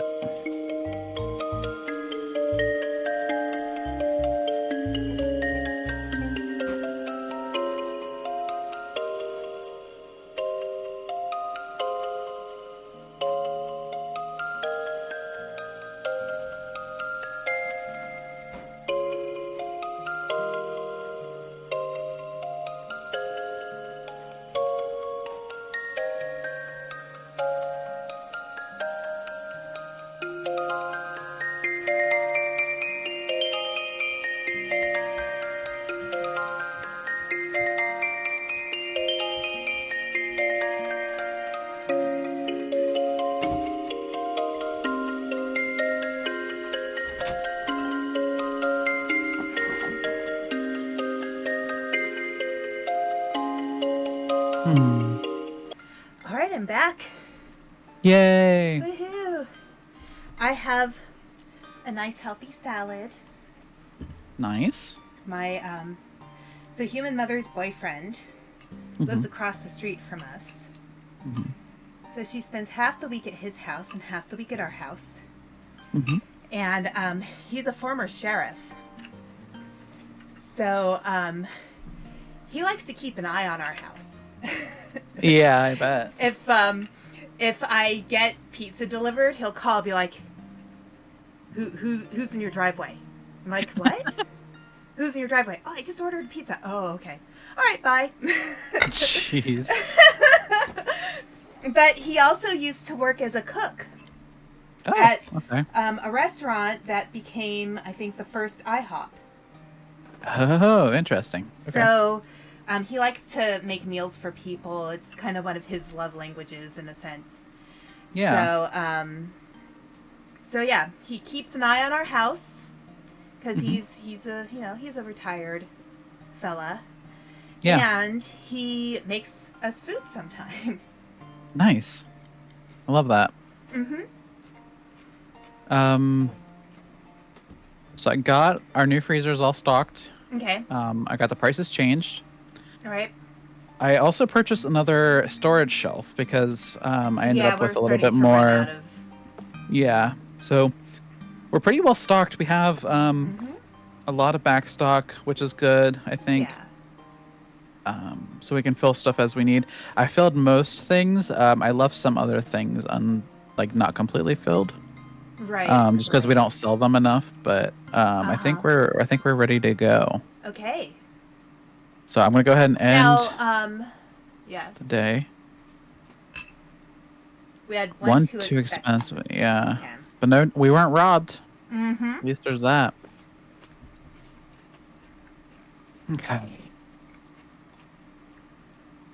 One thing I was thinking. Mm-hmm. So where's our lighting in this building? We just purchased the lights and the with this Oh, tablet. okay. Because I was So wondering if it's a little dark in here at the end of the day. yeah, I kind of agree with that. We could buy some more lights if you want to. They're only $30, so we can afford three right now. Okay.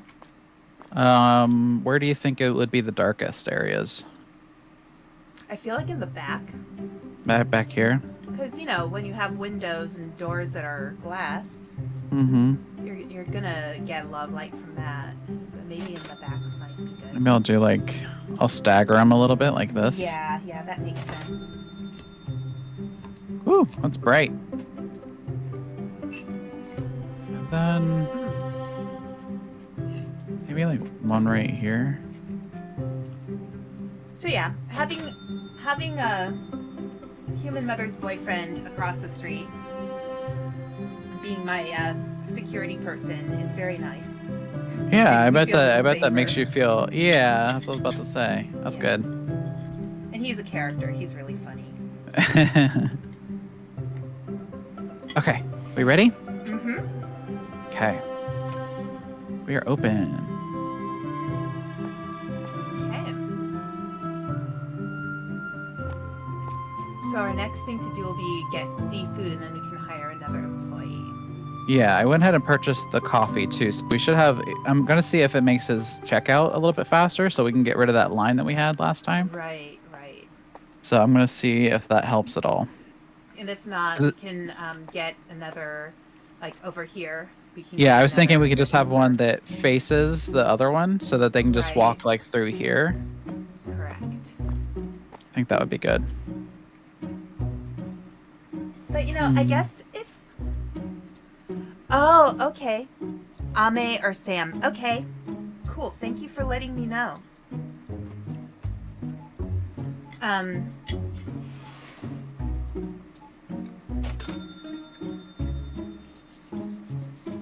But yeah, I think with this game, one of the interesting things is like I was making my food downstairs. Mm-hmm. I was thinking about how this game so far we don't have any produce. True. We do don't- not. Yeah, we don't have any fruit. Is there I wonder some if place that's that the we get any? thing. That's what I'm looking. Hold on. There's candy. There's personal Yeah. care products. Looks like there's Alcohol. meat. Yeah. Yeah, there's no produce. Huh. Cleaning products. Yeah. We can get that's books. crazy to me. Books. There's books. Yeah. Oh, There's wow. 2 things of books. Huh. That's interesting. Interesting.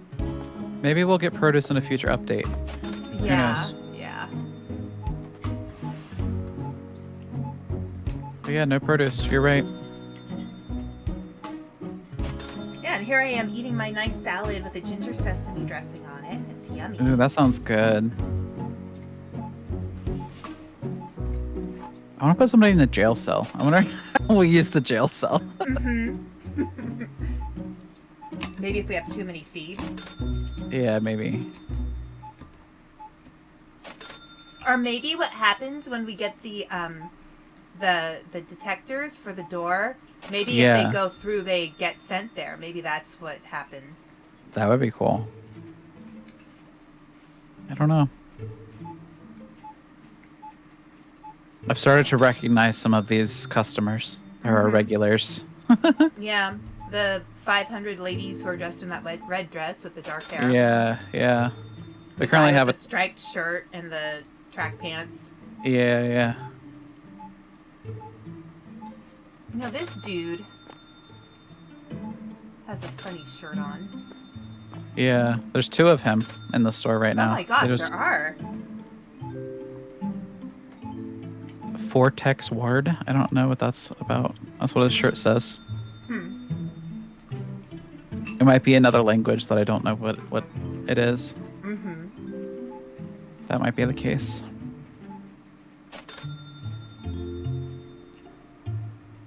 Yeah, I I'm apologizing. Everybody probably can hear my chewing ASMR at this point.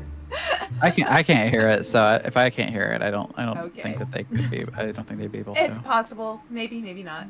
Who knows? Maybe, yeah. Alright, do we need to do any restocking? Sodas tend to go fast. Yogurts, yogurt. Mm-hmm. Pink yogurt. Pink yogurt. Come on, pink yogurt.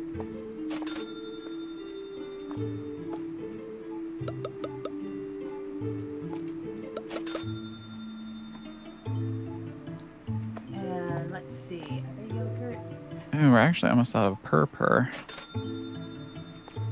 Yeah, maybe we should start keeping stock of the cat food. Okay. Because that does seem to go quickly. I will buy. Do we have any of the others on backstock? We have the dog food. Yeah, the dog food tends to fill up the shelf, so. Yeah, and we have one pat of cat food. So I'll buy. I'll buy 2 of the purr and 1 of the pat. How about that? Mm-hmm. And then we can have a little bit of backstock of them.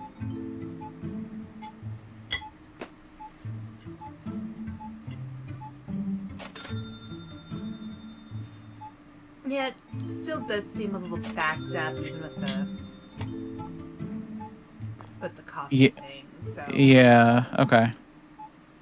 Well, we'll do that next then. Okay. Then we can take turns on the register as we need to. Right. Oh, actually, there was one. Okay.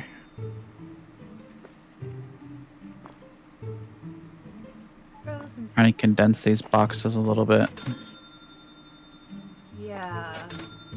Okay.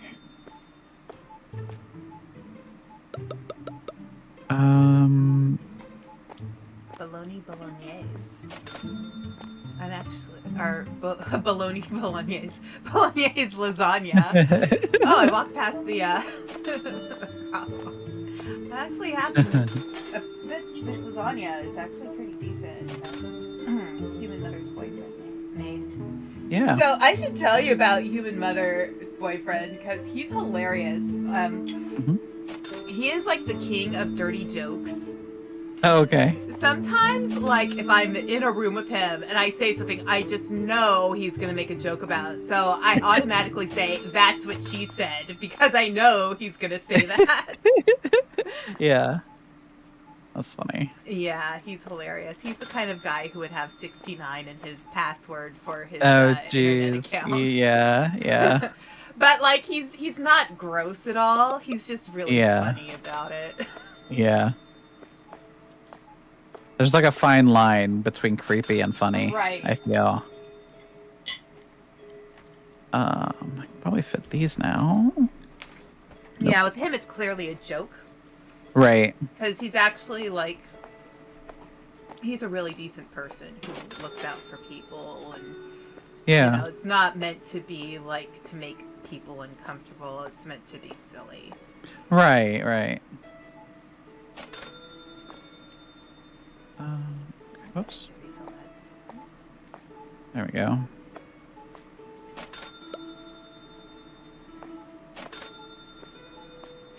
Ah, let me out.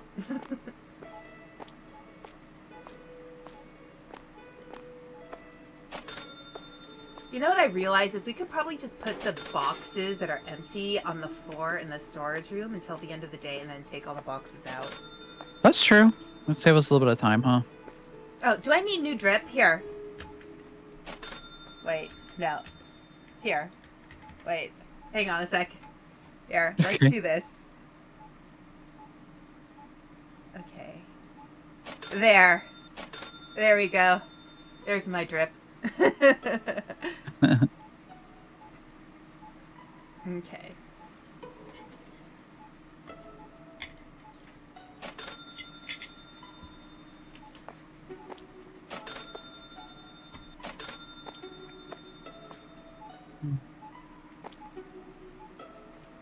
So we can probably fit those out on the shelf. bring out a box to refill a shelf, and I only put one on. Ooh, vegetable lasagna. Yeah. You We know, now I have. actually prefer vegetable lasagna to meat lasagna. Me too. I mean, I know why you do, but for me, it's just like I feel like it's such a great. I don't know. Sometimes like there's too much. Like if it's cheese, Yeah. like you already have your protein with your cheese. You don't need Yeah. additional protein. Yeah. But I mean, I've had some good meat lasagnas too. But Yeah, I think I really explained like the other night.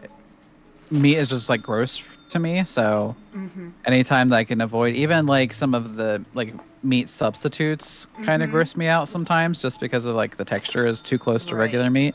Right. So I try to avoid meat as much as possible. Right.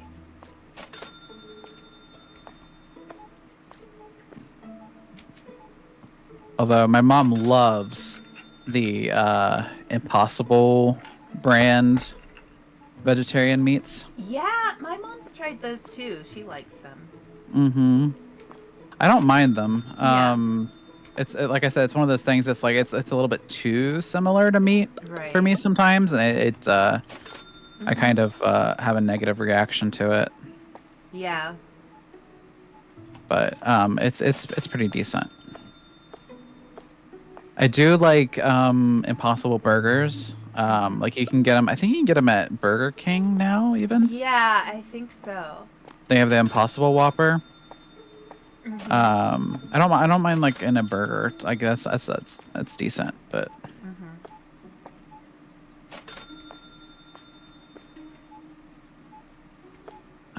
let's see. Oh, hey, hey. No, I didn't mean to hit you. I'm sorry. I was just trying to clean up the mess. Goodness. Are you abusing our customers? I'm trying not to. You got in my way. I was just trying to keep things clean. Okay, whatever the burr thing, whatever the other burr thing is, I need to refill those. I think they're both chicken. I don't know if we have any in the back stock. I'll buy some. Okay. Let's see. Frozen foods, chicken mix. Oh, vegetable mix and chicken mix are what they are. Okay. Okay. Alright, everything looks good out here. We need more spaghetti. We might need more spaghetti soon. Spaghetti seems to sell well. Yeah, it does. Oh, and flour. Do we have Okay. any? Oh yeah, we definitely need flour. Both kinds. Okay, I will do that next. So flour, and you said spaghetti, right? Blue yogurt. Okay. Spaghetti, flour.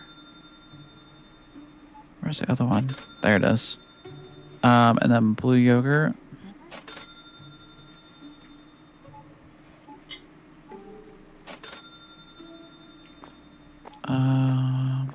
Okay. Maybe bread. Bread? Wait, hang on. No, bread we're good. Okay.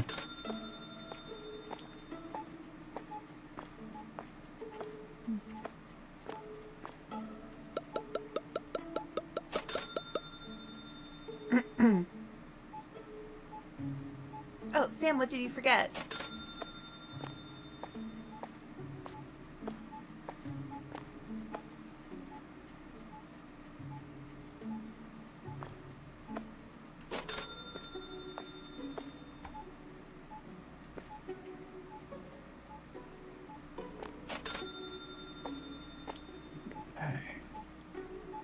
Why are you staring at me, sir?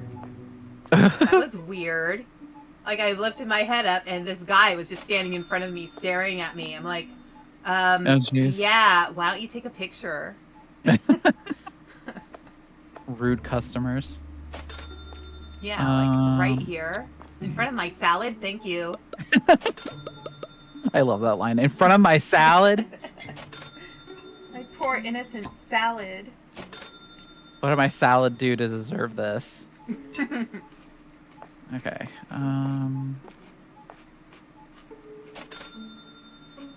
I also purchased some pink yogurt. Fill that Hey, up. that was the same guy. He just walked through me. Oh, jeez. I wonder if I can... Messy Nope. mess. Clean up the mess. Yeah, I'm trying to watch for shoplifters, too. I haven't seen any so far. Yeah. Okay. Yeah, I'm bad at looking for the shoplifters, I think. They're really fast, too, I noticed. Like, they try and, what's that say? No checkouts available. Uh-oh. I need that broom. Oh. Come back, lady.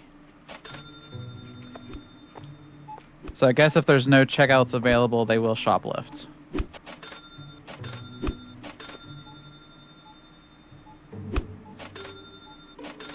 Gave her one more smack just to be good. Okay. Yeah. So we just get the money back for that, I guess. Yeah. That's cool. Okay. Yeah, so I'll go ahead and buy another checkout then, I guess. Yeah.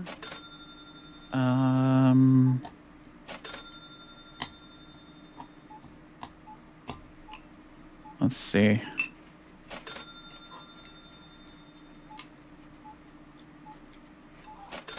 There.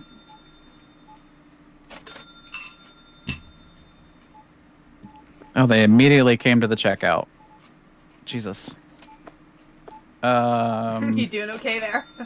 Yeah, I was just not expecting as soon as I place it down to somebody walk over to be checked out. I think you have it set in the reverse. Do I? Yeah. Oh, okay. It's okay. I will fix that. Ooh, I can't look around it. I tried to match it, but I guess I did the opposite. Yeah, it's okay.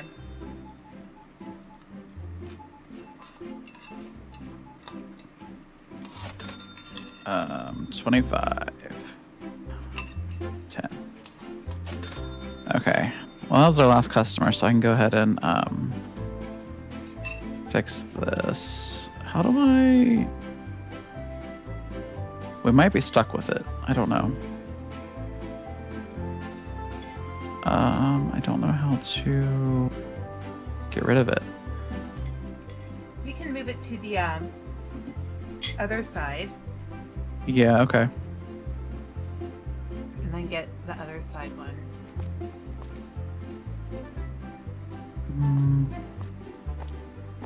Alright, I'm gonna go through all of our stock. Oh, and I'll get rid of our recycling boxes first. Okay. Although actually maybe we should wait until we empty those boxes and then do all the recycling. Yeah, okay. Okay, so let's see. Rice. So I want checkout left over here is what I want.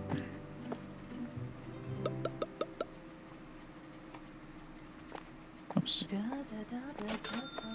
There. Gonna take There has to be a way to get rid of this other register, isn't there? Maybe with the,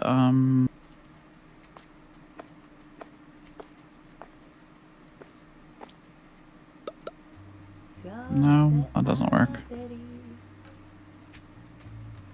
Okay, so I'm trying to think of songs that are not that are like, you know, in public domain. I know You Are My Sunshine is in public domain. Oh. So you can sing that. Green Sleeves is, and so is Scarborough Fair. Because those are centuries old. Yeah.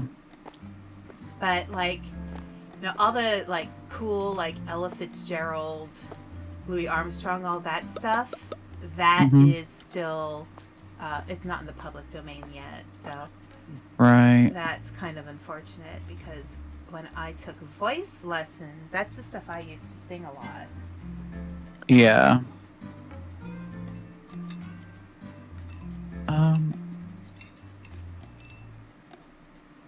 Yeah, we're just stuck with this extra register, so Okay. I don't know how to get rid of it.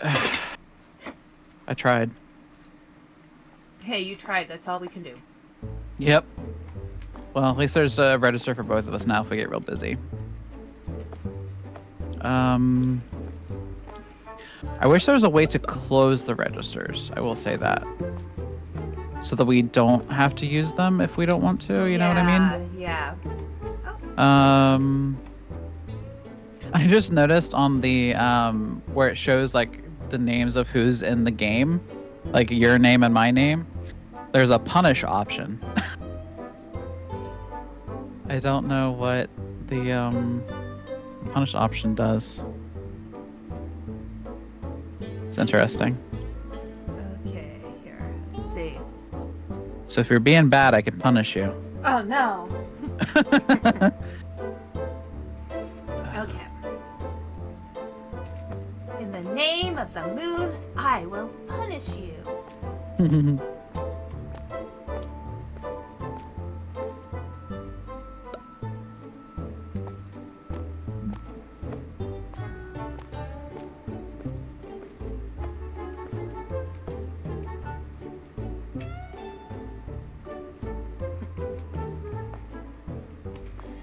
Alright. Sugar-free soda.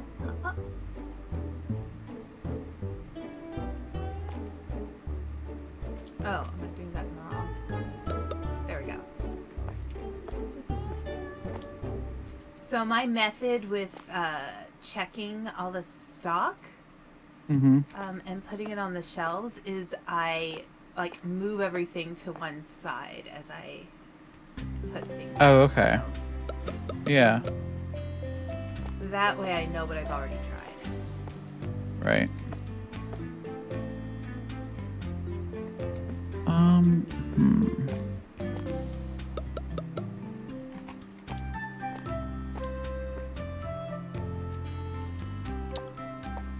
Yeah, there really is no way to sell these things. So you're like, if you buy something from the build menu, you're just stuck with it. You can't get rid of it. That's so. Yeah, I don't know. We could maybe put some barriers up so people don't use this register yet. Yeah. I don't know what else to do. Because then we would have to watch all 3 registers. Right. So let me just I'm gonna put this down for a second. And I will rotate this so it's not in the way. I'm guessing the lullaby song is probably public domain. Yeah, I would say so. Nothing Disney, though. No, because Disney likes to keep bringing in their IP over and over again. Right. So that you can't do that. Right. That's why they made the didn't they make like a Winnie the Pooh movie that was because the Blood and Honey, whatever it was called. Well, there was that, but there was also, I think, one that Disney did that was because Winnie the Pooh is now public domain. Right. But they had made something to try and stop it from being public domain. Yeah. I don't remember. It might have been something else. It might have been Mickey or something. I can't remember. I remember Mickey was Mickey did come out. Basically, they just recycle the same ideas over and over again so that their IP is always under Protected, copyright. Yeah. Yeah, so nobody else can use it. All right, Smudge, come here. Oh, how's Smudge doing? He's good. I don't know if there's something wrong with his like vocal cords or something, but his meows recently have been really squeaky. And he it's like a little bit more grating than normal. So I've been trying to kind of keep him from meowing at me because it's like it's a high pitched kind of squeak. Yeah. But I kind of want to get him checked out because it is different from his normal meow. But I don't know. He's doing good otherwise. He's being a menace as usual. Keeps trying to rub on my microphone, which I know is going to make noise, so I keep trying to push him away from it.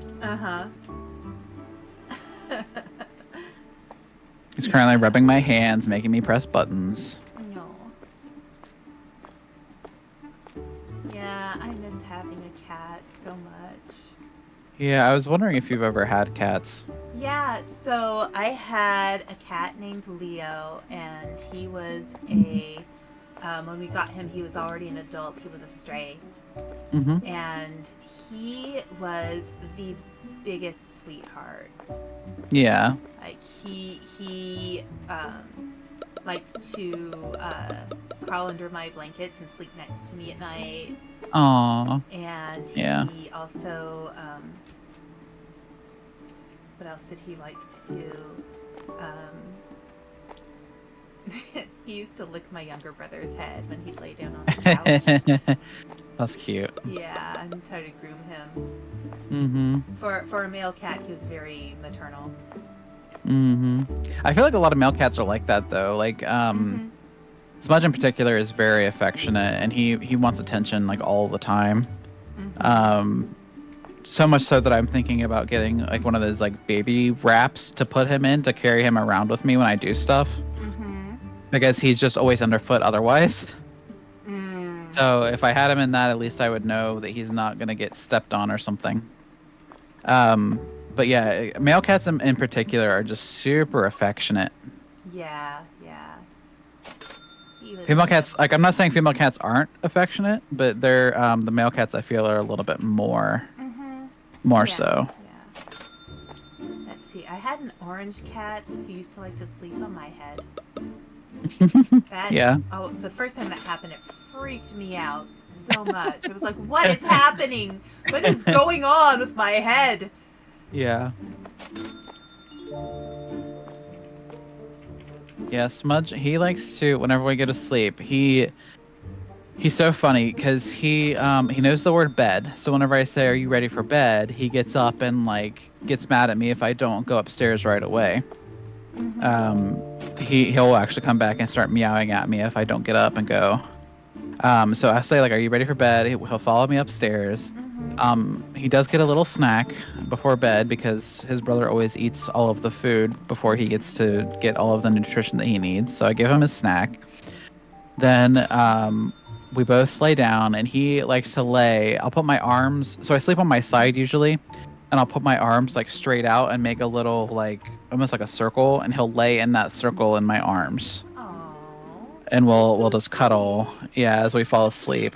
Aw, that's so cute. Yeah, so Leo was such a sweetheart. Like, if I'd have a really bad day, if I'd be upset and I'd cry, he'd come to find me. And he Mm-hmm. would immediately sit in my lap and start purring. Like, he Aw. knew when I was upset. Like, Mm-hmm. he. Because I know that the frequency that cats purr at is actually a healing frequency. Yeah, it is. So I think he did that on purpose just to, help me feel better. Calm down a little bit. Yeah. Yeah, yeah. Yeah, Um. he was a big love. Yeah. I love male cats. I think I'm always going to prefer having male cats over female cats, just for that Uh-huh. reason that they're just so lovely.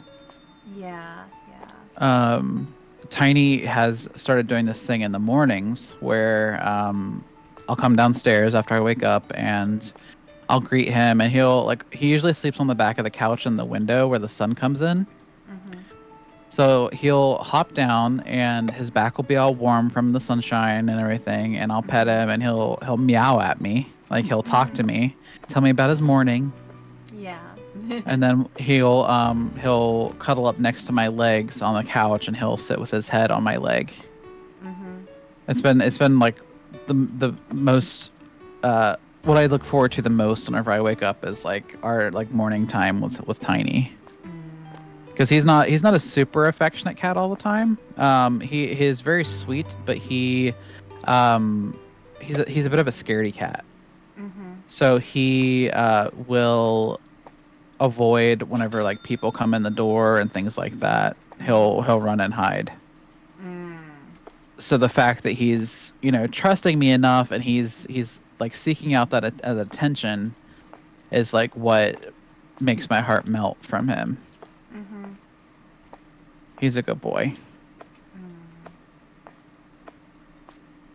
They're both pretty old. Like I'm surprised because like they both still run and jump and fight and play and do all the things that cats usually do. But Yeah. they're both Smudge is 15, I think, and Tiny's 14. Mm-hmm.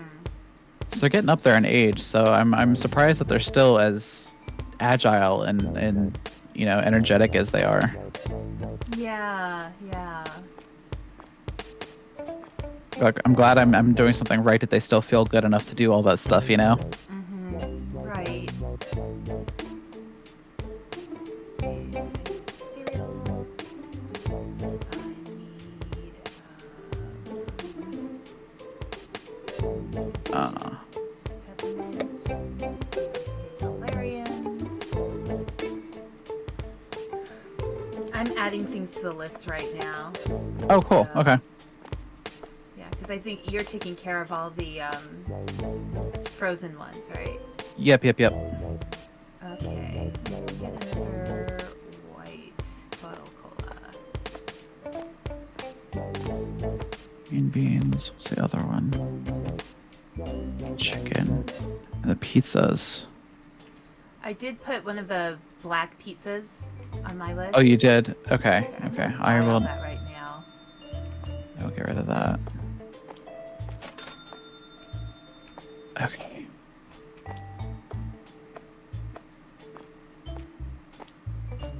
Yeah, no, Leo was the best cat I've had. And Oh, I've those had are other cool. cats. So Oliver was the orange cat. Yep. I didn't miss much, Austin. We've been talking about cats, actually.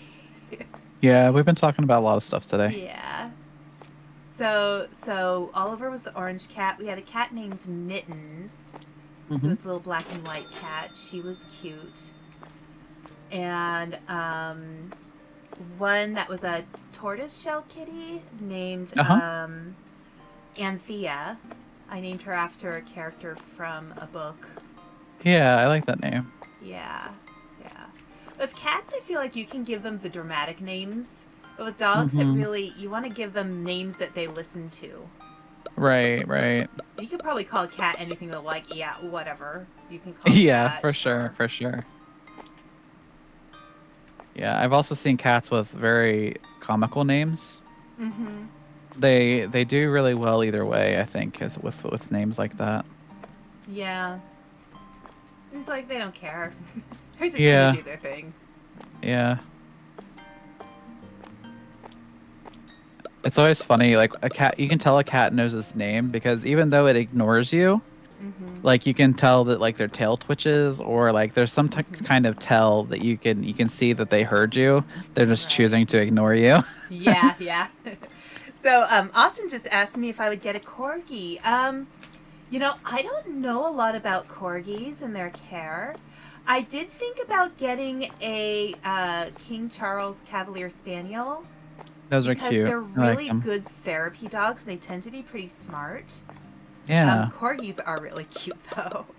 Corgis are really cute. They're very I cute. think they're a little bit stubborn to train, but I Mm-hmm. think they're good otherwise. Yeah, yeah. I think the only thing you have to worry about with corgis, as well as like dachshunds and stuff, is their hips and their back because they are a Mm-hmm. longer dog Right, with the little right. bitty legs. I think they tend to have a lot of back problems. Yeah, I worked with as a nanny for a family where they had a dachshund, Mm-hmm. and he was really cute. Like he had a really great personality, and he Mm-hmm. was a good for that family. He was a really good dog. Like Yeah. he was what they needed, you Mm-hmm. know. And the kids were really good with him, and he was just like, he had a very like he wasn't too energetic. Mm-hmm.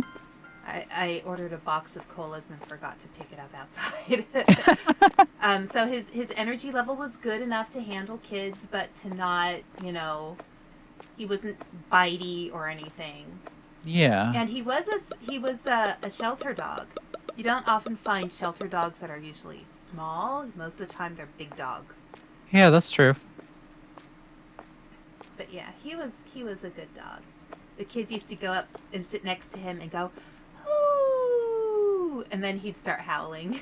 That's cute. Yeah, yeah, the kids really enjoyed him. and try to think. Gosh, yeah. So human grandparents had a German Shepherd named Lady Gemini. Hmm. And Lady Gemini, like when you think of German Shepherds, you think of they're tough dogs. They usually use them as police dogs and stuff. Right. But um, but Lady Gemini was really like kind of a little neurotic, I would say. Yeah. She had, I guess, when she was young, somebody gave her a chicken bone and it got lodged by her ear, and it made and it was a really kind of scary experience for her, and it made her kind of just a little neurotic. Yeah. So That's understandable. Yeah, so she was kind of fragile, I guess you'd say, personality-wise, and so she was kind of an oddball. There was one day, the one Thanksgiving, we were there and we were watching, the movie Some Like It Hot. Yeah. Yeah, total classic. So we were watching that movie. And Lady Gemini had been outside, and she came in right in front of the TV where we were all watching the movie, and just started vomiting up grass right in front of the TV while we were watching the movie. The movie was almost over. Yeah. And we were like, really? Oh jeez, dogs are crazy sometimes. Yeah. Oh, you want to hear my horrible Thanksgiving story? Sure. So one Thanksgiving, I ate a little too much. Uh-huh. And this goes along with that story. It was actually the Thanksgiving before that happened. I had eaten too much and my stomach could not take it. Mm-hmm. So I vomited, but I vomited so hard that I got a bloody nose at the same time. Oh jeez. So it seems to be a family thing that somebody vomits at Thanksgiving. Jeez. But now, like when I yeah, it was awful. So now when I eat, like I try to pay attention to how my stomach feels so that I don't eat too much in one go, because my stomach gets really sensitive, and I don't like vomiting. I think it's really just icky. So Yeah, for sure. Yeah, I was definitely okay. I was just the food was really good.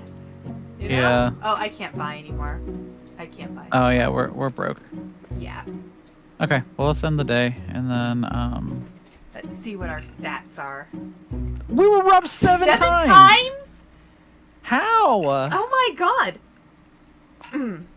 We lost $183. Ugh. All right. Well, one of us. I'll be at the register. Okay. If I can remember how the registers work. Yeah. But yeah, a lesson to us all. Do not overeat. Yeah, do not overindulge during the holidays. Yeah, it's unnecessary. Yeah. You know? If you feel like you have to eat everything, eat small amounts of everything. Right. I'm a trier, so I like to put a little bit of everything on my plate. Yeah, I kind of am too, honestly. Within reason. Like, there's obviously things that I don't like and things that I do like, but yeah, I'll try most things. Yeah. So while I'm not a vegetarian, there are some meats I don't like to eat. Mm-hmm. So I mentioned most red meats. Yep. I have my stomach's very sensitive unless it's like good quality stuff. Mm-hmm. But I don't like lamb. I can't handle it. It's too greasy for me. Yeah, I can see that. Chick-fil-A, I can eat Chick-fil-A. Chicken I'm fine with. So it's funny. on Human Older Brother's farm. I helped him start the sheep farm. Yeah. And when we were first starting, what's with these two guys like staring each other off, man? I don't know. Oh, okay. Let's see. Oh yes, people are buying stuff. Mm-hmm. Okay, so I need to give them 150. $. There you go. Okay, so yeah, when we were first starting the farm, you don't make any profit really off of the sheep until you've had them for like a year or so. Okay.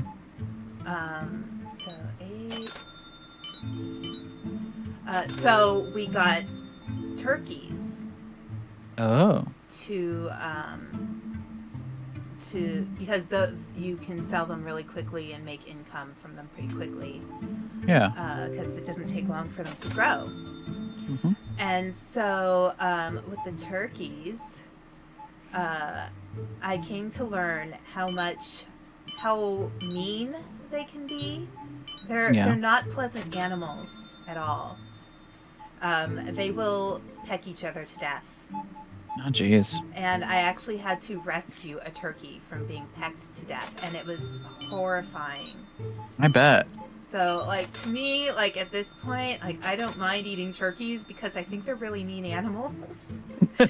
Yeah, that's fair. But, Dragon Neko. But yeah, no, I don't feel as bad about, like, I mostly am just like a poultry and fish person, really. Yeah. Cows are just such sweet animals. I hate the thought of anybody eating them. Uh-oh, wait, I have to speak turkey. Let me see if I can do turkey. There.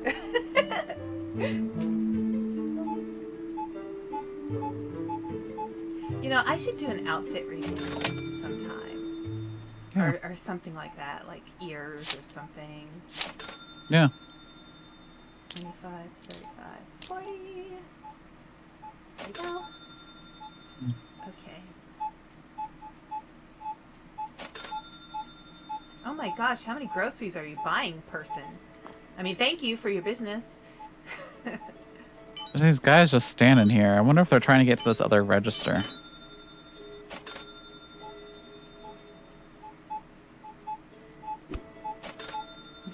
Hit him on the head. Get out of here. 1, 9. I wonder if you Get can outta put the here. spare register in another, like in the storage room maybe or something. I tried. It didn't work. Oh, bummer. Oh my god, he did. He put stuff on this register. How did he do that? Oh my gosh. Oh, And I can't even no. get to it to, like, check them out.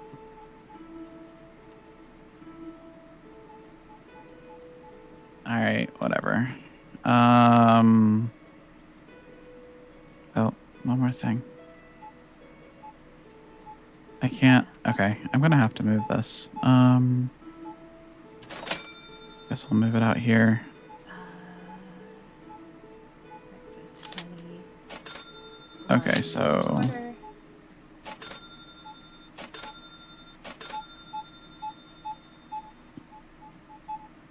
y'all weren't supposed to use this register.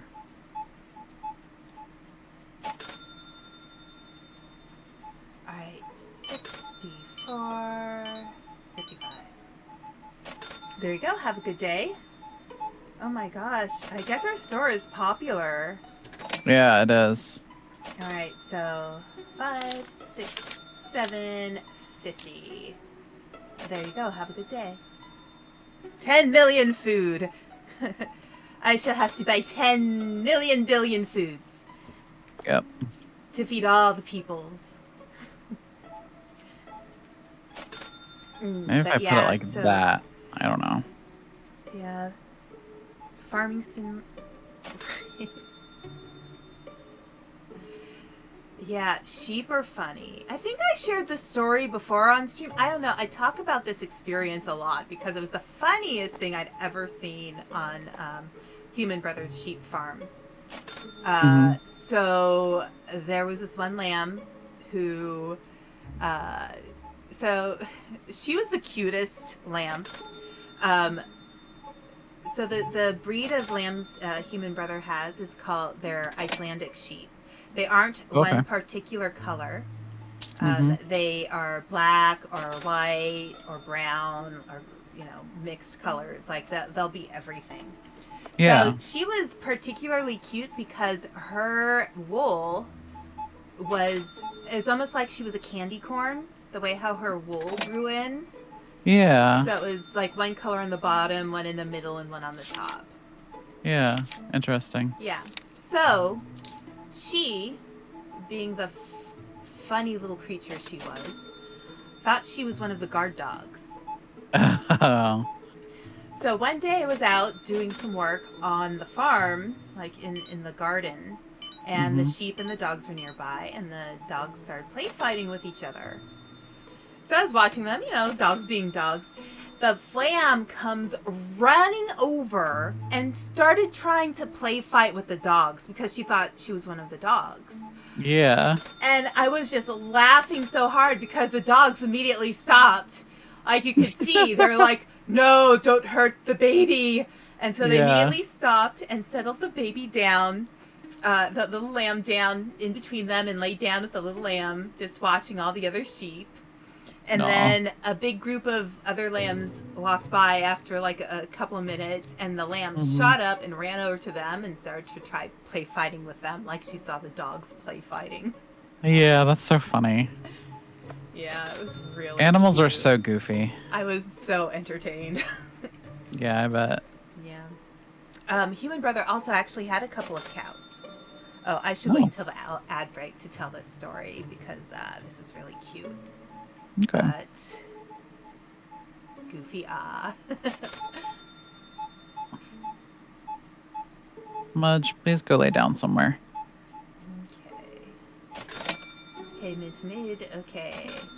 20, 30, 1, 2, 3. 50 cents, 75, 85, 90 is our change. There you go.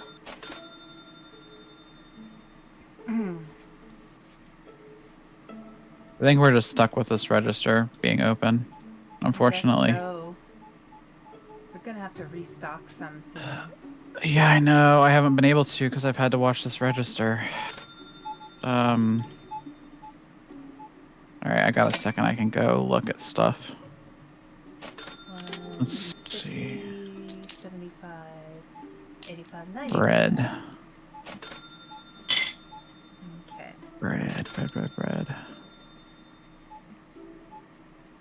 Oh, there's somebody over at your register. I'll go there. Okay, I'll get it. Oh, you got it? Yep, Okay. I got it. Let's see. Yogurt. Okay. 10, 15, 75, 85 is your change. Hi, Jeff the Duck. Welcome in. How are you? Okay, so the other story. So at one point, Human Brother did have a cow. Mm-hmm. He bought it for milk, and it was an older Okay. cow. And when he bought it, the person who he bought the cow from was like, well, look, we have a bull calf. And bull Mm-hmm. calves aren't, like, on a farm, they're, especially that particular breed, I think it was a Holstein. Mm-hmm. Um, or at least, if I'm correct, the female cows are very sweet-tempered, but the bulls are very aggressive. And Right. so, like, they're not great to have unless Mm-hmm. unless you're good with dealing with aggressive bulls or you want them for breeding. Right. So he gave my older brother the bull calf for free when he got the cow. Mm-hmm. So this little bull calf was cute as hell. It was the cutest thing. Mm-hmm. You know, the big dopey cow eyes and everything. Right. And oh, you're good there. Oh, Yeah, I'm good. people like this register. Mm-hmm. So let's see. 50.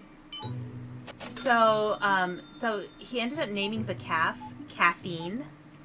Oh, nice. Because so at one point the big cow that he got, she got We got a runner. I need oh my broom. wait, where's the broom? I got it. Okay. There. How I dare have you to steal see from it. our store? Sorry, continue with your story. Yes.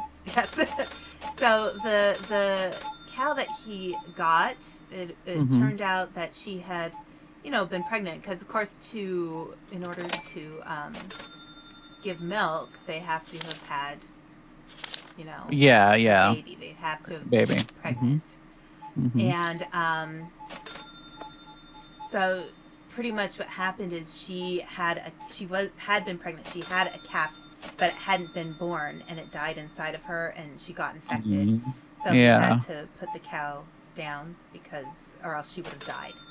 Right. Like, there was no saving her. Right. So what he did was he had to hand feed the calf caffeine. Mhm.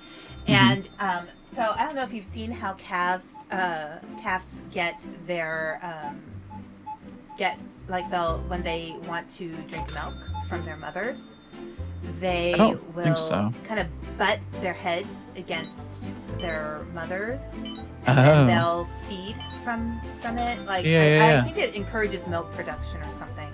Yeah. So Caffeine would get really excited when it was time for milk, because my brother would get a big thing of milk and like with a nipple on it for it to suck on. Yeah. And Caffeine would like jump around and like bump into things whenever it was time for milk.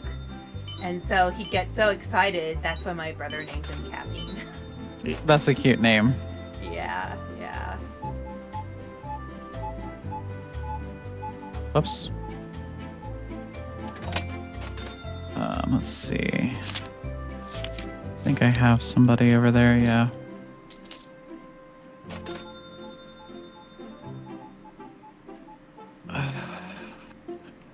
Let's see. I'm just gonna run through these real quick. 225, Okay, yeah. that has stuff in it. That has We're almost to stuff. closing time, so just a little bit more. Good on.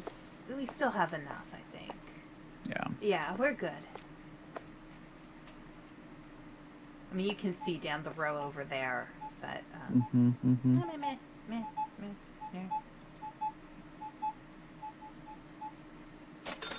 24.70. Have a lovely evening. Oh, it looks like it's just about closing time. Yep. Stop buying stuff, people. Oh my gosh, stop buying stuff. We want to go home. Right. 1, 2, 50, 60, 70. Okay. I think we're good. I think that's our last person. Okay. Oh my gosh. That was a little bit hectic. It was. Oh, hey Ryan, how's it going?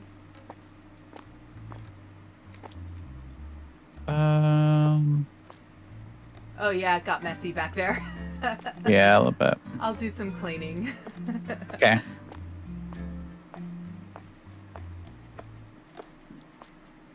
Oh wait, that one can stay. So This I think one? next employee we might want to get somebody to do registers. Yeah, that's what I was thinking. If we have, whoa, we have a lot of money, by the way. We do. We could probably go ahead and get the seafood and get the other employee unlocked. Yeah, What do you think? I think so. Okay. Let's do that then. Cheese.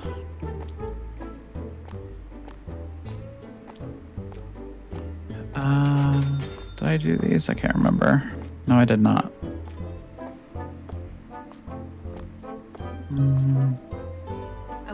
pick up Sodas. multiple boxes at the same time. That would be nice, wouldn't it? It would be. It's such a waste of time to... I know. Oh my gosh. So what kind of employees we can get? We can get cashiers, we can get restock people, And storage people, which I don't know. I don't feel like we need a storage person. No, I don't think so either. Because doing storage makes it easier for us to tell what we need to buy. Right. Plus, I don't know how, like, if we have a restocker, I don't know how much help a storage person would be anyway. Right. At least I don't know how they work in this game, I guess. It could be something different, but I don't know. Let's see. Blue yogurts. Yep, there's a spot for it.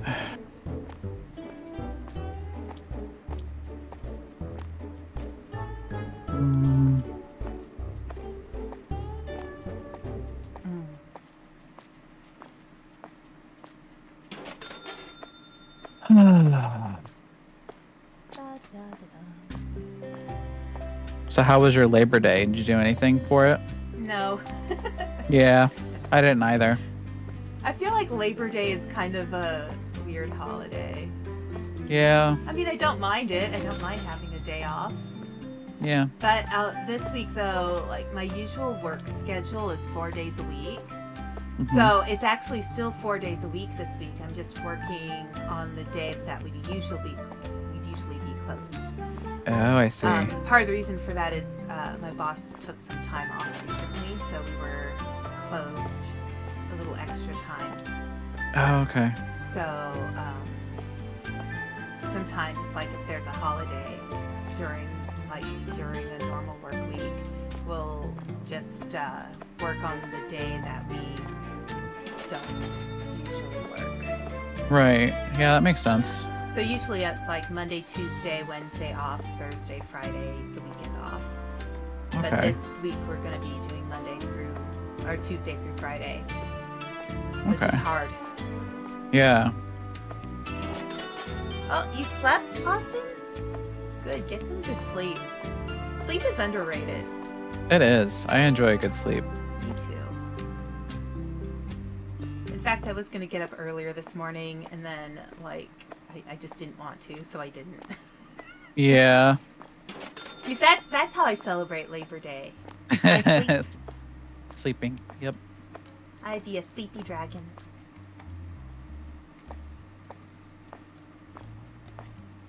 I promise I'm almost done creating boxes for you to carry to the dumpster. Okay, thank you. I only have a couple things left. I'm starting to make myself dizzy. I feel like I'm going around in circles. So many boxes. Many boxes. But you know, I think if we keep the boxes, if we keep the shelves, like if we stock them up really well ahead of time, we don't have to restock too much. That's true, yeah. It doesn't seem like we really run out of anything in the course of one day. Yeah. At least at this point. Yeah. Who knows in the future?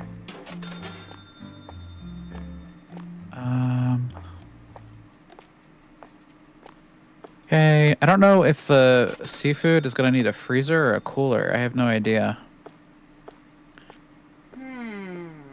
That is a good question, because I've seen both with seafood. Right. Oh, gosh, you know, I don't know.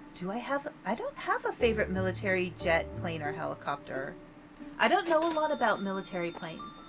The people in my family who have been in the military have mostly been in, like, the seafaring branches. So, like, Navy or Merchant Marines in England. Or the Marine Merchants, whatever they're called. And, or in, like, the Army, like, land, you know, not Air Force. Though, you know, speaking of airplanes, Human younger brother did actually go to a university that taught pilots, and he knows how to fly planes, but he hasn't done it in years. But Yeah, so human brother probably knows like what an F-18 is like and the difference between that and an F-22. But yeah. So human father, he was in the Navy. He joined when he was like 18 years old. And the first job he had in the Navy was he actually was stationed in Washington, D.C., and he drove politicians around. His second job, he was stationed in New Zealand, in Christchurch, which he really loved. He loved New Zealand a lot. And then he was stationed in Antarctica, which I think is incredibly cool. Like, how many people get to go to Antarctica? Right. You know? All right, I am going to go to... Oh, you're going to... Do you want me to list out products to buy? Yeah, sure. So I got the pasta, spaghetti, flour, and both of the flours. Okay. So anything other than those. All right. Red pizza, black pizza. Okay. Those are pretty full.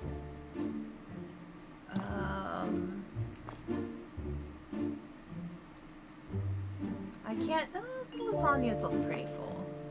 The white burr. Okay. We could use all the colas that are the individual serve cola. Okay. Cheeses are good. We definitely could use some pink and blue yogurts. Okay.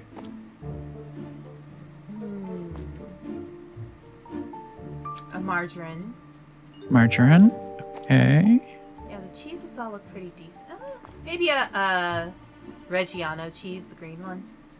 Okay. I'd say oil. Oil. Actually, salt and pepper sold a decent amount today. Okay. Pepper. There we go. I'd say both flours. Mm-hmm. And spaghetti, since that sells pretty well. Okay.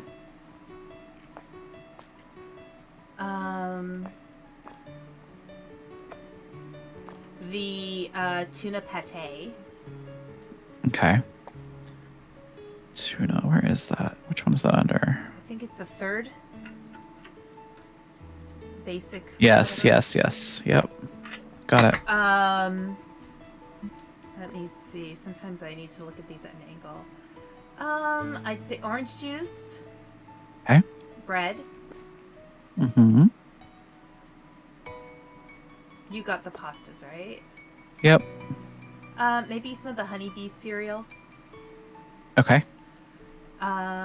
Let's go with that, and then do some restocks and see if anything else needs it. Purchased. Woohoo! As it rains from the sky. Each time it rains, pennies from heaven.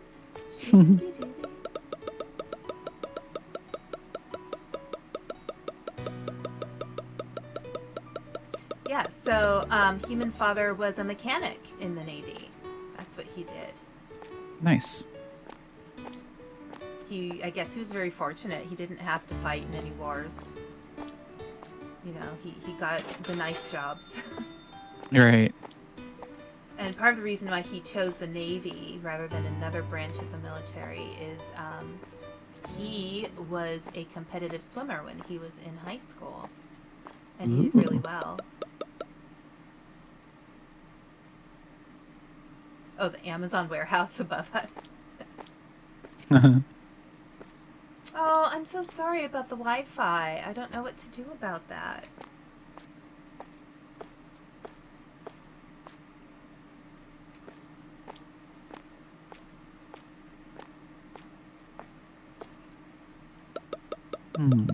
Let's see. Okay.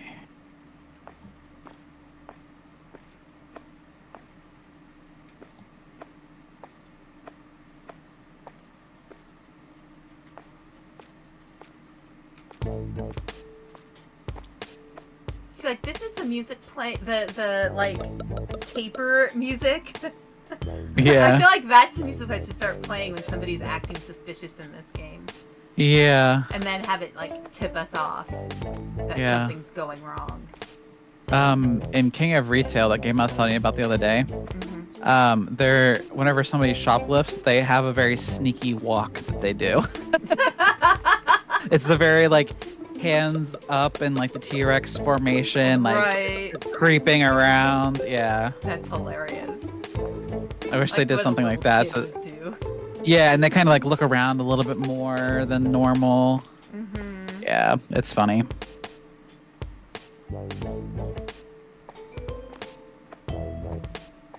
Okay.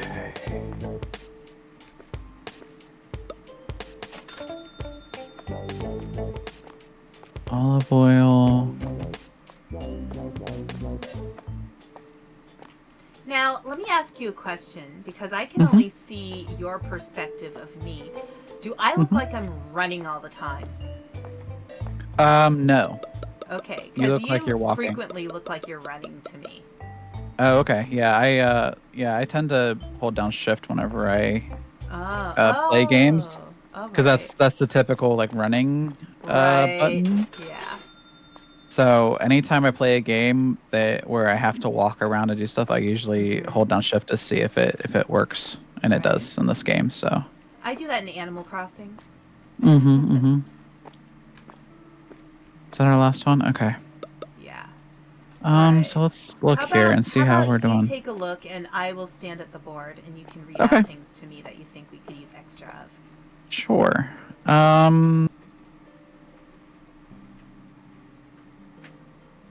We could fit more vegetable lasagna in the freezers. Okay, frozen food. Vegetable lasagna. Okay. Yep. We could probably do. We could do the Zap soda packs. Those would fit. Okay.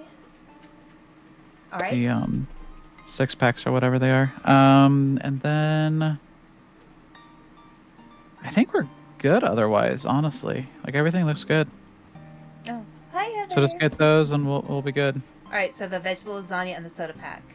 Yep. That's all Okay, we it looks need. like there are a few things that were left on here too. Barbecue sauce, mustard, ketchup, pepper, salt. Oh, that might have been from whenever you were doing it before, maybe. Oh, and I didn't order Because I think, yet. yeah, I think it saves Buy it. I those mean, anyway. I'll just yeah, we can stock up, yeah, won't hurt. especially when we have enough money. Mm-hmm. We're about to get seafood too. That's exciting.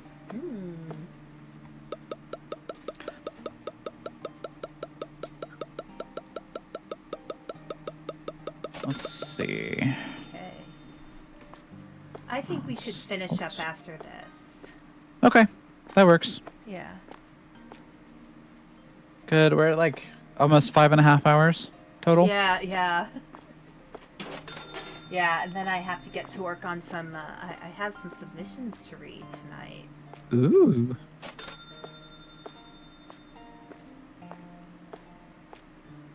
So how is it working for like a publishing company? Is it pretty fun, or is it like more mundane things? So it's actually I would say it's pretty fun in that like you get to read books before they're published. So you have kind of that excitement of you get to know what something is before everybody else does. Right. And sometimes what I do is I work a lot with the artists as well. Oh, okay. And that is actually really cool because it depends on, it depends on the situation too. So most publishing companies, the publisher chooses what the cover will be. If somebody is getting their book published and they want to say it in what their cover looks like, they should either self-publish or they should publish with a small press that lets them have a bit of a say. Otherwise, Right. Okay. the publishing like the big publishing companies, They will choose the title for you. They will choose the cover art for you. You have no say whatsoever. Wow. So our company, we actually let our authors have a say. So we have like a piece of paper, like a survey. We have them fill out. Oh, we should get more dog food. Okay. Oh, it is 7:28 here where I am in my time. But so with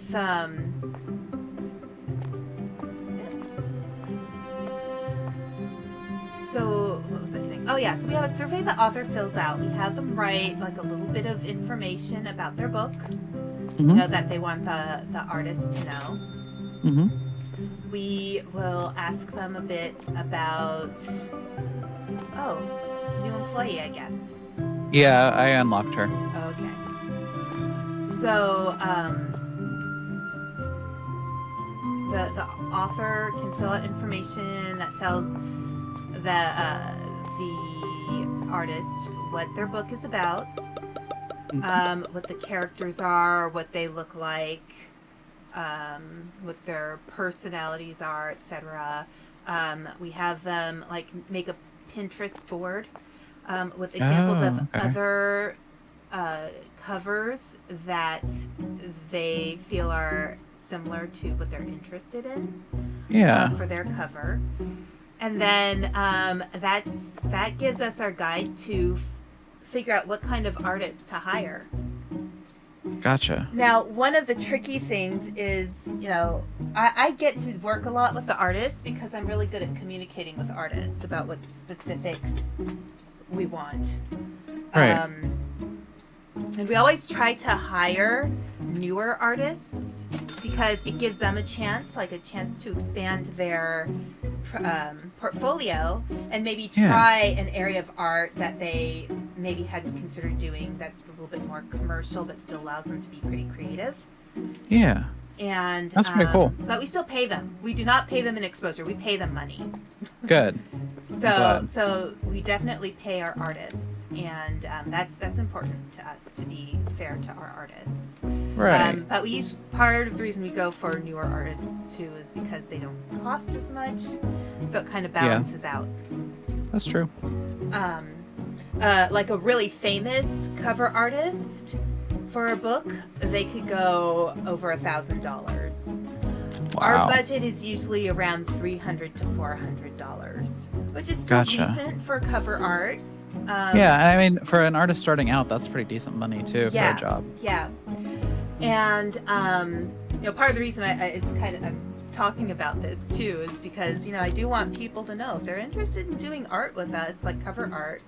You know, you can send us your portfolio to info@balanceof7.com. We do try to make sure the art that we choose is competitive with what's out there. So, you know, even if you're a good artist, if it doesn't fit what the author wants, or if it doesn't kind of fit in with the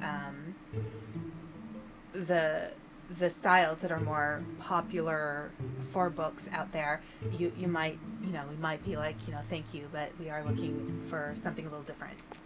Right. That's understandable though. Yeah.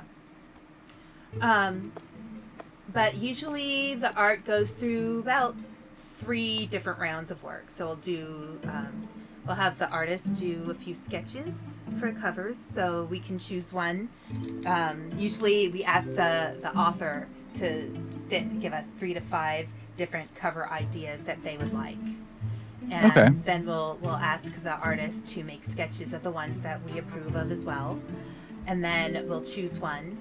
Then we'll have the artist send us the line art version so we can make any adjustments to what the cover will look like before it gets to the coloring phase. And then we'll have the second phase, which will be the refined version of the original. Usually the line art's better, everything's less sketchy. And then we'll give feedback on that and feedback on like the colors used and stuff. And then we'll have the artist complete with the fully colored cover. And then after that, we do get a cover designer. Sometimes the artist will do the cover design for us, or we Oh, hire a cover designer if the artist doesn't think that that's something that is their type of art that they okay. would do. How That's do we cool. assign a job to? The board next to where we Oh, close the store, you can kind of click and okay. So do we want to make her just a second cashier then? yeah, I think so. That'll give us some time. Like we can watch the third register between the two of Right. us, Yeah. and we don't have to That worry makes about the other one. sense. Right. I think we're good. Otherwise, I did, as you saw, we put the seafood in. Mm-hmm. So that's fully stocked now. I have changed the prices as well, so that's all good to go. Okay. I think All right. everything else is pretty well stocked though. Okay. Well, let's end here for today, and this way, when we Okay. start, we can just go right into it. Yeah, absolutely. All right. Well, thank you so much for Yeah. today. It was a lot Thank of fun. you. Yeah, I had a We've made some blast. we made some progress. Yes. Let's close the store, Okay. and then See how we let's did. see how much theft. Oh, we've One. only robbed once. We missed one person. We We lost missed one. $49. That's okay. I'm okay with that. Yeah. No complaints or anything. Okay. All right. So Well, let's sign off for the night. okay. Uh, quit game. Yes. There we go. Okay. Yeah. All right. So yeah, that was fun. I feel like this is a game we can play over and over again. Yeah, Oh, for sure. Heather Absolutely. said hi, Ocha. Hi, Heather. um, yeah. So yeah, this is such a fun, like, easy game to play, but it's a little more complex than playing, like, I don't know, Uno, Yeah, for sure. because it stays interesting. It gets progressively more interesting. Yeah, for sure. Absolutely. So yeah, it'd be fun if we could get more of our friends into playing it too, because then we could Yeah, have more like employees. yeah, for sure. We could have people just on the registers, and then we won't have to have actual like employees from the game. Right, right. Be fun. Yeah, if anybody Yeah. wants to play, just let us know. You're more than welcome to join us. Yep. We can definitely use the employees. Mhm. We'll pitch in somewhere. And maybe we can have somebody come in and they can be the security guard, and they can have Yeah, all kinds of fun hunting down all the just beat thieves. down people's with a broom. Yeah. There are a lot of brooms in this game. Yeah. Yep. Yeah. So Oh, LT said something about Ghost Recon Breakpoint. Oh, Heather said she'd play. okay. That'd Yeah, be join us, fun. Heather. Yeah, Yeah, it we'll would be get fun. Heather to play with us. Yeah.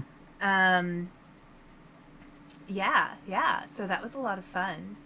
hmm Um, I don't know. Are there any other, like, cooperative games that you've thought about? I know that I want to do a Monster Prom day Yeah, that would be sometime. fun. Yeah. That'd be really fun. Um, we could also do let's see. We could do like I'm looking at my Steam right now. There's always like Lethal Company is always fun. I think I have Lethal Um, Company. it's a little bit scary as well, so maybe that could be something for one of your like Horror days. horror days. Yeah. Right. So there's like games like that. There's also let me see. I Um, mean, I'm always happy to do Goose Goose Duck, but that requires more people. I personally love Played Up as well. Played Up, Um, I think, looks like a lot of fun. if anybody wants to play Played Up with me, Yeah, I can help coach through Played Up. right. There's also I know you said you never play Stardew Valley. That's also something that you can play with other people. Right. And I'm pretty sure I have Stardew Valley. Hang on. Mm-hmm. Let me Mm-hmm. see. Yeah, I do have Stardew Valley. Okay. Um, Um, yeah, I actually, in my card that I have on, yes, ooh, Fall Guys. Fall Guys Fall is fun Guys as too. well. Yeah. I have that. I can't recall if Stardew Valley, it's either free or it's not very expensive. Stardew Valley. I think it's around $20. Yeah. I like playing games that are like in the $20 and below range. It makes it so much Yeah, I do. easier Yeah, I do too. Or to even free, justify like them. supermarket together is good. Yeah, here, let me see. I want to show you guys what I have on my Steam. Here, Stardew let's Valley is see. $15. I Stardew just double Valley. checked. Here, let me window capture. What else do I have? I can show I you have a guys ton my of games. Steam. Excuse me. And I don't mind Um, showing it to you guys because I have a lot of stuff. So, if you guys see here, let's see. Oh, let me make it fit. Steam. Window capture. I'm going to move this down here. And then I'm going to make it fit. Transform. Fit to screen. Yay. All right. So, yeah. So I actually made a selection of games I've completed already. I want to play I Love You, Colonel Sanders on stream one time because it's so silly and it's free. yeah. But yeah, let's see. I have Bokura might be fun because that's a two-person game. I don't know if both people have to own the game or if there's like one person owns it and one person has a pass. I don't know. I don't know if Cat Cafe Manager. I don't think that's a multi-person. I also have Clue, which I love that game a lot. Crime Site is one that I'd love to find people to play it with me because I love that game. I have Dead by Daylight. I don't really know how to play it yet. Yeah, same. Let's see. I'm actually kind of amazed. Like, I'll just buy games. And I do have a lot of horror games, like Backrooms kind of stuff. And I have Escape Simulator. That one's really fun. Yeah. Let's see. I have Life. I have. Right. Oh, you'll teach me Dead by Daylight? Absolutely, Austin. I would love that. A lot of times with games that are more like interactive with other players, I can get a little bit hesitant at first when I'm learning. I have Battleship. I want to play Horizon Zero Dawn sometime. That's a good game. That. Yeah. I have Human Fall Flat. I have all the observation duty games up to 5. That's kind of fun to play with other people. Yeah, it is. I have the Friends Pass for It Takes Two. Let's see. Yeah, I have Lethal Company. I think Monster Hunter is you can play with multiple people. That's isn't it like an MMO kind of a situation? I think it might be. I'm not sure. Yeah, I have My can't Time remember. at Portia. I have old school RuneScape, which okay, so my thing with old school RuneScape is I actually started playing this years ago. And like I played it like a few times and then I stopped because I had other things going on in my life, so I never went back to it. But I think it'd be fun to go back to that. Yeah, for sure. Oh, I have Oregon Trail. See, I have Overwatch 2. Yeah, I have Overwatch. Overwatch is pretty decent. Yeah. Project Zomboid.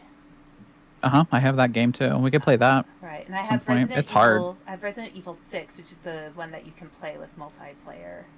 Okay. I have SCP Containment Breach multiplayer. I have Stardew Valley. I have like the entire Tales of series because they were on sale. Ticket to Ride. I don't know that that's multiplayer though. The Tales series. Let's see. The Yogg. Have you ever played The Yogg? I have not. The Yogg is a fun game. I think it's pretty inexpensive. I think it was made by like a single person. And here, let's see. The Yogg. Yeah, it's not it's $10. I think when I bought it, it was on sale. Pretty much, it's a 1 to 4 player choose your own adventure game, and Yeah. it's almost like an otome game in that each person can choose their own storyline. They can make choices about what they do in this town before Okay. the Yeah. Yogg comes, Okay. and and everybody gets like some kind of thing at the end. So I'd say it's kind of similar to like an otome game or like Monster Prom, Hmm. but it's a little bit of like a medieval themed, and the art's pretty cool. And yeah, that's a fun game, and you can play like a few rounds of it. Like you have Yeah. 3 weeks you play before the Yogg shows up, Oh. and it does something to the town, and you're supposed to kind of try to make choices that help save the town. Yeah. But yeah, you that's a game that's pretty quick, so you can do multiple rounds of it as like if you have a stream and you have like 2 or 3 hours, you can play through it like 3 or 4 times. Yeah. And it's kind of like a storybook in a way too. I really like that one. Yeah. But yeah, there's a lot of I have such a ridiculous amount of games that I haven't played yet. Like if you look at my favorite games and my completed games, there's like maybe 15 of them. And then you look Right. at my uncategorized games, there's 151 in there. Those are all the I'm games I haven't finished or like I've played a few times, but I could play some more. Yeah, I'm kind of the same way with games. I have a bunch that I have not even touched. Yeah, yeah. So, Yeah, so I have a lot of games to play, you guys. I know. LT, I have a problem. But I've heard that I actually on Twitter, there's a streamer who was asking people about the amounts of games that they have on their Steam and how many of them that they played. And I said, yeah, yeah. I have like over 150 of them, and I'm kind of embarrassed about that because I haven't played the majority of them. And he's like, don't worry, 150 is not bad. I have maybe 1,000 that I haven't played yet. Wow. Yeah. So Let's part of the see. reason I'm streaming is so I can get through all these games. Right, right. Yeah, Have you ever played any of the Borderlands games? I haven't. So Borderlands 2 is like my favorite game of all time. Uh huh. And they're just really funny. They're kind of crude sometimes. Like they have like a lot of cursing and stuff like that. But it's a really funny game. It's basically like a looter shooter type game Mm-hmm. where you like kill things, get loot, increase your guns and stuff like that. And there's like there's millions of guns in this game that you can pick up, and it's all kind of like randomly generated. Okay. But they're all really good games. There's actually 4 multiplayer Borderlands games that we could play if you ever were interested in it. I Mm-hmm. was thinking about replaying Borderlands 2 anyway, for stream, Mm-hmm. just because I love it so much. But yeah, if you're ever interested in any of the Borderlands games, I would be down to play those as well. I love how on Steam, I don't know Hmm. about you, but like when it asks me to put in my birth date, it always Hmm. shows up a different birth date than my actual birth date. Yeah, it's the And same I'm way for like, and me. it's always different. Like sometimes the year is so random. Like I'm Yeah. like, what is going on? Or the month will change, or the date. I don't know. Hmm. But Hmm. it's funny. I'll like go in. I'm like, that's not my birthday. Thank you. Right, But yeah. right. So yeah, I'll have to take a look at them. Yeah. Let me know if you think they look good. Yeah, yeah. Oh, they have Kingdom Hearts, like the whole franchise. Mm-hmm. At some point, I will have to get my. Here, I'm gonna close this. I'm gonna move to. I think. Here, let's see. I'm going to transform. There we go. We're all cozy on my just chatting screen. So, oh, I was gonna say something. What was I gonna say? What was I saying?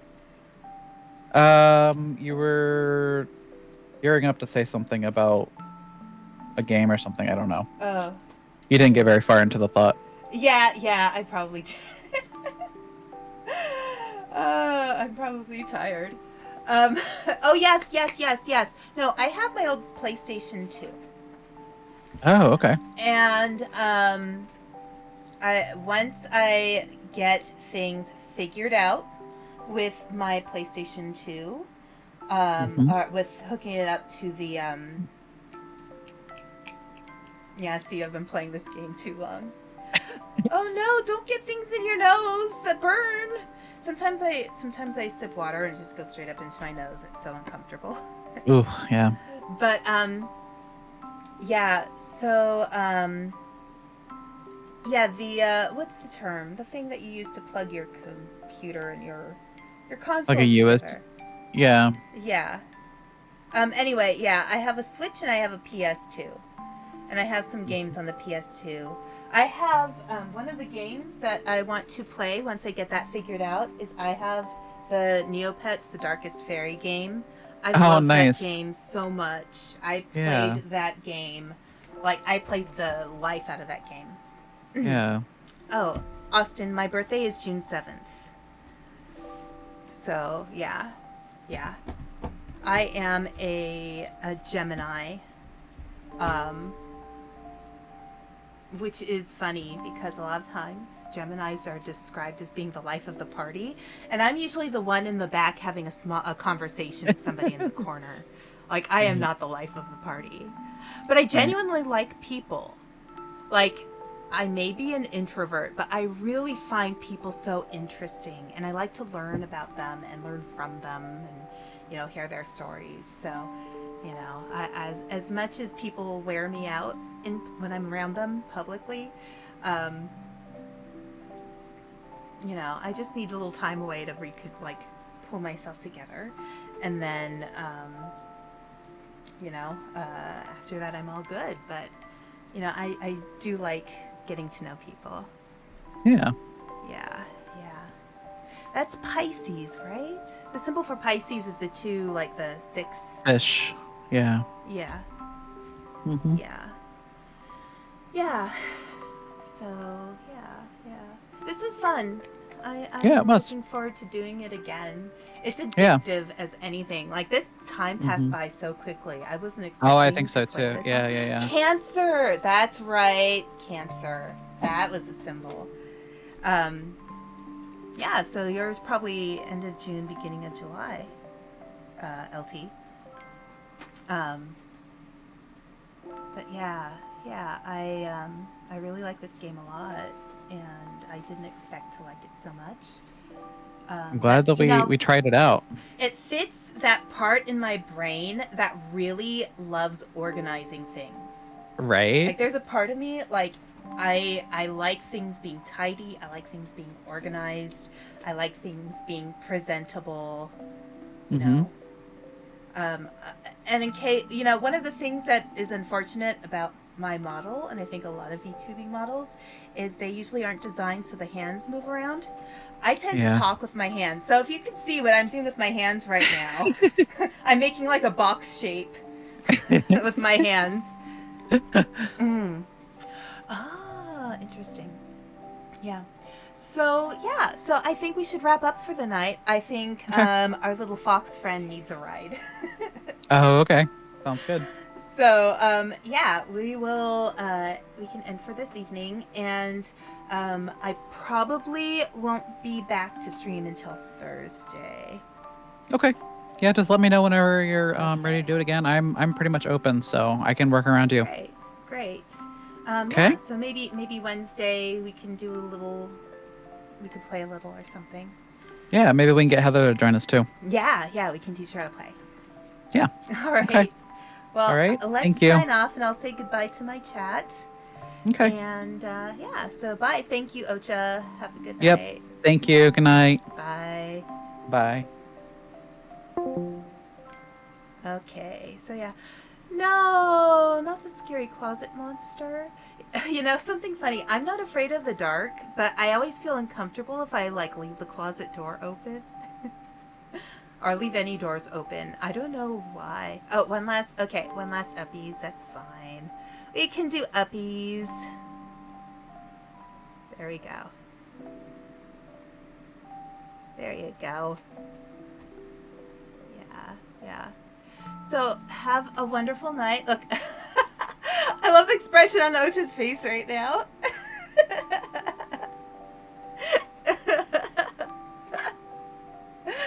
Yeah. So, yeah, let's see. I am going to...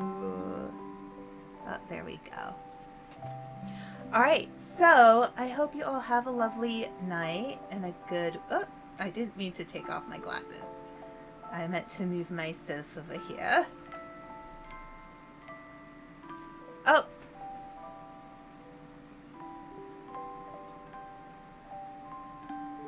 Oh, mic should be on. Is the mic not on?